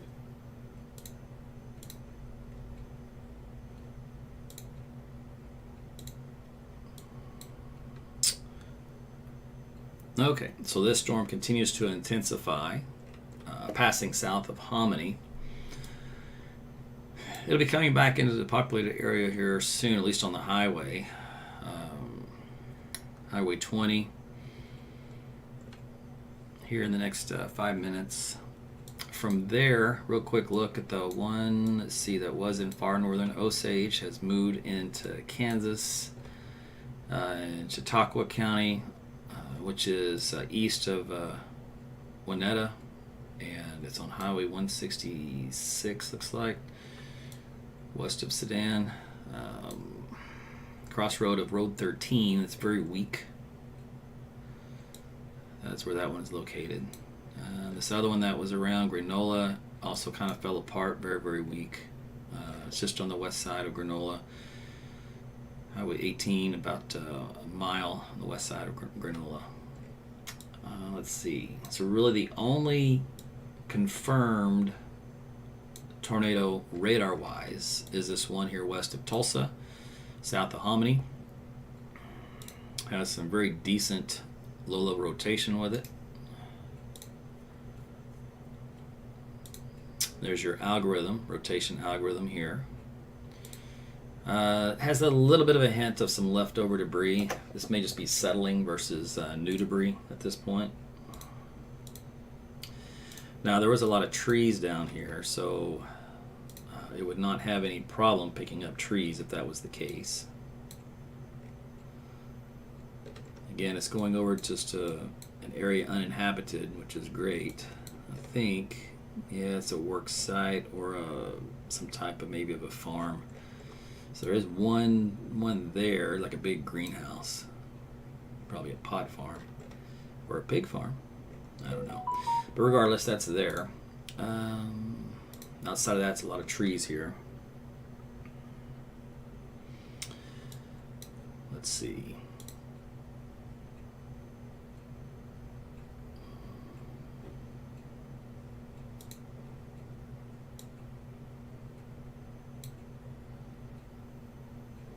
Still not.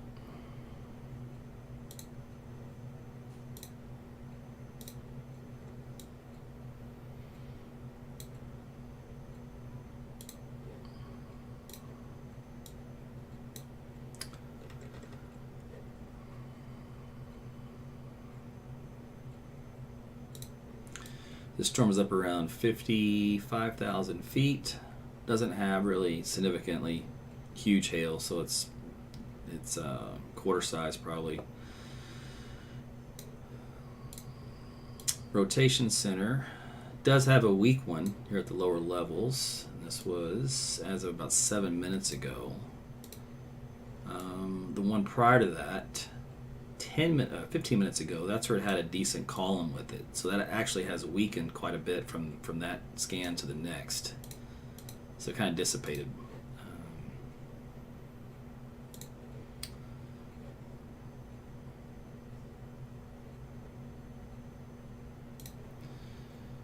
I was looking for a debris pathway on this. Yeah, there's one there.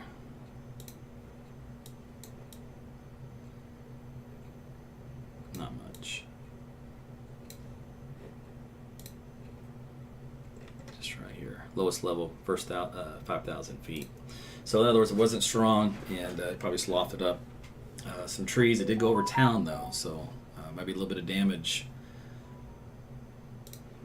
in Osage as a result. Okay, so anyway, stay in your shelters for this particular tornado warned storm. Barnesdale event, it's coming your way. It's passing just southeast of Hominy. Still has a debris signature, looks like, with it, so it is still picking up some trees and whatnot that it's going over.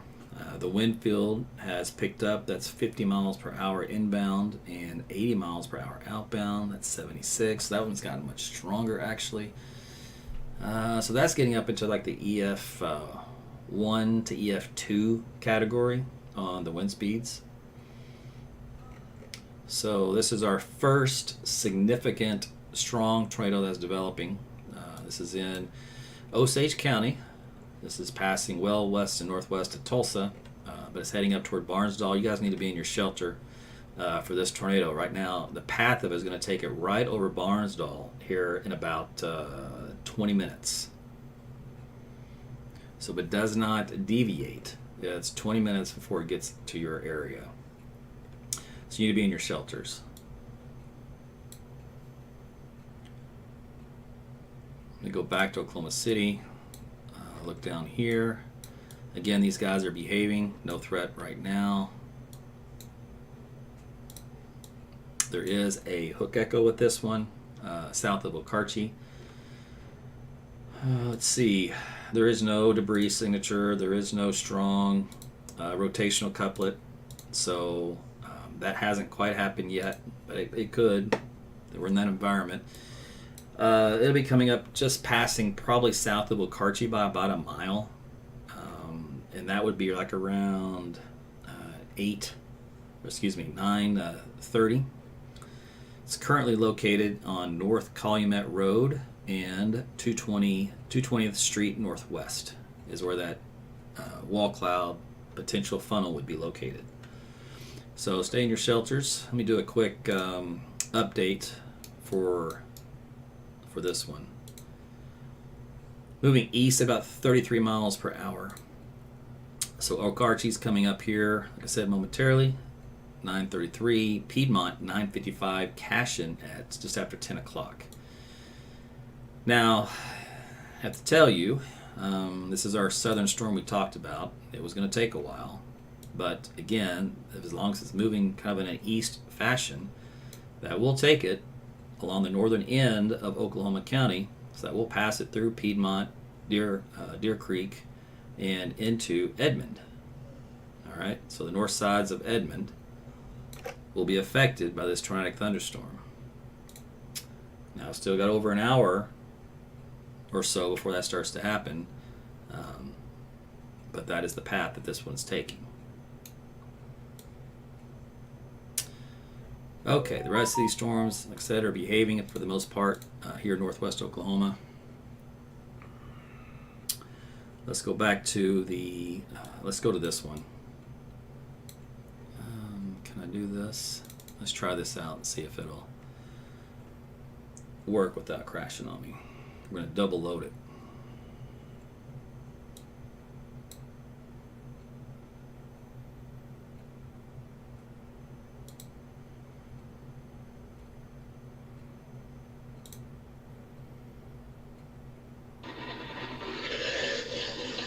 We may have a developing large tornado. We are 6 miles west of Okarche on Road East 910. It goes east-west all the way to Highway 81.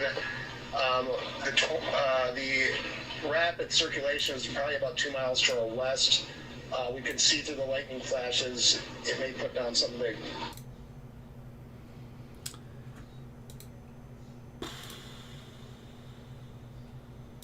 Okay. So this circulation, again, in Osage County is right along Highway 20, east of Hominy by about 1, 2, 3 miles. This will be coming up on Barnesdall soon. Let's see, Barnesdall coming up. Let's shrink this down. And, yeah, it's a good position. Let's see, 941, event 942. Ochaleta coming out at 9:54, Bartlesville at 10:06. So you need to be in your shelters for this tornado, this warned storm. It has had a history of producing some damage. The debris signature has been detected by the radar, and there has gone over a lot of trees. So we do know it's probably trees that were hit, but it did hit a small town. It was weak at the time, but regardless, it has intensified in its velocity and signature. So it's becoming a strong tornado. It could be an EF2 type strength. Has a nice hook echo, nice presentation. So in other words, this is going to be probably one of those longer lived ones for a while. Okay, so we're going to keep keep tabs on that one. And let me go back down here to where my guys are stationed out here in Okarche, I believe. Okay, so they're looking at this area that's about 1, 2, 3, 4, 5, 6 miles west of Okarche on 220th and North Heaston Road. That is where that's located. I can see if their stream is still up, and it is. They're looking at lightning flashes to try to detect what they see. When it's dark, there's no telling what you see, unfortunately, unless you're very close to it. You can see scud, and it may look like a tornado kind of a deal. So we'll see what that comes out to being here soon. Let me refresh their page just to make sure that that's feed is current, live, updated, no lag, etc. Okay. All right, so let's go back to the data here, do some analysis. This will take it right into Okarche. Now the prior path, if you remember, was just about a mile south of Okarche. This one takes it right into Okarche. So this is our developing tornado. It has a tornado product indicator on it. There's our velocity couplet, where the yellow triangle is. It does not have a debris signature with it yet, but it is strengthening. It is currently over open farmland. Now there is a farmhouse here to the northeast over this pond, and another farmhouse here about a mile down the road. So you guys need to be in your shelters. And then another farmhouse or two after that, and then we will start getting into the Okarche region.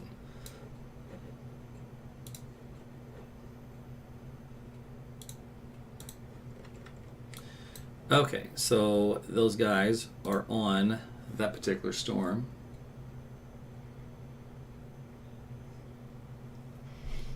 And of course, they're losing cell coverage at the time. Okay, so I wait for that. Let's go back over here to our storm for Bartlesville. Okay, so this particular storm has really intensified its rotation rate. 94 miles per hour outbound and 76 inbound. Okay, it's got TDS on it up to an EF3. So this may be the strength of an EF3 tornado. It does have a large debris signature with it.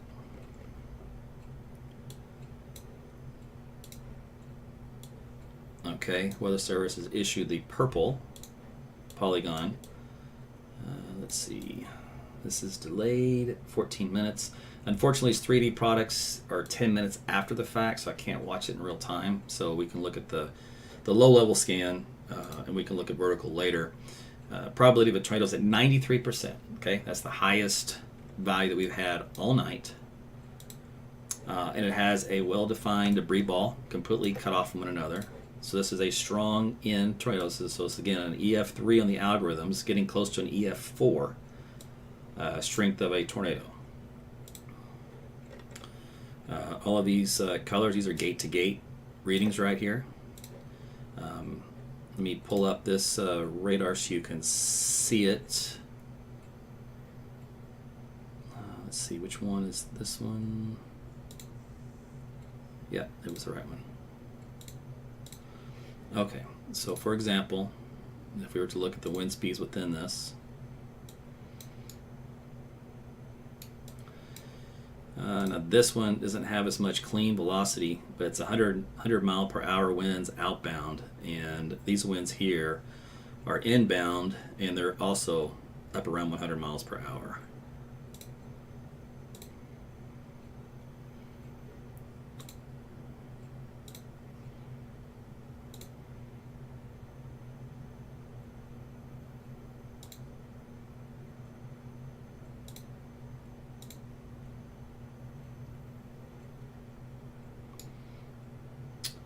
Alright, so again, this is going to be a tornado warning for Bartlesville.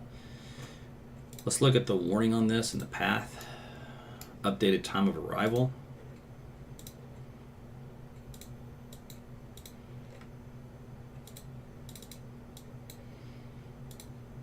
Let's see, moving northeast at 40 miles per hour. The tornado damage threat is considerable because of the strength of the circulation on radar. Barnesville at 9:41, Bartlesville 10:05, Dewey 10:11, Copan and Kansas at 10:20. Again, this is going to be an EF3, potentially stronger tornado. This is going to be doing a lot of damage, and unfortunately is going over the town of Barnesville. You guys need to be in your shelters. It's the lowest floor, away from all outside walls and windows. If you're currently in a mobile home right now, you have to get out. You have to go get it to a neighbor who's got a home. You got to do it now. You've got time, but you got to do it right now. Again, the town of Barnesville. This trade will be coming right over your town here in the next 10 minutes. That is the, let's see, probably the only significant tornado right now in the state. There's a weak circulation around Elgin and Chautauqua coming your way. Very, very weak, but that's a little convergence there for a weak tornado warning. Let's see, the one back here in Okarche, let's see, hasn't really quite wrapped up to anything stronger yet, but it is coming over town, so make sure you're in your shelters. Right now, the probability of a tornado is at 88%, so that's actually gone up quite a bit from before. So we're starting to see these numbers ramp up. So it could easily be one of those deals where Okarche, it strengthens and intensifies right on top of you right as it's coming into town. It's right now about 2 miles west-southwest of town.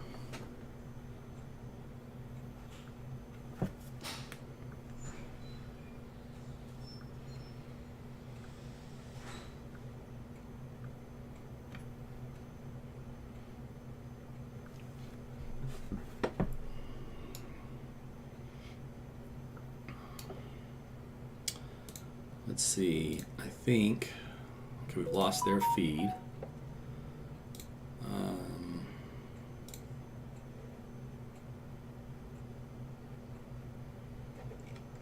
Okay, he's down 2.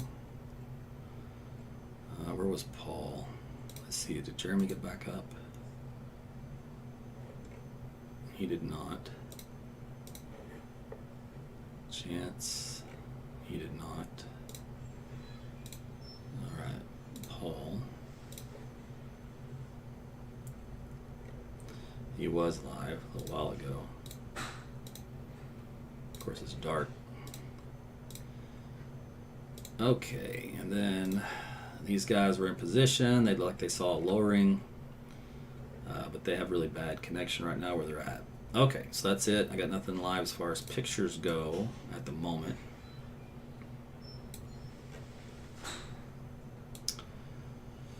Okay, let's look at this one also for wind speeds. Little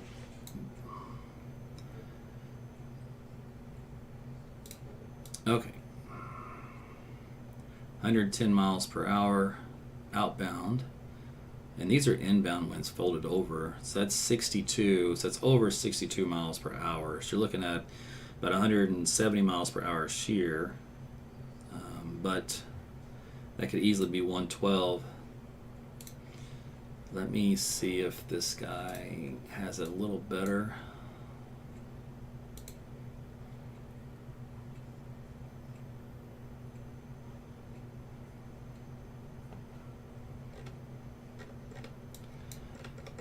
Okay, so in this particular case here, the gate value is 78 knots and 60 knots.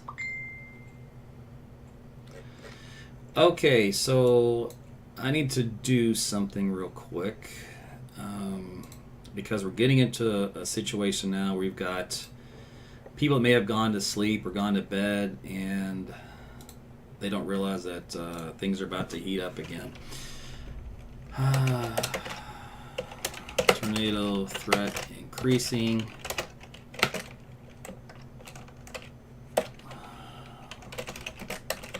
Live coverage continues.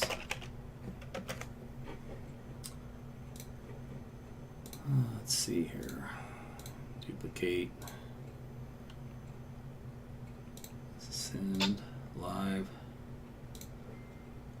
Okay. Delete.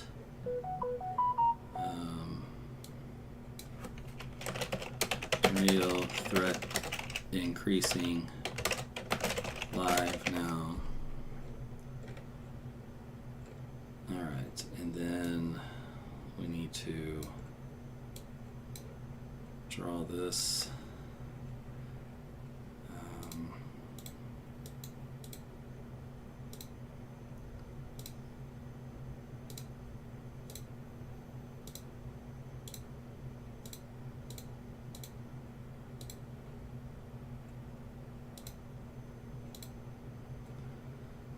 So that's going to send out to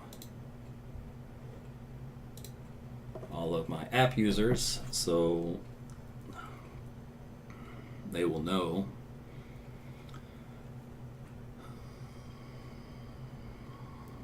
And then as soon as that finishes, I got to send Bartlesville users a message. Alright, let me finish that loading. Let's go back to Bartlesville here.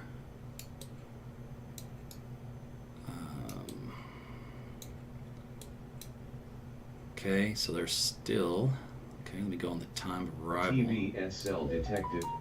So time of arrival is at 2:20. It's like it's going to pass possibly on the west side of Bartlesville now versus right over the town. It's in 7 minutes. But just in case it moves to the right. Alright, so that's done. So now we go to Bartlesville.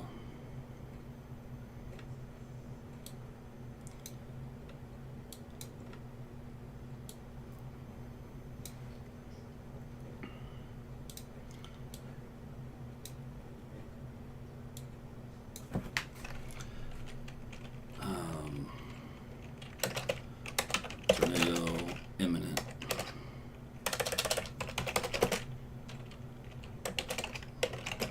Shelter now.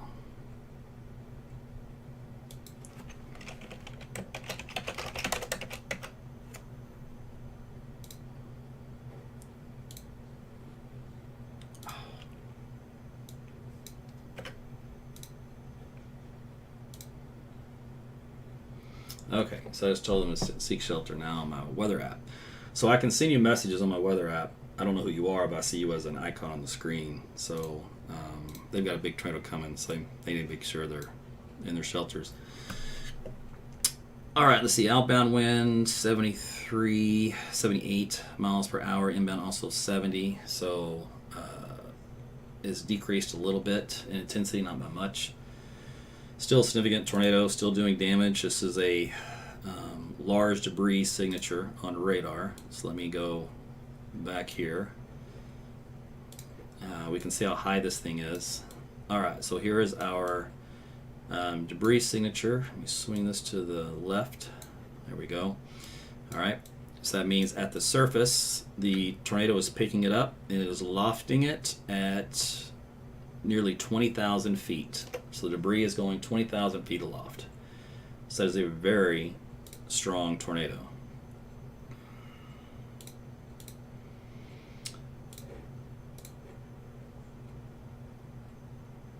We can also look at it this way. Let's see if I caught it, and I did. There's the mesocyclone. So there's the tornado circulation that goes up to 30,000 feet.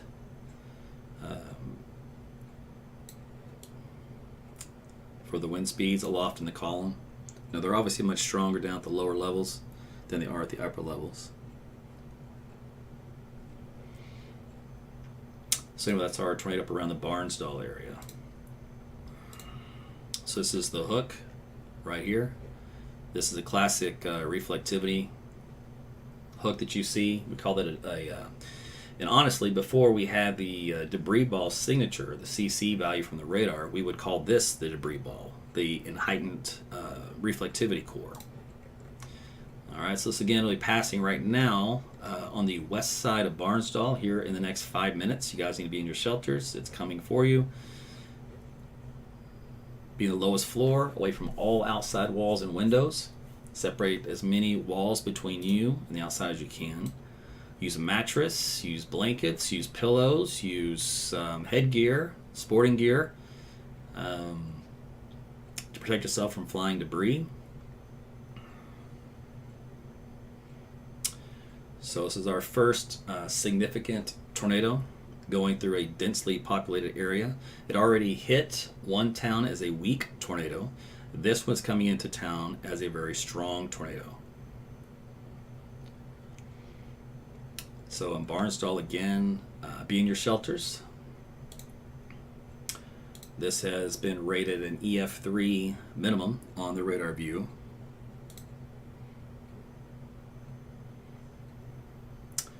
(100-mile-per-hour winds and 57.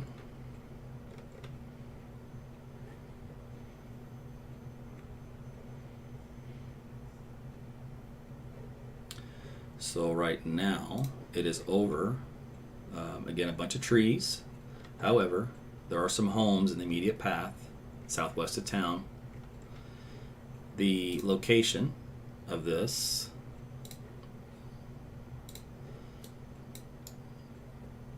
is County Road 2380, unnamed Oil Road, County Road 2380. That's where the center of the tornado is coming into. Again, it'll be passing into the southwest side of town of 2420 here in just some moments.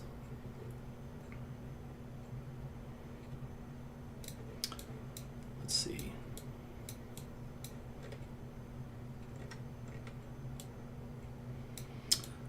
So let's see. That's going to be up around 2420 and west of Anita Bryant Street, Gina Lane, 11th Street.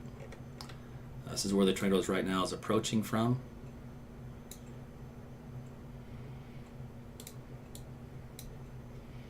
So be in your shelters. So it is now coming in. It's on the southwest side of town.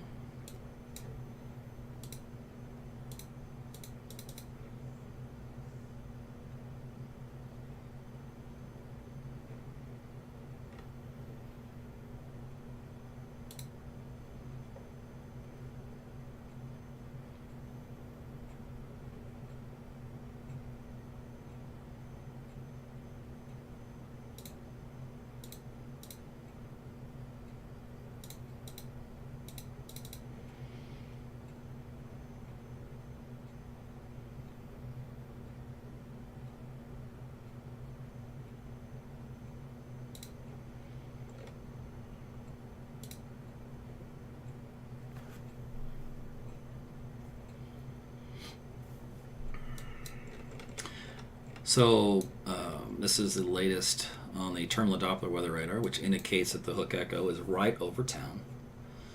So it did jog a little to the east. So it's currently over the town of Bartlesville. So this is a significant tornado.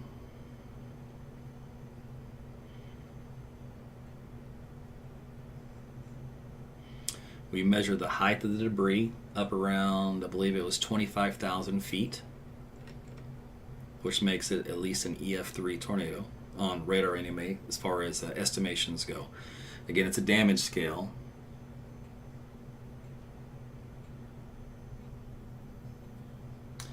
I know we're going to take a look at the Okarchi storm here in a minute.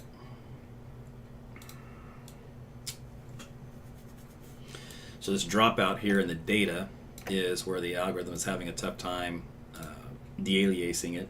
In other words, when you have really strong winds, the algorithms has to infer when the scale wraps over as to how strong it really is. Right now, from estimates on the maximum inbound and outbound wind, we're looking at about 144 and 123 miles per hour. So if you average those together, you're looking at about 130 mile per hour winds, which again is about an EF2 tornado at least from this particular standpoint. So it has a large debris ball that just went through town. So there was the last view there, and the new view just came out and has expanded. It's a quite large debris ball. Now the debris signature, the tornado itself isn't that large, but the debris signature gets cast out and spread out. from the tornado. So this is the debris ball itself and the reflectivity. So you can see it went right over the town. It was a direct hit. Pray for those folks. Again, algorithm suggests an EF3 at the time. So next up is Bartlesville. You got to be in your shelters. Take this storm seriously. This particular storm has had a history of producing damage along the way.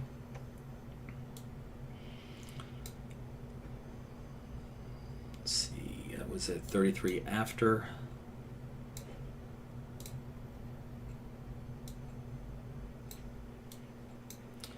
So again, the debris has been lofted up to around 25,000 feet elevation.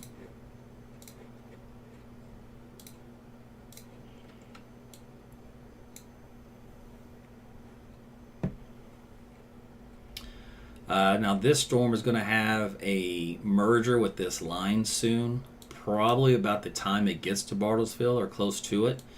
And then I'm not sure what configuration it's going to have after that. It may kill it. It may not. We're going to find out one way or the other. Let me go back and check on the southwest Okarche one. So this circulation center is 1, 2, 3, 4, 5, 6 miles of Okarche. It's still weak. Still trying to organize. It's right on the just north of the county road, just due east of Okarche. It does have a rotation area with it. Again, no debris signature or anything like that. It's just a thunderstorm that has a hook echo with it and weak circulation. So it will try to intensify as it works eastward.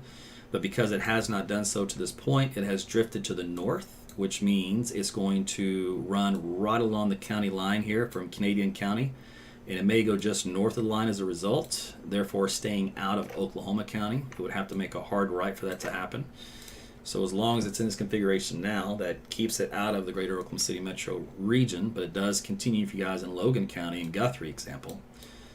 We have more storms southwest of there that have developed. Those will become tornadic. We'll have to keep an eye on those. All right, let's go back up here to northeast Oklahoma. Rotation product is still off the charts, the bright colors. The shear velocity table again is off the charts to where it even misses the data. Again, the debris signature is still present. So all intents and purposes, this is what we did not want to see come in today. This is our long-lived, long-track, strong to possibly violent tornado. These are the ones that do the most damage, cause the most injuries, and take the most fatalities, especially in the overpopulated areas. This one's starting to change its configuration a little bit. Let's see on the data here.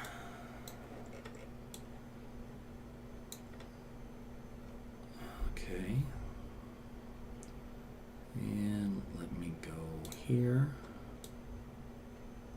All right.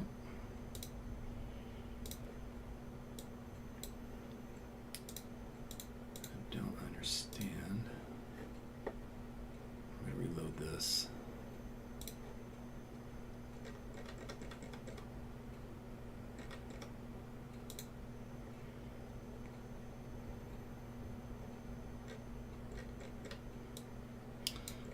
This data source is old, therefore unreliable. It's too bad. It was a good output to use in conjunction with my others. Okay, so Bartlesville, we're looking at about 10:05 to the southwest parts of town. So that's 20 minutes from now. I'm going to warn my app users in Bartlesville. You can get my weather app, by the way. It's free. It's called AT's Weather to Go. It's on Apple and Google Play. And you can be one of these people that I am messaging directly to tell you to seek shelter now.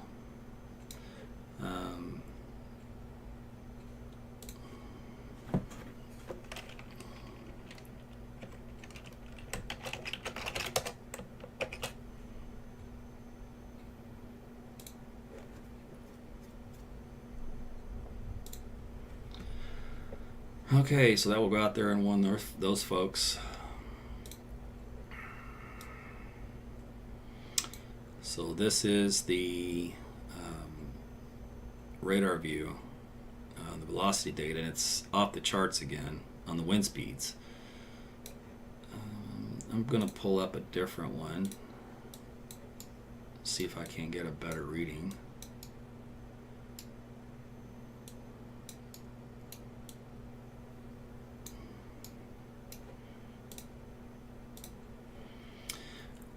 I'll tell you what,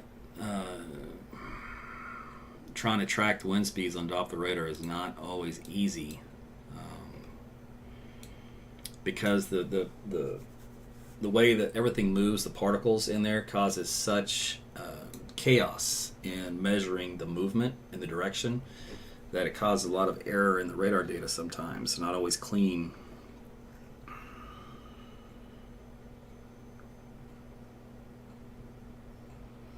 Okay, so that line is merging.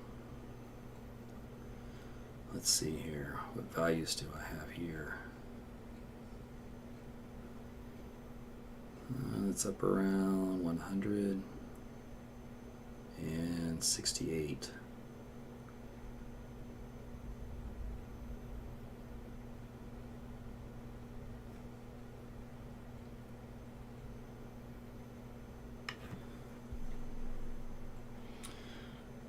Okay, let me do another storm track for you guys up here. So this supercell storm, remember this is the structure of it here, is now being overrun by this line of storms to the west. It's beating it before its arrival to Bartlesville. So this is going to be interesting to see what happens if it actually kills the tornado, or does it help to intensify it? We're going to find out here soon. I'm hoping it kills it. All right, so let's do another track on this one. Movement to the northeast at 51 miles per hour. All right, so Bartlesville here in 10 minutes, 10 o'clock. Dewey, 10:05. Copan, Kansas, 10:12. Tyro, 10:25. South Coffeyville, 10:30. So be in your shelters if you live anywhere up along Highway 75 from northern Oklahoma on into southern Kansas, as this particular tornadic thunderstorm has had a history of producing damage and significant.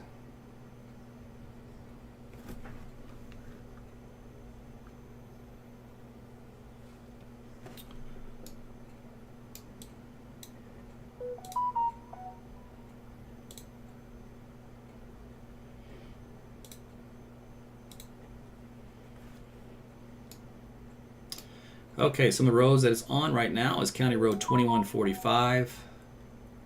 That runs north and south. Let me get something else. County Road 2686, so coming up on that intersection, 2145, passing just south of you, 2660. Once we get from there, now we're going in toward the southwest side of Bartlesville, County Road 2702. West Road 2100, or also known as, looks like Circle Mountain Road, 2706, and then in the southwest part of Bartlesville itself, over the next 5-6 minutes.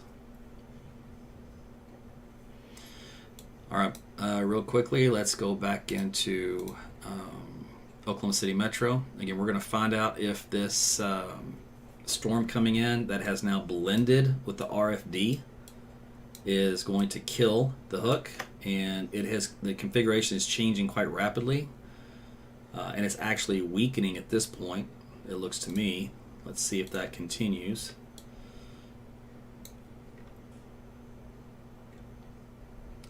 No, EF3 right now, or EF4 is the estimate on wind speed ratings. So that hasn't done it yet, although the reflectivity did look weaker. Maybe there's a lag. We'll see. Debris signature still being tossed up to 25,000 feet. We've got 2 tornadoes now. No. Okay. Well, hold on. Yeah, we do. Okay, we got twin tornadoes. That just happened. Okay, so one tornado is here and the other one is here. So now they've split. So that line that came in did change the configuration significantly. Let's go over here to this map and let's do roadways on this one. Oh, it's messy. County Road 2570. And let's see, anything else up here? It's not going to show. Let's go over here. The Frank Phillips Memorial Highway, it's 123 and 2075. All right, and then the other one is 2145 and 2682. So we have twin tornadoes.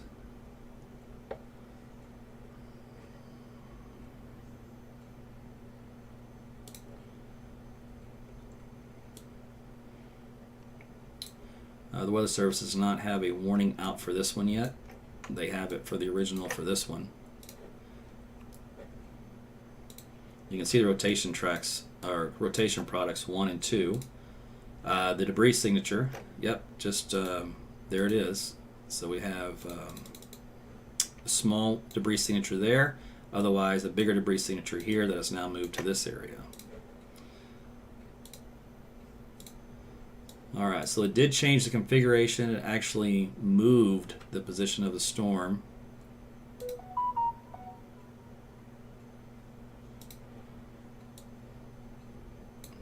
Let me see how this worked.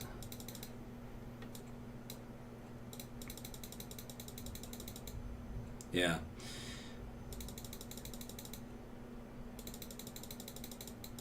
Okay.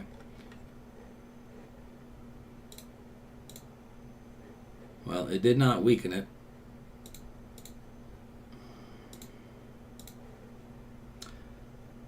Actually, inbound and outbound winds off screen here around 105 and 106. So technically, I guess it is a little weaker.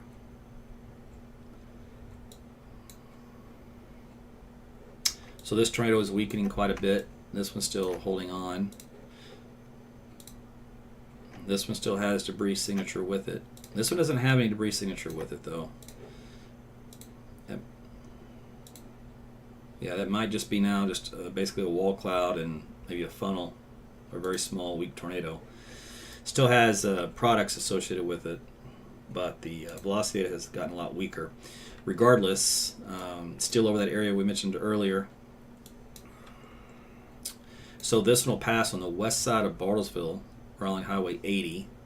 And this other one will, if it holds together, will pass through Bartlesville, looks like.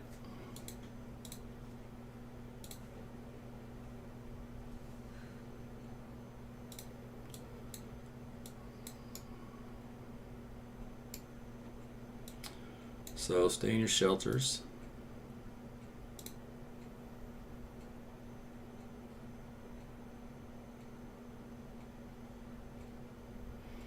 I'll look at that one coming into Oklahoma City Metro here in a second.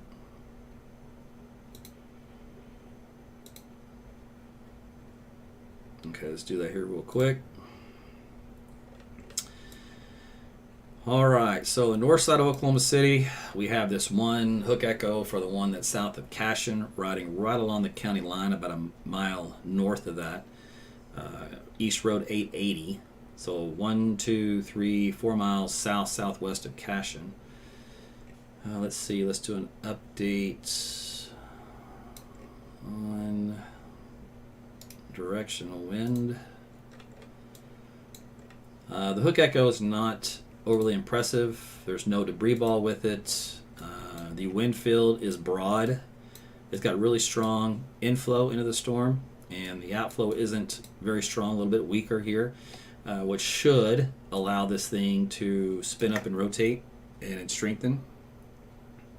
There is a wall cloud associated with this, no doubt, and might even get a brief funnel every now and then, but it's not a significant tornado situation right now, anyways. Anyway, the circulation is just too broad for that, but it could spin up quickly, but right now it's not. Let's see what else we got. This Guthrie one, there is a little weak convergence here on I-35 east of Seward on East Blind Lemon Road, but it is nothing significant in the data, just little shear axis. All right, so here in the metro right now things are kind of quiet for the time being. Storms are up to our north, so we shall watch those. There are other storms out here to our west southwest that are developing, so do expect those to become tornadic. They're in that environment. Norman did issue a new sounding, a new balloon sounding that'll come up here soon. So we'll see how the atmosphere has changed in the last couple of hours. Like for example, as the cat built back in. So let's go back to Bartlesville here. So yeah, the storm itself has weakened considerably because of that merger. It disrupted how it was producing. So everything has come down. There's still a debris ball though here coming in the south side of Bartlesville, which does mean that the tornado is still on the ground, still doing some damage. Now, likely it's over going to be a lot of trees, and it is. So a lot of this debris signature is from trees. There were a few homes here and there. So hopefully everybody's okay. Hopefully they sought shelter and didn't get too much damage, because the thing did weaken quite a bit.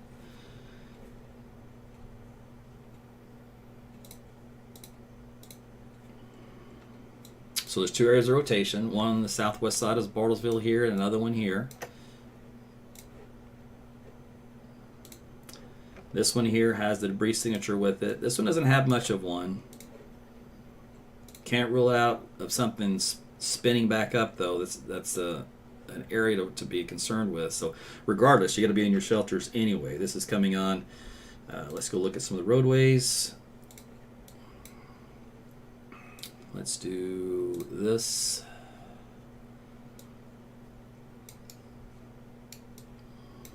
So this is County Road 2019 and 2708. The other one is down here on Mountain Road, 2100, Southwest Mountain Road, East Mountain Road.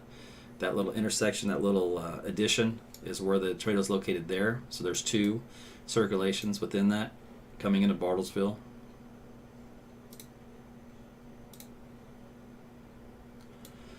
All right, new data is coming in. That circulation is now moving over to Southview Avenue, South Dewey Avenue. That's tornado number 1. Tornado number 2 is up here on the west side of Bartlesville right now. Right along the highway, 60 and 123 is what's left over that circulation center. So again, stay in your shelters.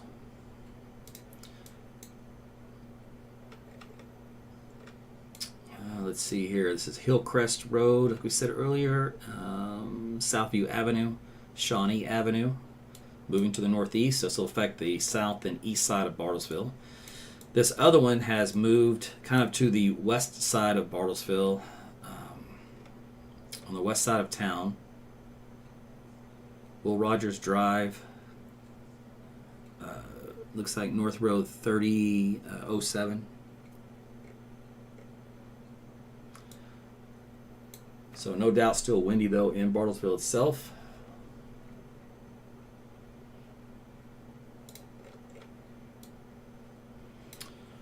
TVS here still triggered on that one up northwest. I went very close to airport up here for Bartlesville Municipal Airport. And then we have the other one here on the southeast side. Crossed over the Caney River. And coming up on Silver Lake Road, and here soon, US 60.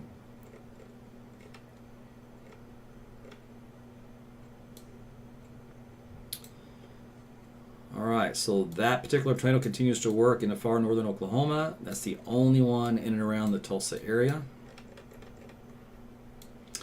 Copen, stay in your shelters. Dewey, you need to be in your shelters. Now the configuration has changed, and so we're getting a little different movement So I want you to see how this original circulation here split into two. One went this way and one went this way. Ready?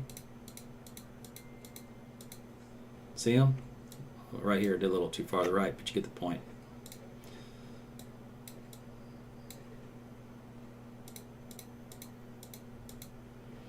They're both still holding together. Again, one right over the airport area, and then one here on the southeast side of Bartlesville.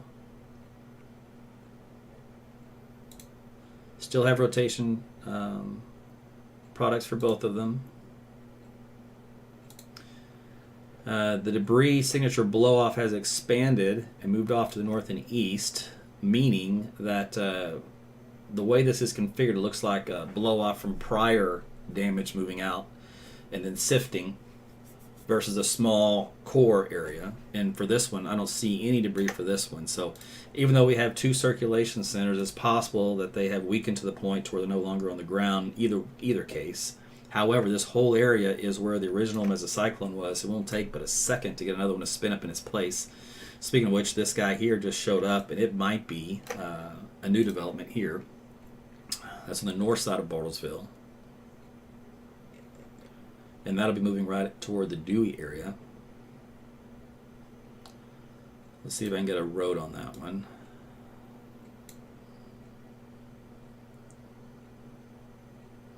Let's go here. Oh, you know what? Let's do this one.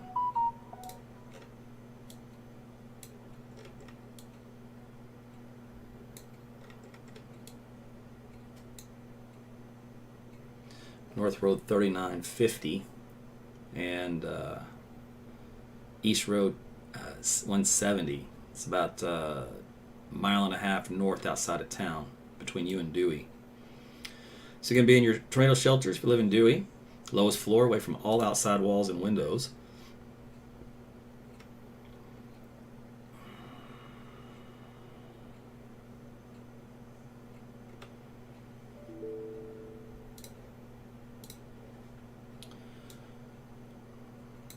Again, the wording on this is considerable because of the associated damage.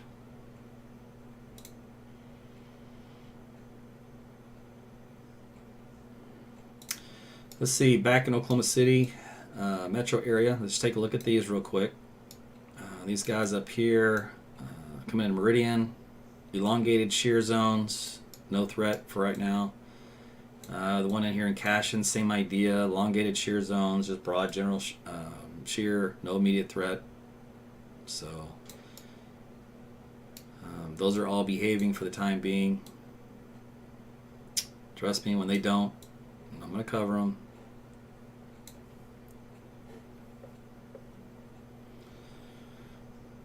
Okay, so let's let me kill this and restart it. Let's see here. Let's go back to this one. Okay, so Dewey, that new circulation is on the west side of town, Durham Road, and west of North Road 3960. That's where the new tornadic circulation is located. You need to be in your shelters. Still leftover debris associated with that old mesocyclone.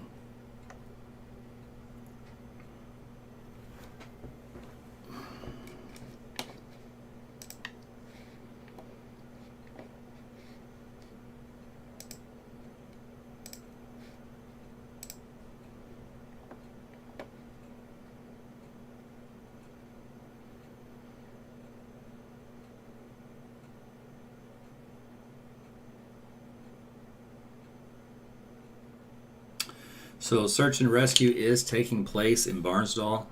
There are numerous structures damaged.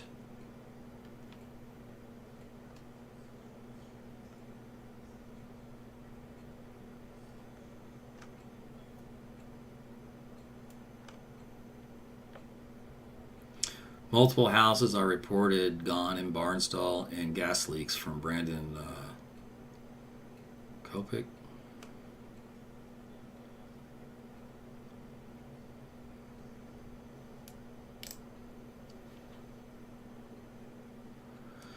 That's the second tornado to hit Bartlesville this year, this spring.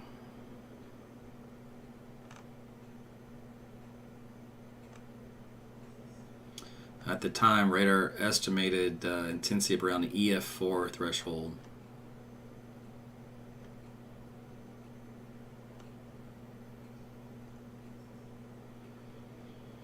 A high-end EF3 or low-end EF4.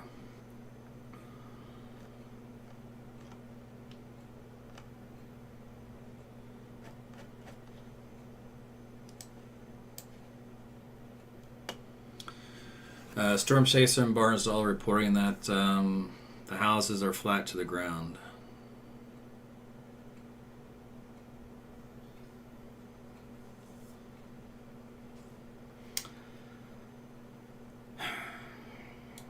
All right, Dewey, stay in your shelters. This tornado is nowhere near it was the strength when it was over Bartlesville, but still, it's on top of you. Lowest floor, away from all outside walls and windows until the storm has passed. It's moving to the northeast at about 50, so it'll be a quick mover in and out.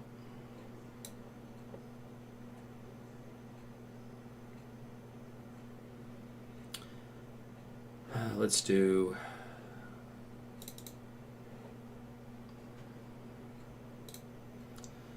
Well, that's loading. Let me see back here in Oklahoma City.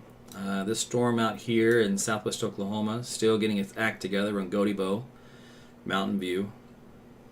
Probability of a tornado is at 22%.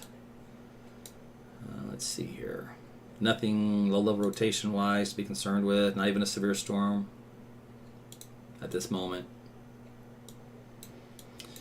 All right, this line up here to the north.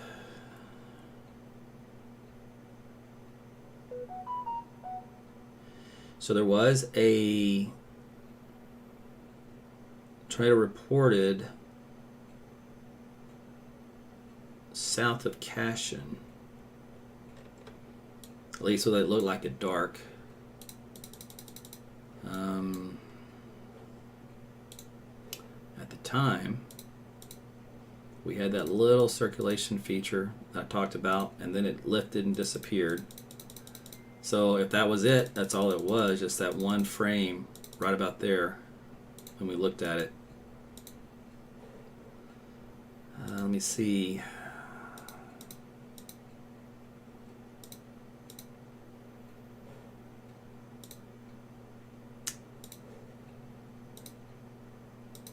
I don't see a debris signature with it though, so I'm not sure about that report. But regardless, at nighttime it's hard to tell what you're looking at. And if it was, it only lasted there briefly for that one little mile.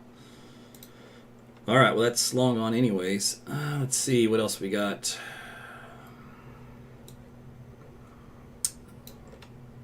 That's it. Nothing else. All right, let's go back to Tulsa area.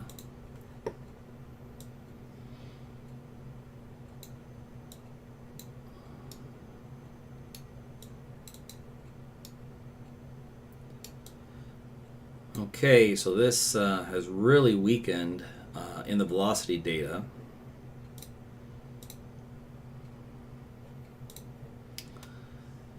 Now, the storm itself still has a high probability of producing a tornado at 93%. Dewey, hang in there just a couple more minutes. Your circulation center is moving north of you. Copen needs to stay in your shelters.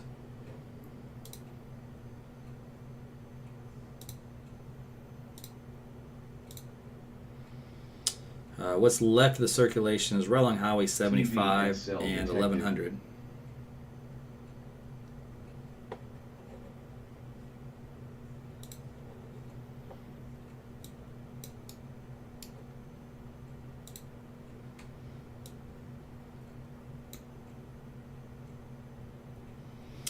All right, let's see. Track on this one, updated.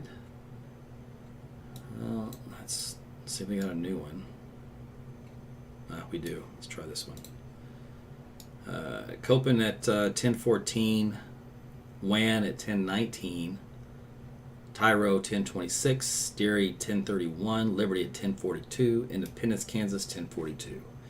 So this is the leftover tornadic circulation that has since diminished quite a bit. Movement to the northeast at 51 miles per hour.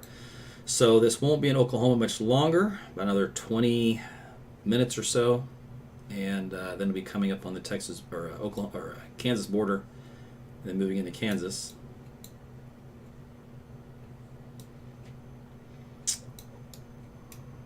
All right, so for Tulsa, you have some wind here on the north side of the county, but otherwise nothing big. Just a marginal thunderstorm at that. The circulation center looks to be trying to redevelop right along, again, West 1100 Road and 4020.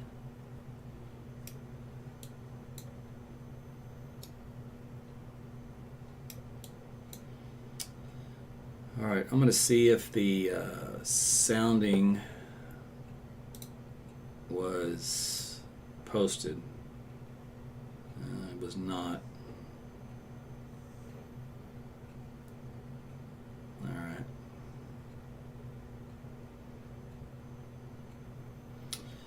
Let's check Oklahoma City. Storms to our north are still behaving.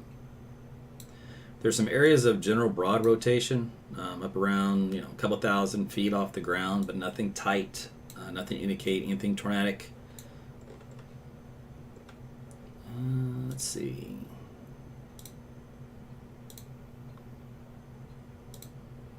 That might be anticyclonic. So let's see if I've got a history of this. No.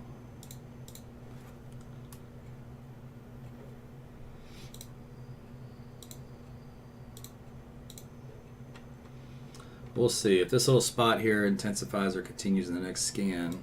It might have a little anticyclonic tornado. If so, that'd be on West Blind, Lemon Road and 74.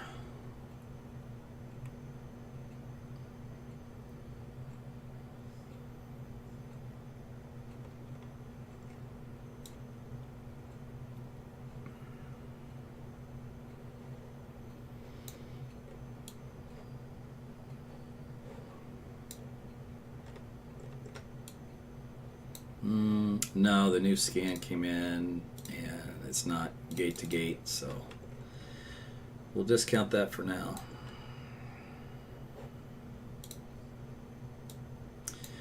So we have two, inflow rotation notches. This one's needs to look like this for a hook echo to be tornadic, and it's not doing it. What it did though is gust out to allow an outflow boundary to go way down here. Now this outflow boundary has cut off the inflow to this one. So the inflow coming in is getting blocked. So it would be an elevated inflow. So that'll cut off the low level for this one. Now what may happen, again we'll have to see, is eventually if the inflow wins out and it shoves this boundary north to where it then gets fed into the storm versus here where the storm is behind it. Now, if that were to happen, then you have a tornado potential. So we'll see what happens. Because there is that general circulation, and if it's strong enough, it can help to change its environmental flow. So something that we'll watch. By the time that would happen, though, it looks like it'd probably be east of I-35. Staying out of Oklahoma County. All right, then we have these guys down here still working on developing.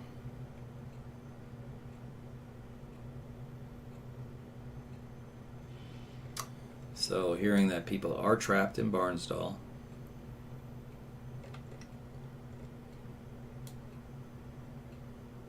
Hate hearing that.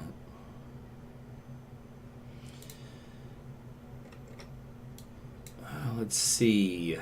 data here, still very, very weak for anything tornadic at all, which is good news. One, the really leftover weak circulation on the west side of town right now. It's nothing to even be concerned with, but just stay in your shelters as it moves over.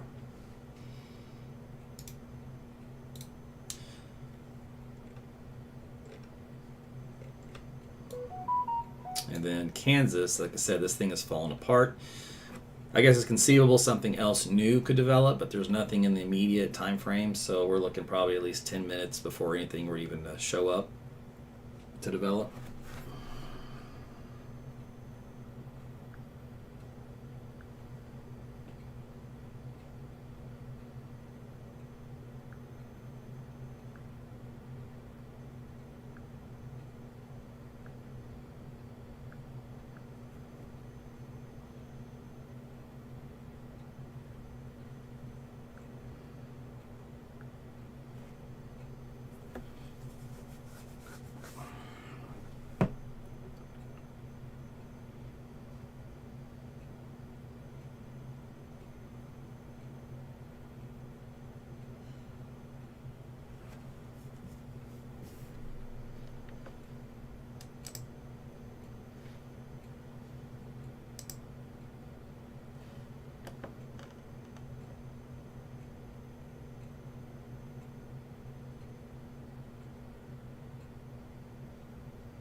All right, so this storm has just about exited the state. A new convergence line is forming on the east of this complex on, about 5 miles east of Wayne on Highway 10.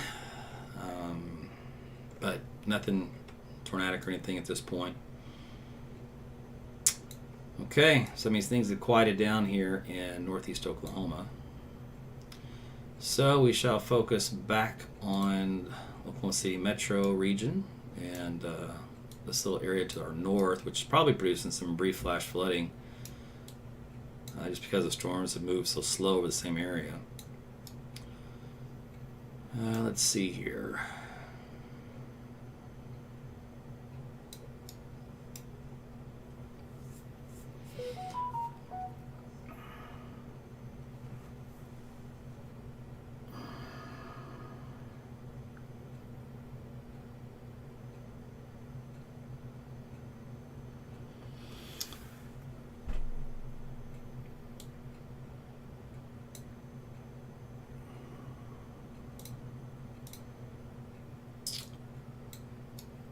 Alright, so we still have this tail end of storms that we're going to have to deal with out here west of the metro.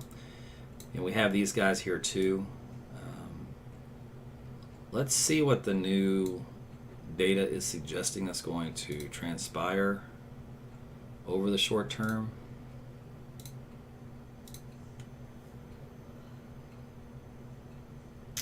Alright, so go back one. Okay, so let me put the rows on here. I don't know if you can see this. This is the paintball reflectivity. In other words, it's the probability of heavy storms. So if I start you back where they are now, see the little black blob, and if you see here, this is Oklahoma City. Watch how this blob eventually sags southward here in Oklahoma City. Plus, we have those storms southwest that move in, right? This is at 11. Let's see. Yeah. Midnight. Okay. And they move out of here after midnight. Let's see what they do with the rotation tracks. Alright, rotation tracks expand southeastward across Edmond, Lake Arcadia, turnpike with that cluster of storms. They don't do much with the storms out southwestern Oklahoma. Looks like they struggle. If we look at a probability of a tornado, let's see, 40 to 50% now with that storm to our north. And then 30, 25, 20 as it goes to the metro, drops down to 20, 15, 10, 5 through the metro. So it drops the probability of seeing a tornado as we get later toward midnight. Let's see how that plays out. Let's see, it has these storms also building between 11 o'clock and midnight right through Oklahoma City, and also has that storm there in southwestern Oklahoma.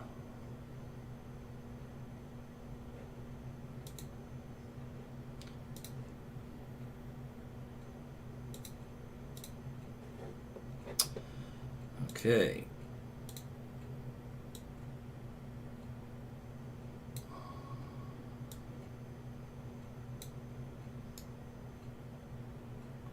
All right, so this one now has a well-orientated structure of a hook. Remember, this is the outflow boundary we talked about here, and it may be getting pulled in here. So let's take a look. We have a signature on radar.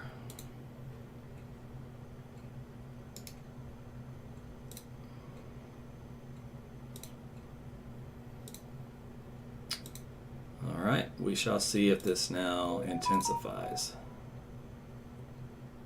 This is just east of I-35, East Simpson Road and I-35. All right, so that's over Pine Street right now and South Midwest Boulevard. So this would be a TVS detected. Potentially developing tornado with boundary interaction. Just depends.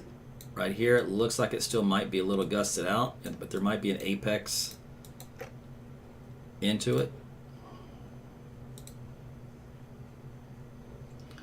Let me go back here and see.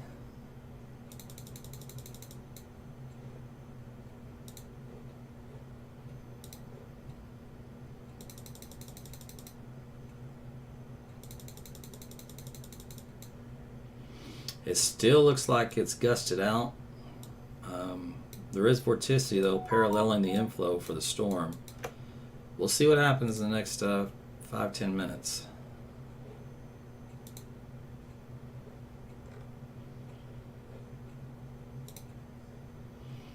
It does have a rotation product with it and is increasing.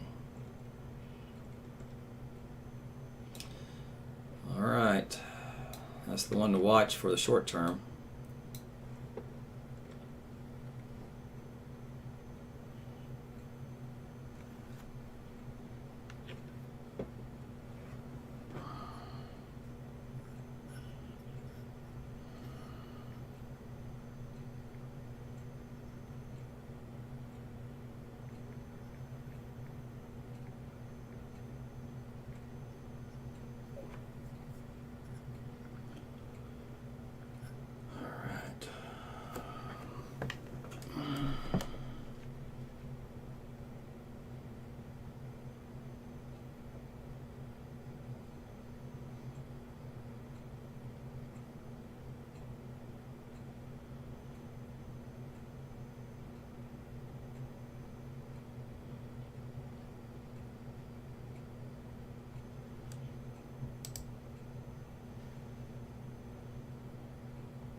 I'm taking power bumps here at the house.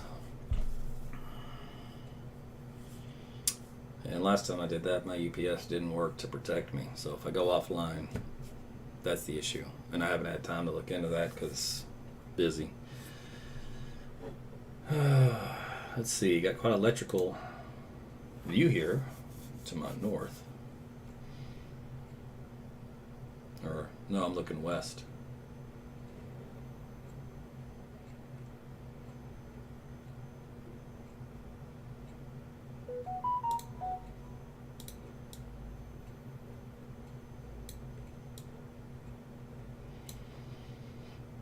Anyways, all right, so we still have this little hook echo with a little reflectivity bowl on it and a little rotation product and an area of a couplet where you do have converging winds. Wind speeds are still weak, so which means it's probably still a little elevated behind the boundary. Let's see, anything else?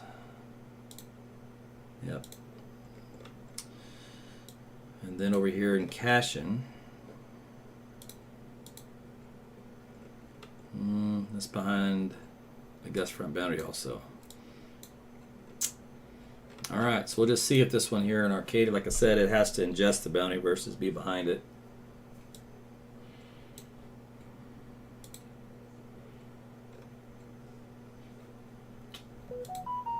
Just trying.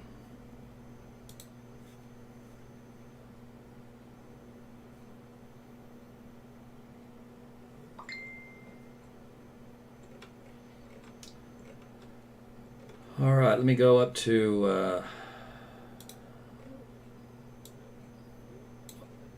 Tulsa area again. So you have some new cells popping up. Muskogee. This one over here in Wagner.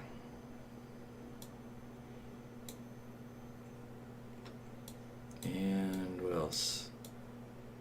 Just the old line up north. Let's see what this Wagner one looks like.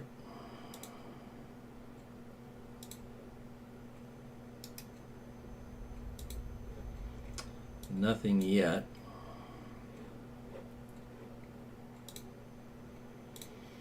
See what the wind profile looks like up there. Yeah, 50 plus knots for you. Let's see what the 88D looks like.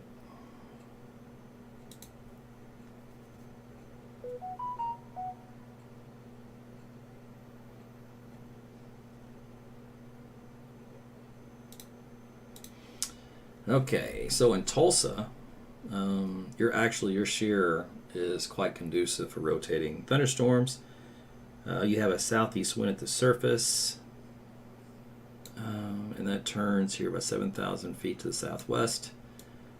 So again, you're looking at 45 and 30, so at least 75 degrees of turning as well.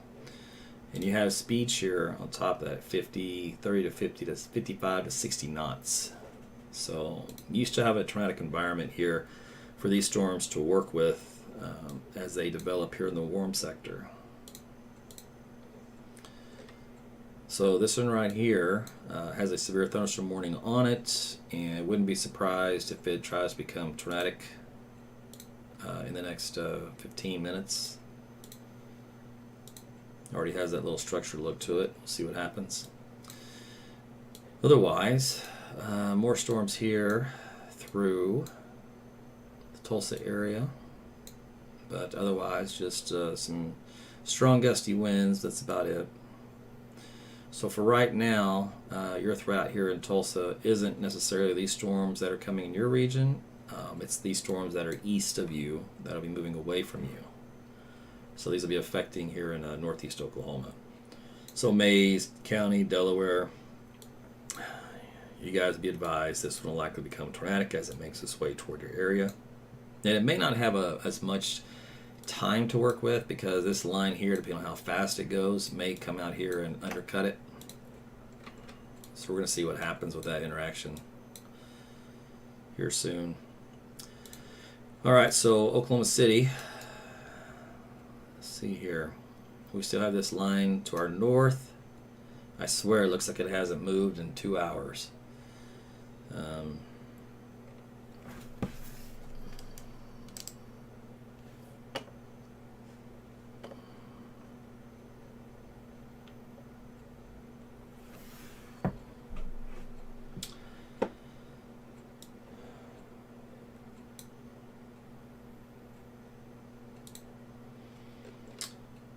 Alright.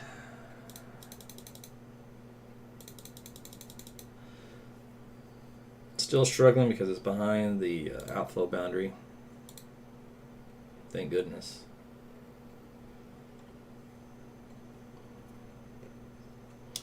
As long as it's behind that outflow boundary, it would have a very difficult time producing a tornado.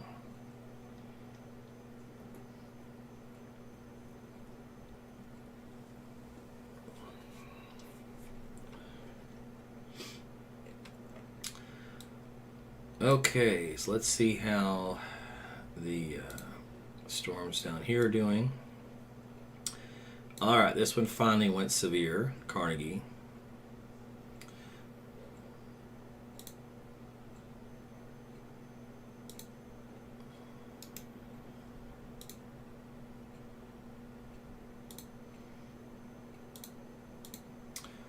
It's got a long ways to go before it becomes tornadic.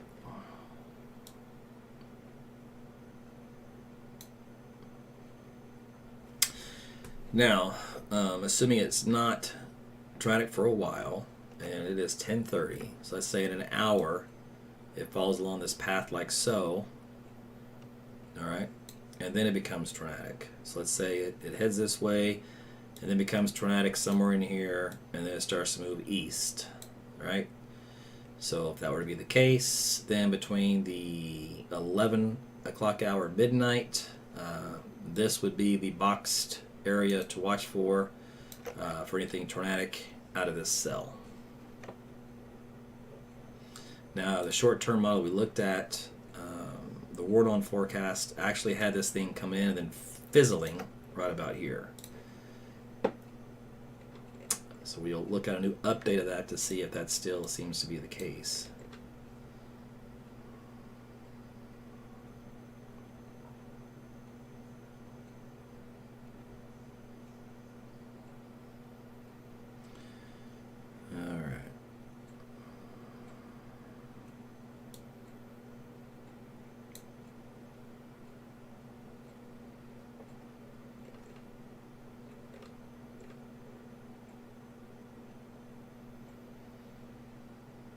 I am so glad that we have not had a multiple repeat of Bartlesville tonight. That's what the data suggested was going to happen over numerous areas, including the Oklahoma City metro area. So you understand why there was a lot of concern in the weather world today. But even today, the day we looked at it live, it all suggested it's still on the table. I mean, nothing said that this event wasn't going to pan out or was over. It all still screamed danger.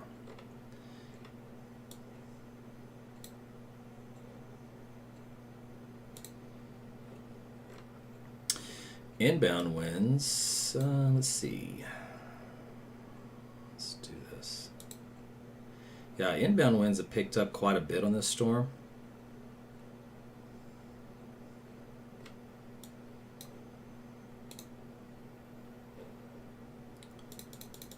Which is going to cause it to gust out. Let's see.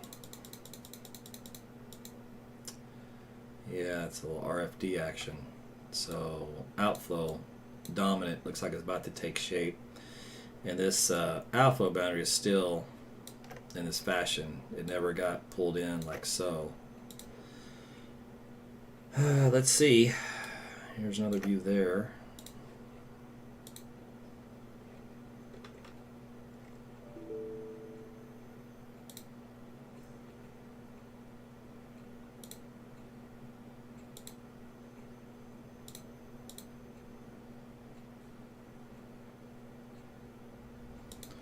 So basically just waiting to see if this hook echo TVSL detected. stops being behind the outflow boundary. So if it does, then it can produce a tornado. I have a little cell that's popped up here. Let's see what's this one. Oh, this one, interesting. Okay. Oh, this is going to be interesting to see what happens. So this thing kind of developed and is moving this way. All right, see these new showers popping up. So these are going to feed into this guy. Now, when you have storms that feed into it from the southwest end, you can get a tornado to produce. But again, the limiting factor is what happens to this outflow boundary that's right here. Does it get pulled in, or does it stay down south of it?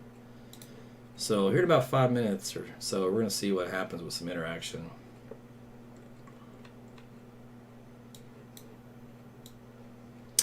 Alright, so this one down here, configuration is still a little wonky.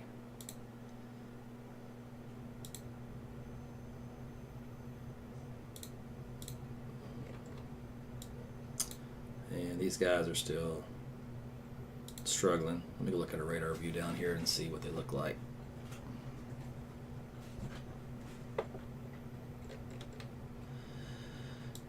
Okay, broken line of showers and thunderstorms here west of Frederick to Snyder.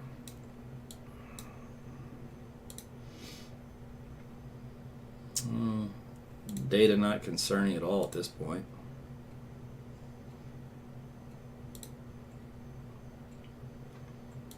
And I bet you these are low altitude. That they are. Only 35,000 feet. So these are weak storms. Let's see this one up here.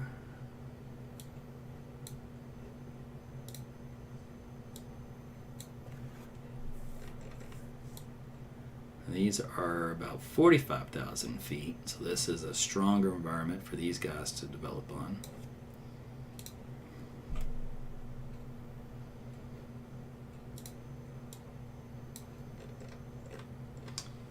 All right, let's go back to my radar here.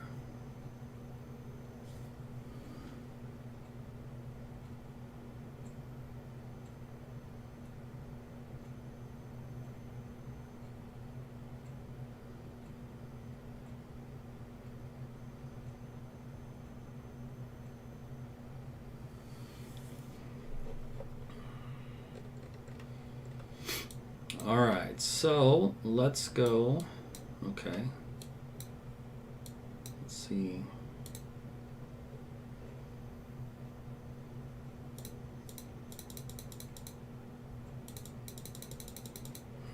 This one's still just falling apart, not doing anything. Okay, good. All right, so the concern really, again, this is supposed to build through the metro. This is still a favored area for tornadoes. But let's see what happens to this guy here all by himself. Let's go back to the Warn-On forecast.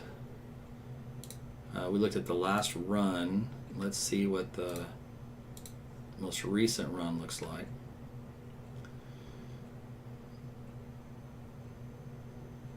All right, that wasn't anything interesting. Let's do this one.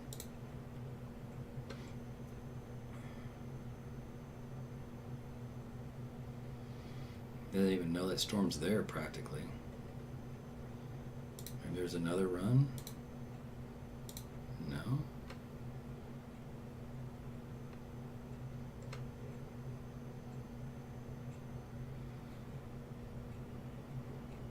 Let me see what reflectivity can do here. So there you go. At least it's got that one. All right, that's something. And that one's got it going right through the southern area of Oklahoma City, like we mentioned earlier, to around Moore, and has a helicity track along the way. So again, the helicity track right here is indicative of a tornado in this environment. So that puts it just south of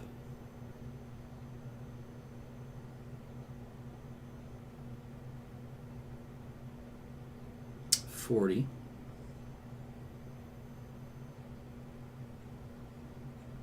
And 240.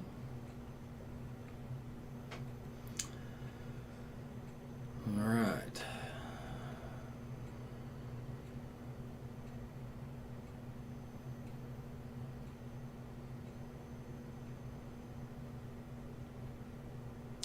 Now that's just one member. Let me see what other members say. So we'll go here, here, here. So several of these members do keep that going with the helicity track roughly about the same place. All right.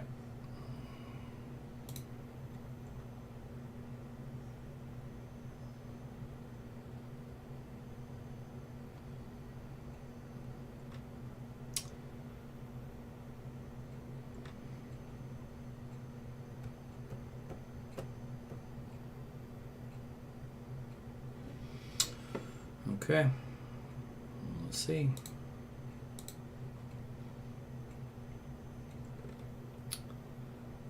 All right, so this storm may get better organized once it gets in this environment. We'll see. It hasn't had much luck here in this environment.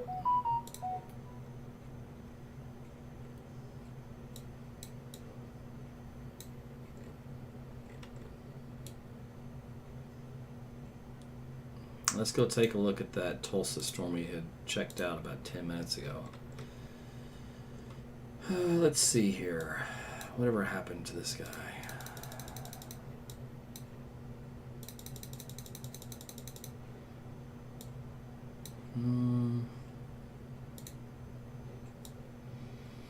Nothing yet.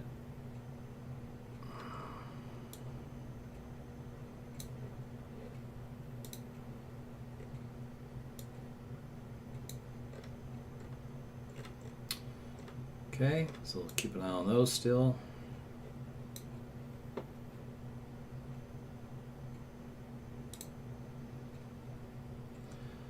I'm going to launch a new radar.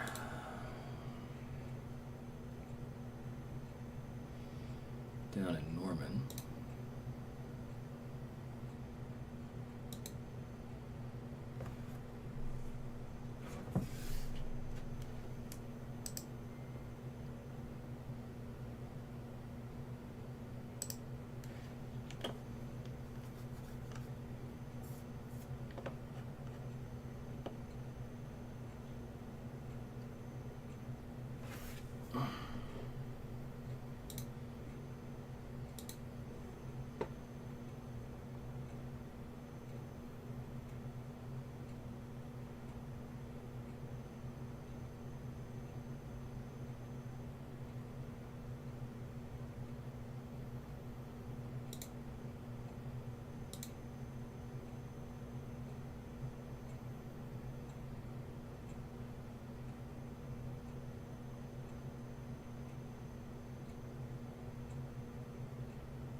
Okay, so our storm here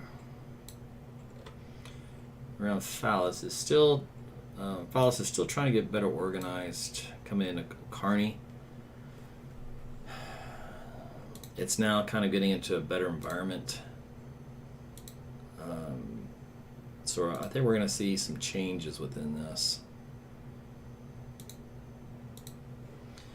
So we'll have to watch this and see what happens over the next 15 minutes.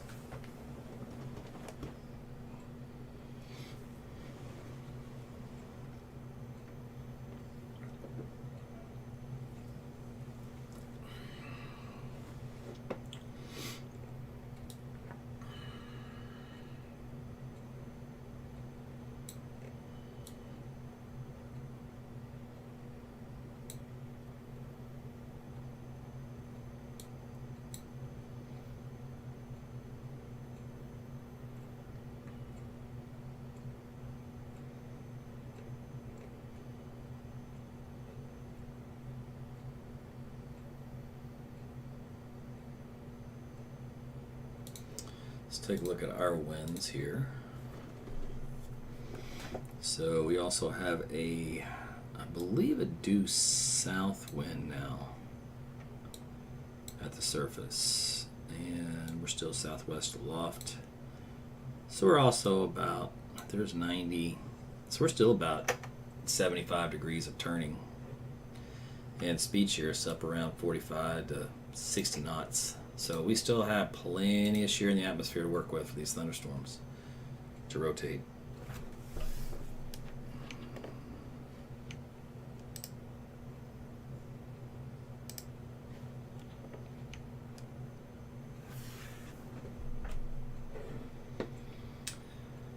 Let's see, probability of a tornado is at 72%. Now what's trying to happen here is that this cell is trying to separate itself from this line and become more of an isolated cell.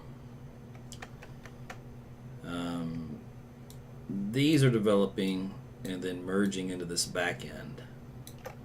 So we're going to have a new look to these storms as they work in toward clipping at least the northeast sides of the metro, kind of in this fashion. So we'll see what happens with that.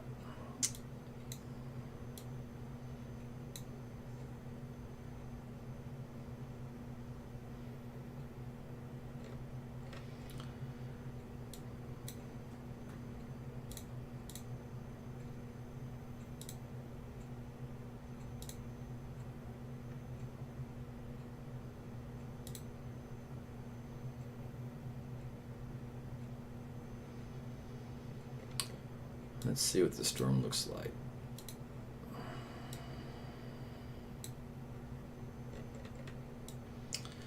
All right, it's about 50,000 feet. Hail core is not that big. There's a little tiny spot there, maybe about golf ball size. Rotation, let's see.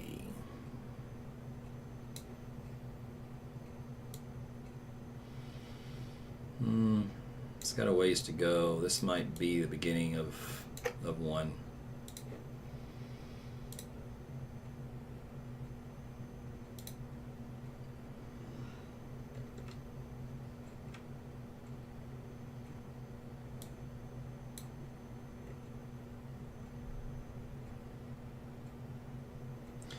Probability of a tornado is now at 84%, so it's gone up.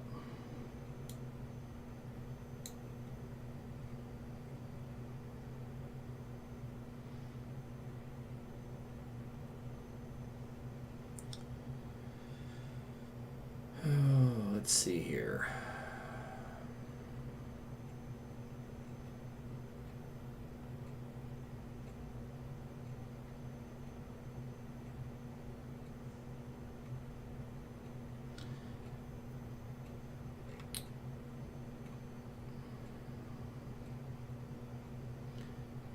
So power flashes are actually being reported in this area, it looks like.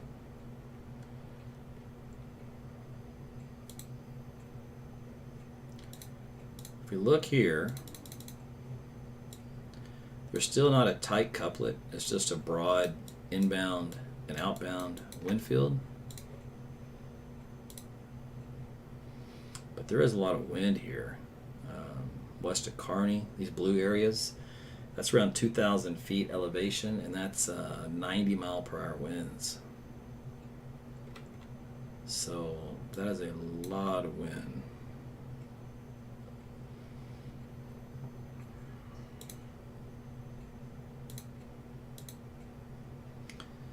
So this little hook echo appendage is kind of wrapping back up within the storm.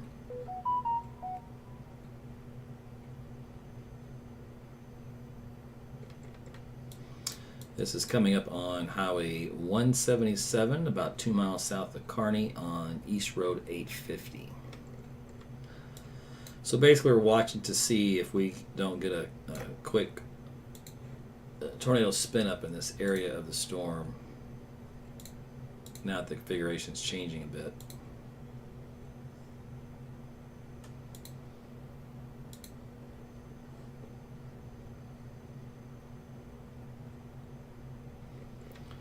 Right now, this has the best potential here of tornadoing in the short term here near Oklahoma City, northeast of town. So there's that little convergence line. It's getting a little bit more organized. I'm sure you have no doubt have a wall cloud with it. Rotation product is increasing. Again, there's not an official tornado warning on this at this time. It's just in an area that is trying to produce one. And this is north of Wellston by about 5 miles and south of Kearney by about 2. And at this track would probably take it to Kendrick.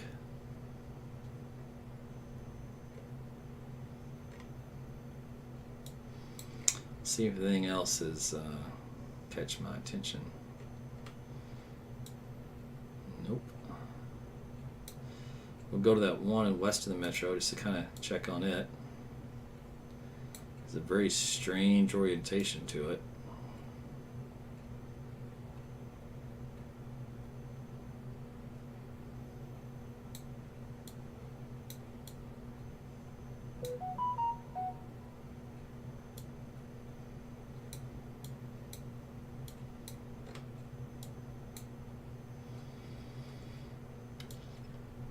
Alright, we're going to see what happens with this one.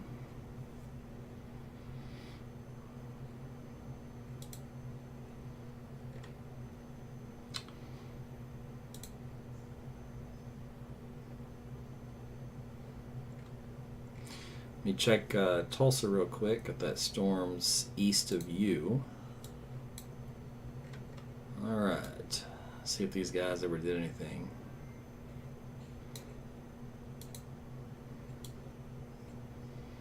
They don't look it. Nope.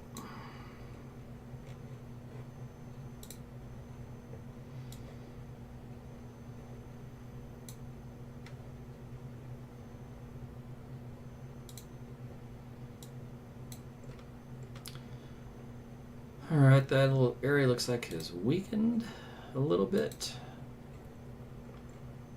South of Kearney. Just on the east side of 177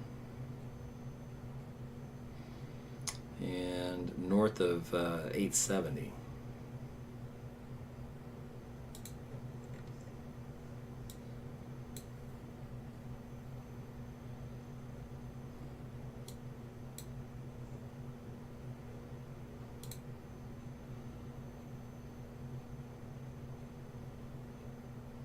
So we'll see what happens with that one.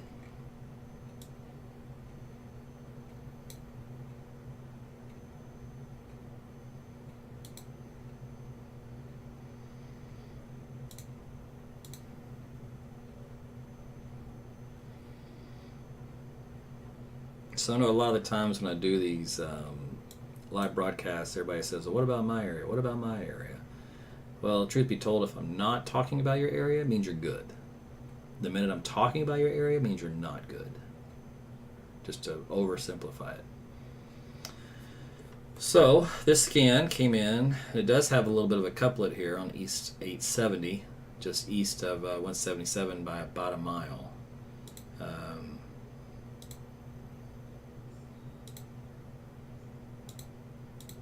So we'll see if the next scan comes in a little stronger, but that seems to be a reasonable formation area for a tornado, developing tornado. Again, this will be heading toward Kendrick. Alright, so Weather Service will now pull the trigger and they will issue a tornado warning for this location on East 870 Road and 3370. Probably having it moving due east. When the warning comes out, we'll give you the info.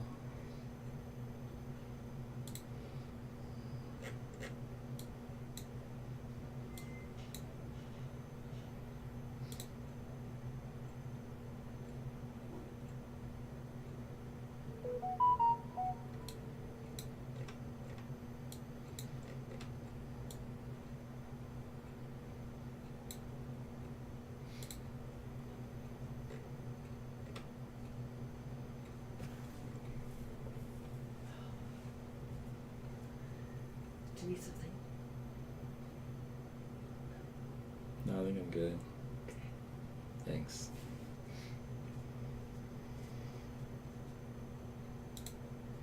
Alright, so got the warning out. They're actually going to have it moving more of a southeastward track versus due east. Alright, let's see what the movement is. Warning says east at 14, but the track for the tornado is more of a southeastward jog. They have it at Chandler at 11:30 and Davenport at 11:56. This is a new tornado warning here northeast of Oklahoma City. Crossing over the Turnpike, Chandler, and Highway 118.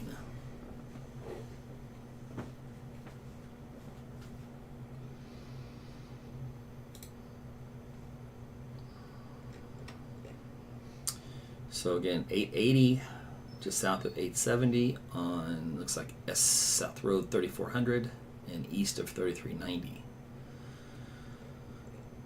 So that is where this small circulation is located. Probability of a tornado has gone up to 90%, so it's actually increased. Let's see here. If it were to hold on this track, it would pass the north side of Chandler. Now, that said, there's a new trigger here. Let me see if this is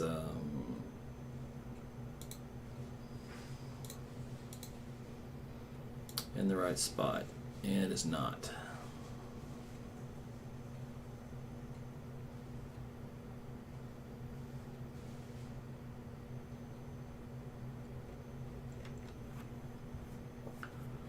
Okay, while we're waiting for that one, this guy here in Seward has that little hook echo to it. Now, I believe it's behind a outflow boundary like so. So let's take a look. Yeah, these actually formed on that boundary and fed into the bottom end of the storm. But that boundary kind of washed out right here. So we'll have to watch this one and see if anything tries to get a little interesting for here for development. Right now it's not. It's got a ways to go for sure. Alright, this guy here. Nope, nothing different. Alright, now let's go look at this storm coming into southern Canadian County and the western sides of the metro. right now, looks like a mid-level mesocyclone here. Just some wind. That's up around 2,400 feet.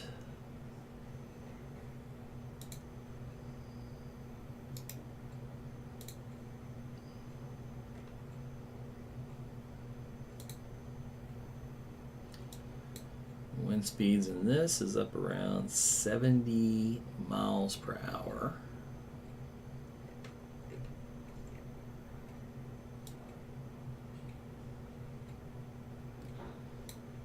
Okay, let's go over to the Tidwar. I don't have that loaded, but let's do that.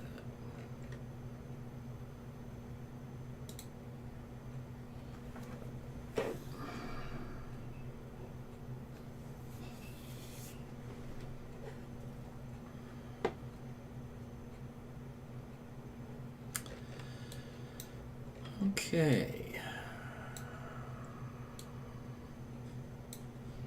Terminal Doppler weather radar. Let's see what this thing has. Its base velocity here in the blue is also up around 70 miles per hour.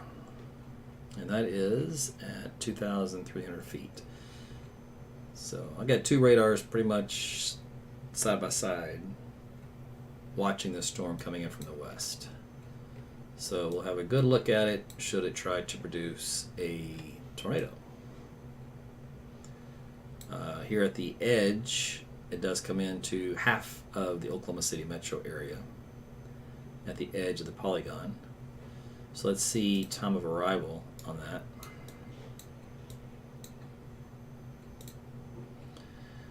Okay, so we have Mustang 1119, War Acres 1124, Nichols Hills 1128, The Village 1128, Oklahoma City as well. And then we got Choctaw, Luther up around 1141, Spencer in that, Tacoma Park as well.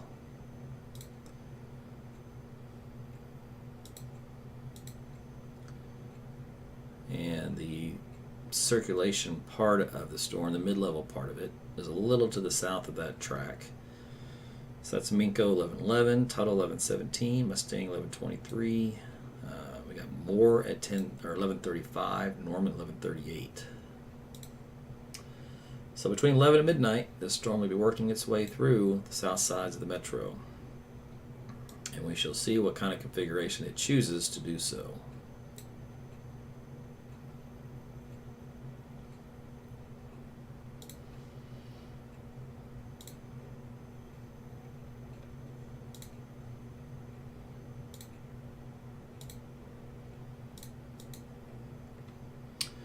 Probability of a tornado is at 23%.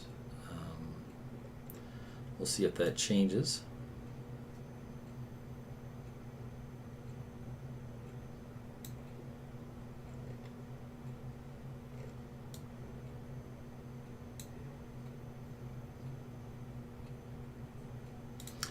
Let's see, let's look at our storm up here around Chandler. Very weak broad circulation center here. Where is that coming up on? North Road 3390 and north of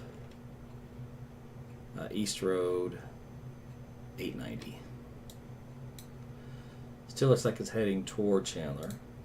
Now this is the really weak leftover circulation that showed up for a couple of frames on radar. Alright, so right now it's nothing overly concerning, but again the path of that is over the north side of Chandler, so make sure you're in your shelters until that arrives, which is going to be right around, looks like 22 minutes after the hour.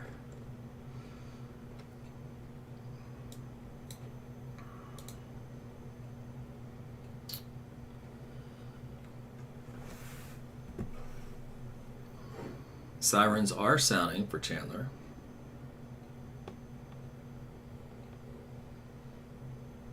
Hold that thought.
All right.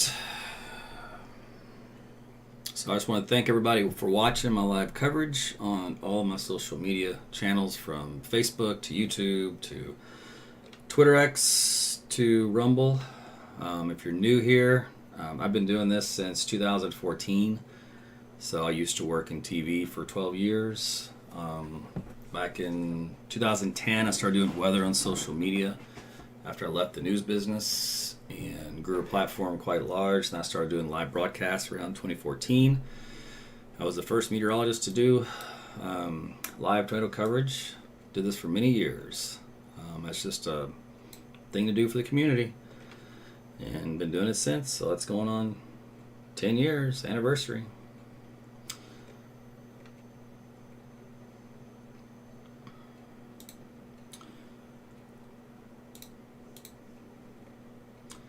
And now you have a lot of people that do it, which is not the case back in my day.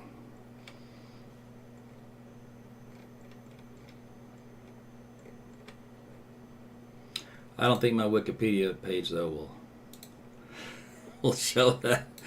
First meteorologist to quit local news and build a news studio or a TV studio in his office and broadcast live tornado coverage. Should say that, but I don't think it does. Anyways, we'll sit here and watch this one. Again, the rotation is almost non-existent, but stay in your shelters if you live near Chandler and Davenport until the storm passes you by. Other storms here bubbling up in Oklahoma City, so you're going to start to get a little loud around here. Some lightning. Right now, again, things are behaving.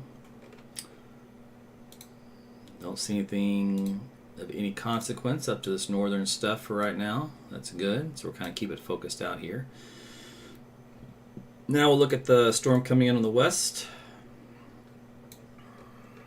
It has had a really tough time getting organized.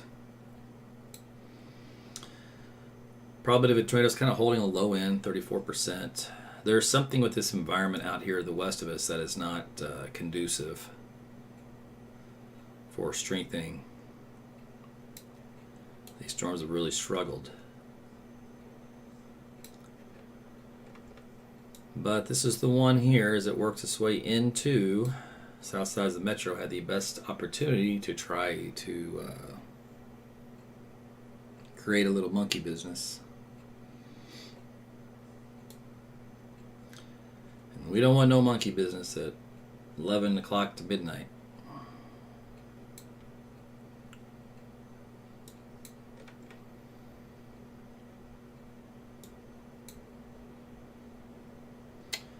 Let's see how strong the winds are.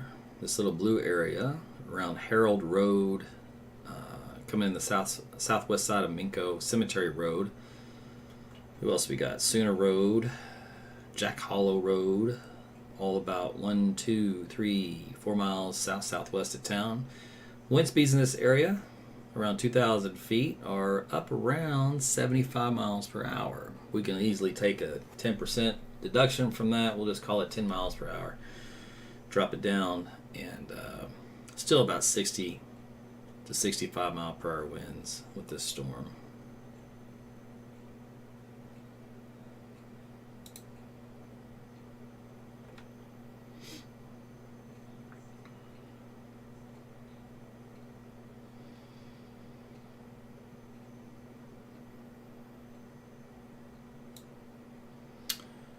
Alright, basically we're just watching these storms, make sure they behave. That's it, since they're coming into a densely populated metro area.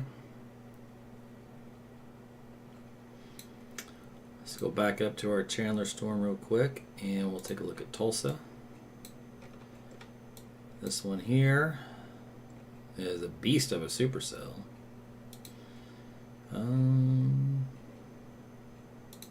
No tornado on radar, that's good. It's all gusted out for right now. There's a little weak mid-level circulation up here. Nothing to indicate anything tornadic at this moment.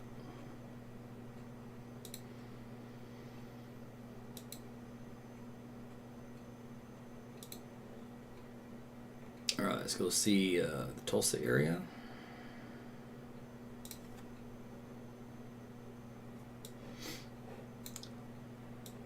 All right, these storms also struggling. They never really got organized either.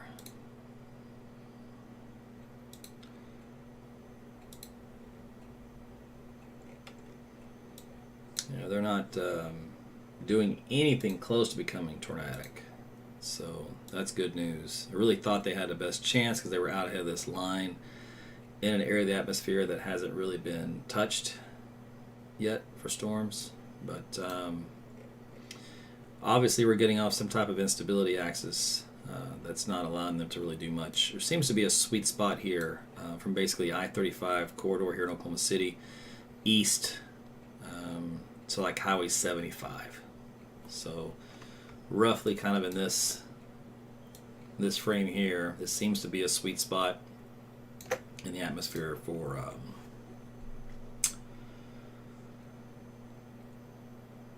severe storms.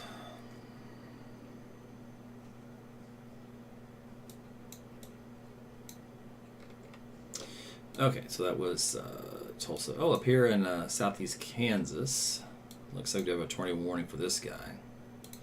They just happened. Let's see, Winfield. Let's do this.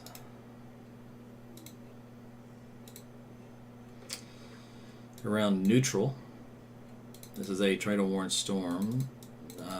We're talking very broad circulation, but we're also looking at about 6,000 feet elevation. So this is just a just-in-case warning, I would imagine. We are looking at just east of Highway 69, and let's see, give me a road here, southeast 10th Street. So it'll be heading up to the northeast, coming up over the intersection of 69, aka 180, and where it splits. Then after that, we're looking at Lawton, Waco, and Asbury, which between now and about 30 minutes after the hour. So about another 15 minutes. So be in your shelters for this particular storm. This is in eastern, far eastern, southeastern, Kansas. That's the only tornadic storm in that area. All right, let's go back to the one here in Oklahoma City. That's around the Sparks and Chandler and Stroud area. Kendrick. That one is still behaving. So still a tornado warning, but nothing on radar at this time. So stay in your shelters until the storm passes. Now let's go back to the west side. Alright, this has a little bit of that S configuration. So not exactly a standard traditional supercell. Therefore, the chance of it producing a tornado, at least how we would normally be worried about, is very, very low at this moment.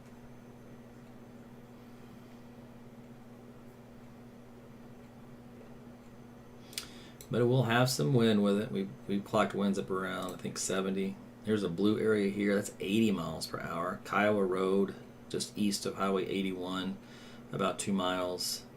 Just south of Minko, about 1, 2, 3 miles. Chisholm Trail Road, so this little batch of wind here. Let's go look at a different radar view for that. Oh, and I may have to switch radars. This one's a little far out, but we'll see what it shows.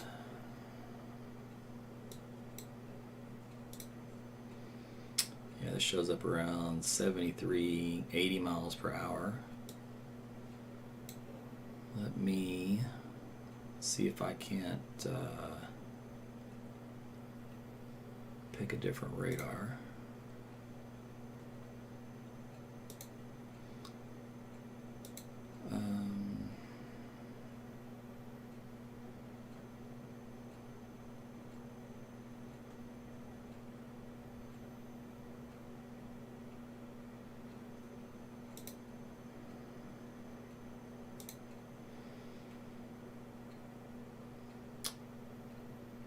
Yeah, we can do, is it FOP 1? What am I under? Yeah, it is FOP 1.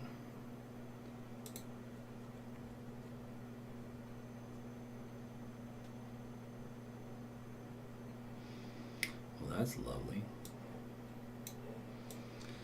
All right, but hey, at least I can get back what I'm looking at. So there you go. These winds right here, about 81 miles per hour. So let me turn off this other guy. So we'll just leave this one on. There's 78, 81.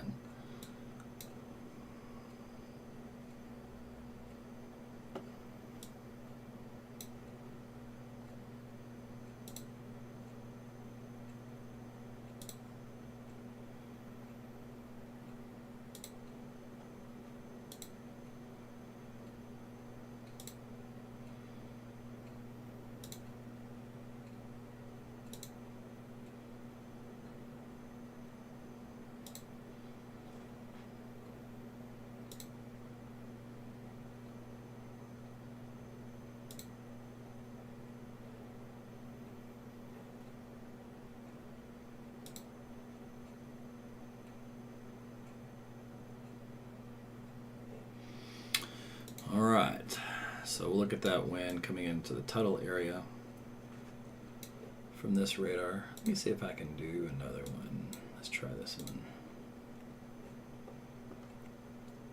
There we go, that's much better. This is from the terminal Doppler weather radar. This has winds up around 88, 89 miles per hour. That's coming up on 92. 2 miles southwest of Tuttle on road 2880. So some strong straight line winds within this thunderstorm.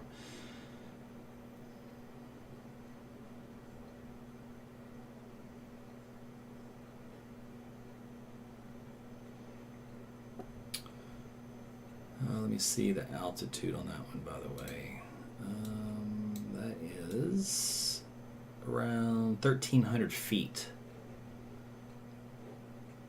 So that is quite impressive. So you can subtract about 10 miles per hour off of that, and you're still looking well over 70 miles per hour.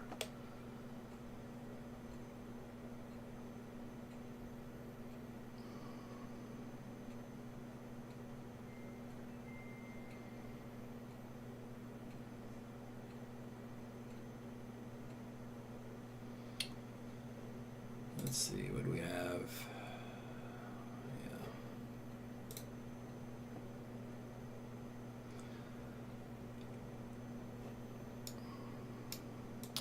So basically this little wall of wind stretches from Tuttle to just south of Miko, kind of in this little boxed area. It's a 2-3 mile wide region north-south. Probability of a tornado's gone up a little bit, 49%.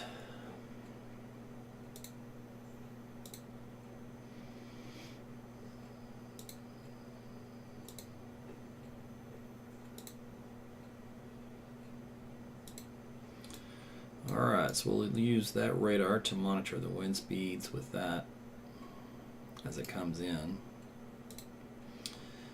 Let's take a look at the Chandler one again.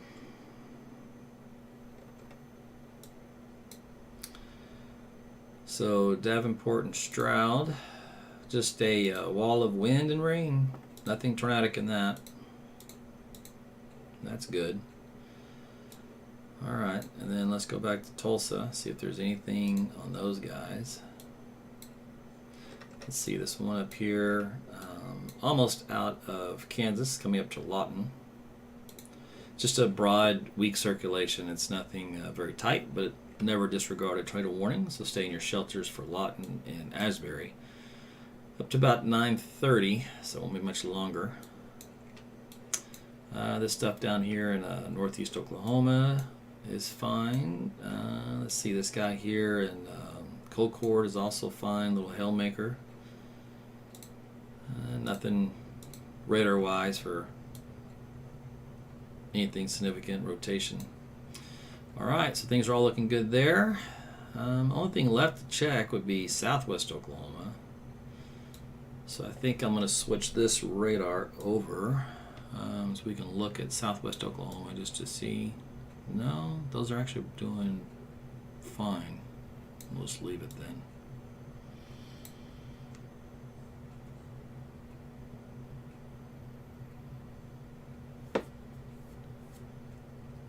So I guess we're going to just focus on is the metro as that system comes in, and then we'll look for any reorganization or intensification for this guy here.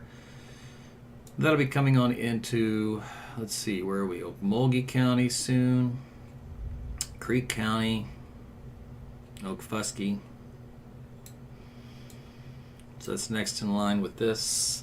There is a new tornado warning issued for it as a preliminary precautionary because we're in an environment where that is a problem. Let me look here. Still moving to the east. Looks like at 39 miles per hour, so I think they pick up the speed a little bit. Let's see for the path. Stroud already. Let's see. We've got Slick and Beggs from midnight to 12:17. Okay. All right, so let's go here with our storm that we're tracking coming in on the southwest side of the metro. New updated time of arrival for this. Right now it's a batch of wind. 11:32 for Mustang, Newcastle 11:36, Moore 11:43, Valley Brook 11:45, Dale City 11:49, McLeod at 12:11, Bethel Acres at 12:14. They did have an official 59 mile per hour wind measurement in Minco. Now that was on the north end of this blue area that moved through, which was actually a weaker area. So again, we were detecting winds up around 70 miles per hour. So from Tuttle on 37, south 1, 2, 3, 4 miles to about Mustang Road. So east and west on Mustang Road to 81, this little boxed in area. Then we kind of skip a couple of counties and we continue out west all the way to the county line road. This little blue area, all in here is wind speeds up around, let's see, 60, 70. In the darker blue area, there's 83 miles per hour. Also out here, 70 to 80. And we'll subtract a little bit of that from friction. So that's where that is.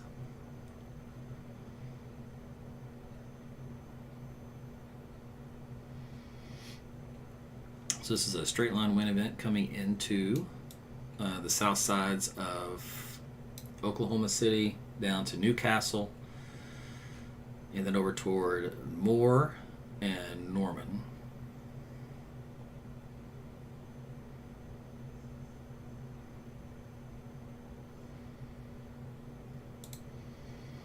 So we're waiting on that one for the Stroud storm.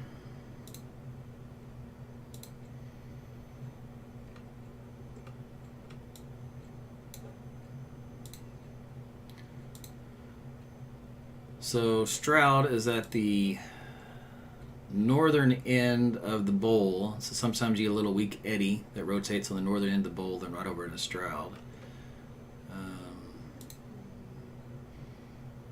This blue area is the debris signature, but it's in the wrong spot. In other words, this is just the inflow of the storm where you don't have any rain. You have an inflow of moisture and wind feeding in, hence the no reflectivity. So it's nothing happening there. So at this point in time, it's still nothing concerning on radar. So just watching it.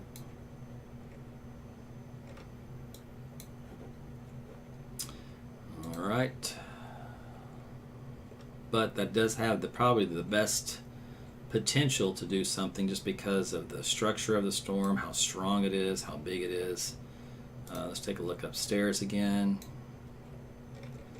So we're about, it's actually a little weaker. It's about 45, maybe 50,000 feet. Doesn't have a significant hail core in it at all. So we're talking not even golf ball size. Rotation wise, let's take a look how that is shaping up. So let's see how our updraft looks. No, we don't really have a narrow updraft either. So just elongated shear axis. So this storm's still got a ways to go to do anything menacing, if it even happens. So that means right now the only game in town here in central Oklahoma is the one coming in to southwest side of the metro. So let's take a look here. Probability of tornadoes at 48%, so quite on the low side. There's that 59 mile per hour wind gust at the Mesonet station south of Minco. Again, this blue area all the way from Tuttle to Bridge Creek, where you see these little pockets of some darker blue, that's close to 80 miles per hour. So a lot of 60s and some 70s showing up in the data.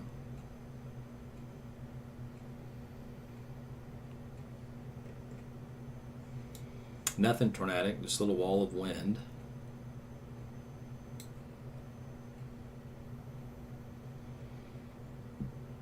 Let's look at the Tidwar data here.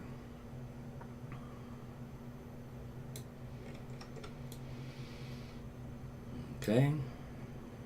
In this little blue area right on North Road, South Sarah Road, and East Rock Creek. These little blue areas up around 70 to 75 miles per hour. That's looking at a beam height of 580 feet. So odds are, a majority of that is actually making it to the ground.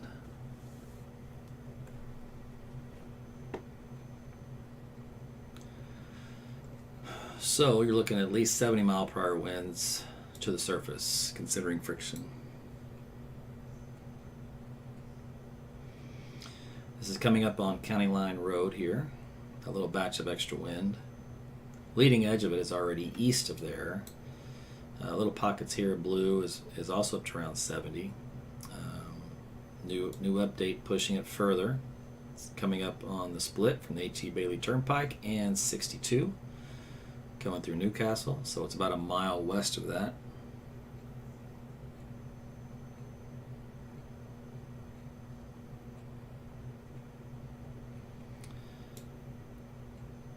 So right now, just a heavy wind maker, some much stronger winds west of Tuttle now. This little blue area here is up around 85 miles per hour. That's on State Highway 37 and County Line Road 1180 and bounded by Clayton Road. And was that Malcolm? Yeah, Malcolm Road, that little square mile area. Strong winds there. So again, this is not tornadic, but it does have some strong straight line winds, which will cause a few power outages. Tornado-wise, we do not see anything moving in the metro right now. This storm has not configured itself into a tornado producer.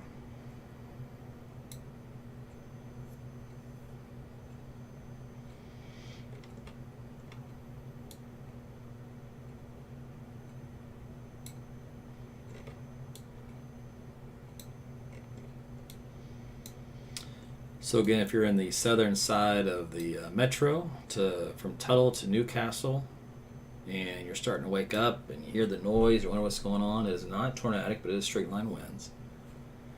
This is coming up on 44. It'll be approaching the Moore and Norman area here soon. This is going into an environment which had been favorable for tornadoes. We just have not seen them.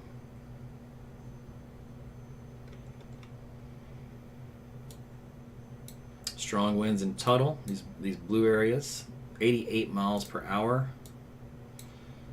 Goodness. Let's see here. Let's try this one.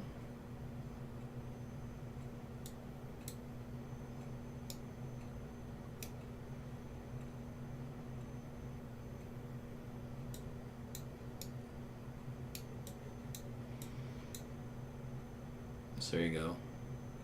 near 90-mile-per-hour winds. And that's just a few hundred feet off the ground. That's just moving through the Tuttle area, just east, about a mile or so.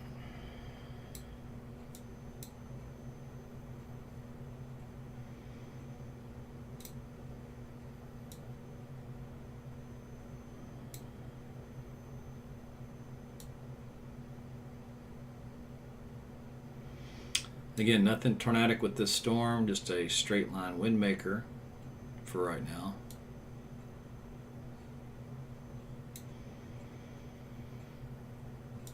So we're looking at, again, the State Highway 37. This is State Highway 4. This is coming up to Whispering Pines Drive, State Highway 76, pretty much east and west on 37. And then a few miles south of there is Rabbit Road, Fox Lane, Bridge Creek Road. All these pockets of wind up around 70 plus. They get an official report of 71 miles per hour in Minco now. So that went up. First it was 59, then 64, and now I got a 71. So we are getting 70 mile per hour winds within this zone.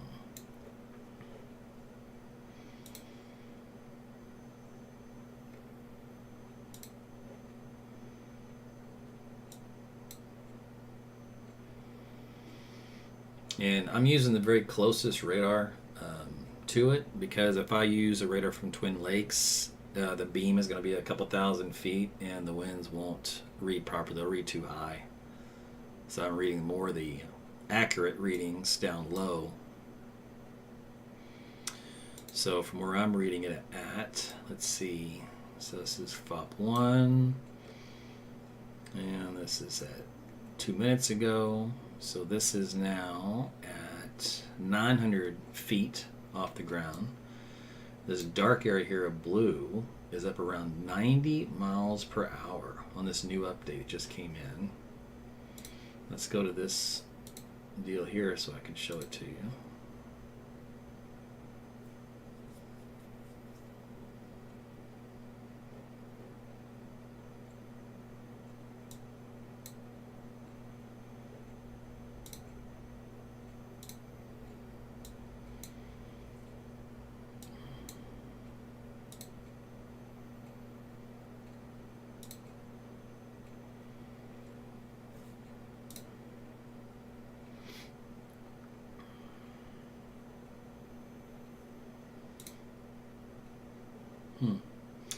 It's not giving him an update.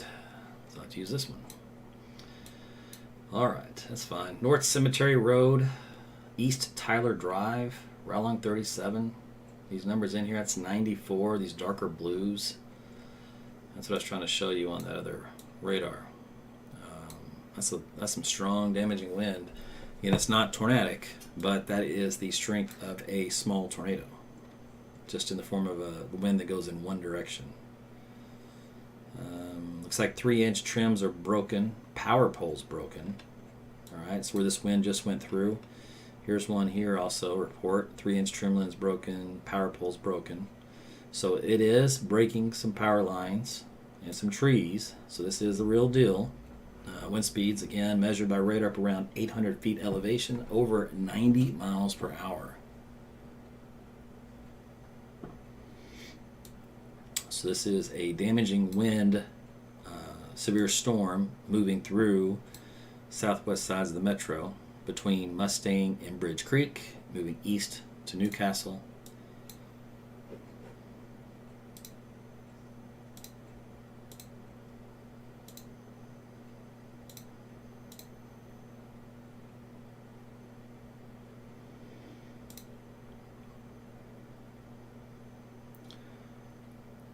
So 80 to 90 mile per hour winds is a real damaging wind event.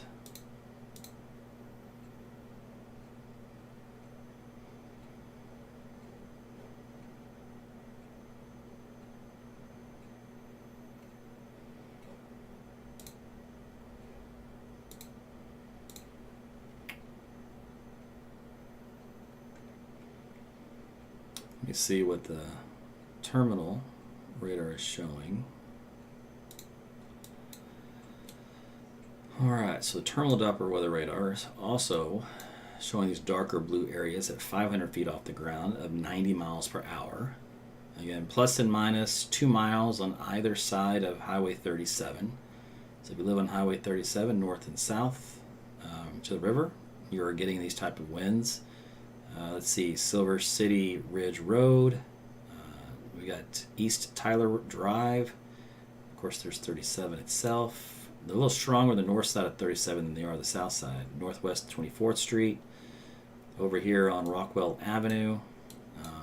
Back out here just west of 44 on Southwest 156th Street.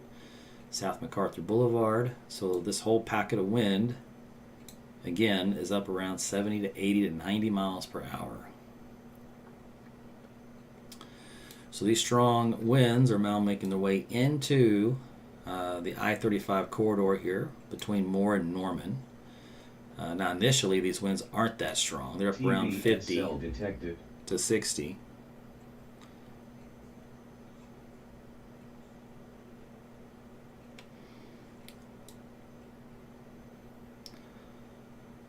So as of now, nothing tornadic. This is basically just strong straight line winds coming in out of this thunderstorm. So we're just now waking up. That's what we're dealing with.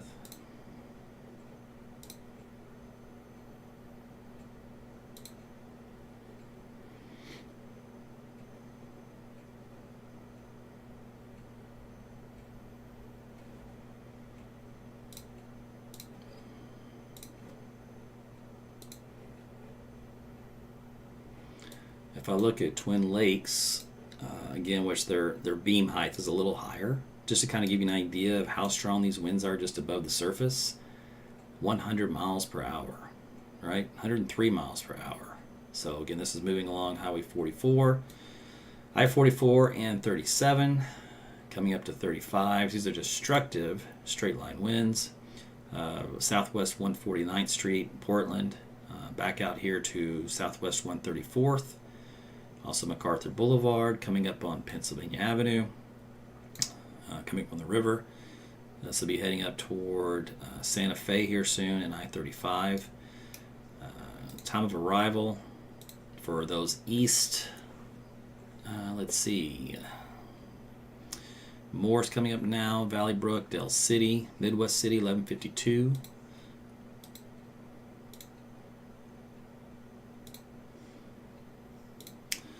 So we've got some damaging winds coming here on the south side of town. These are again up around 70 to 80 sustained, and there's been some areas here noted closer to 90 as well.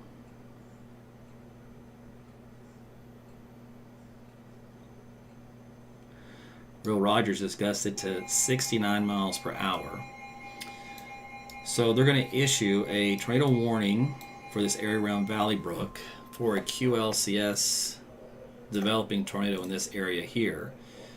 This is around Crossroads Boulevard and 77.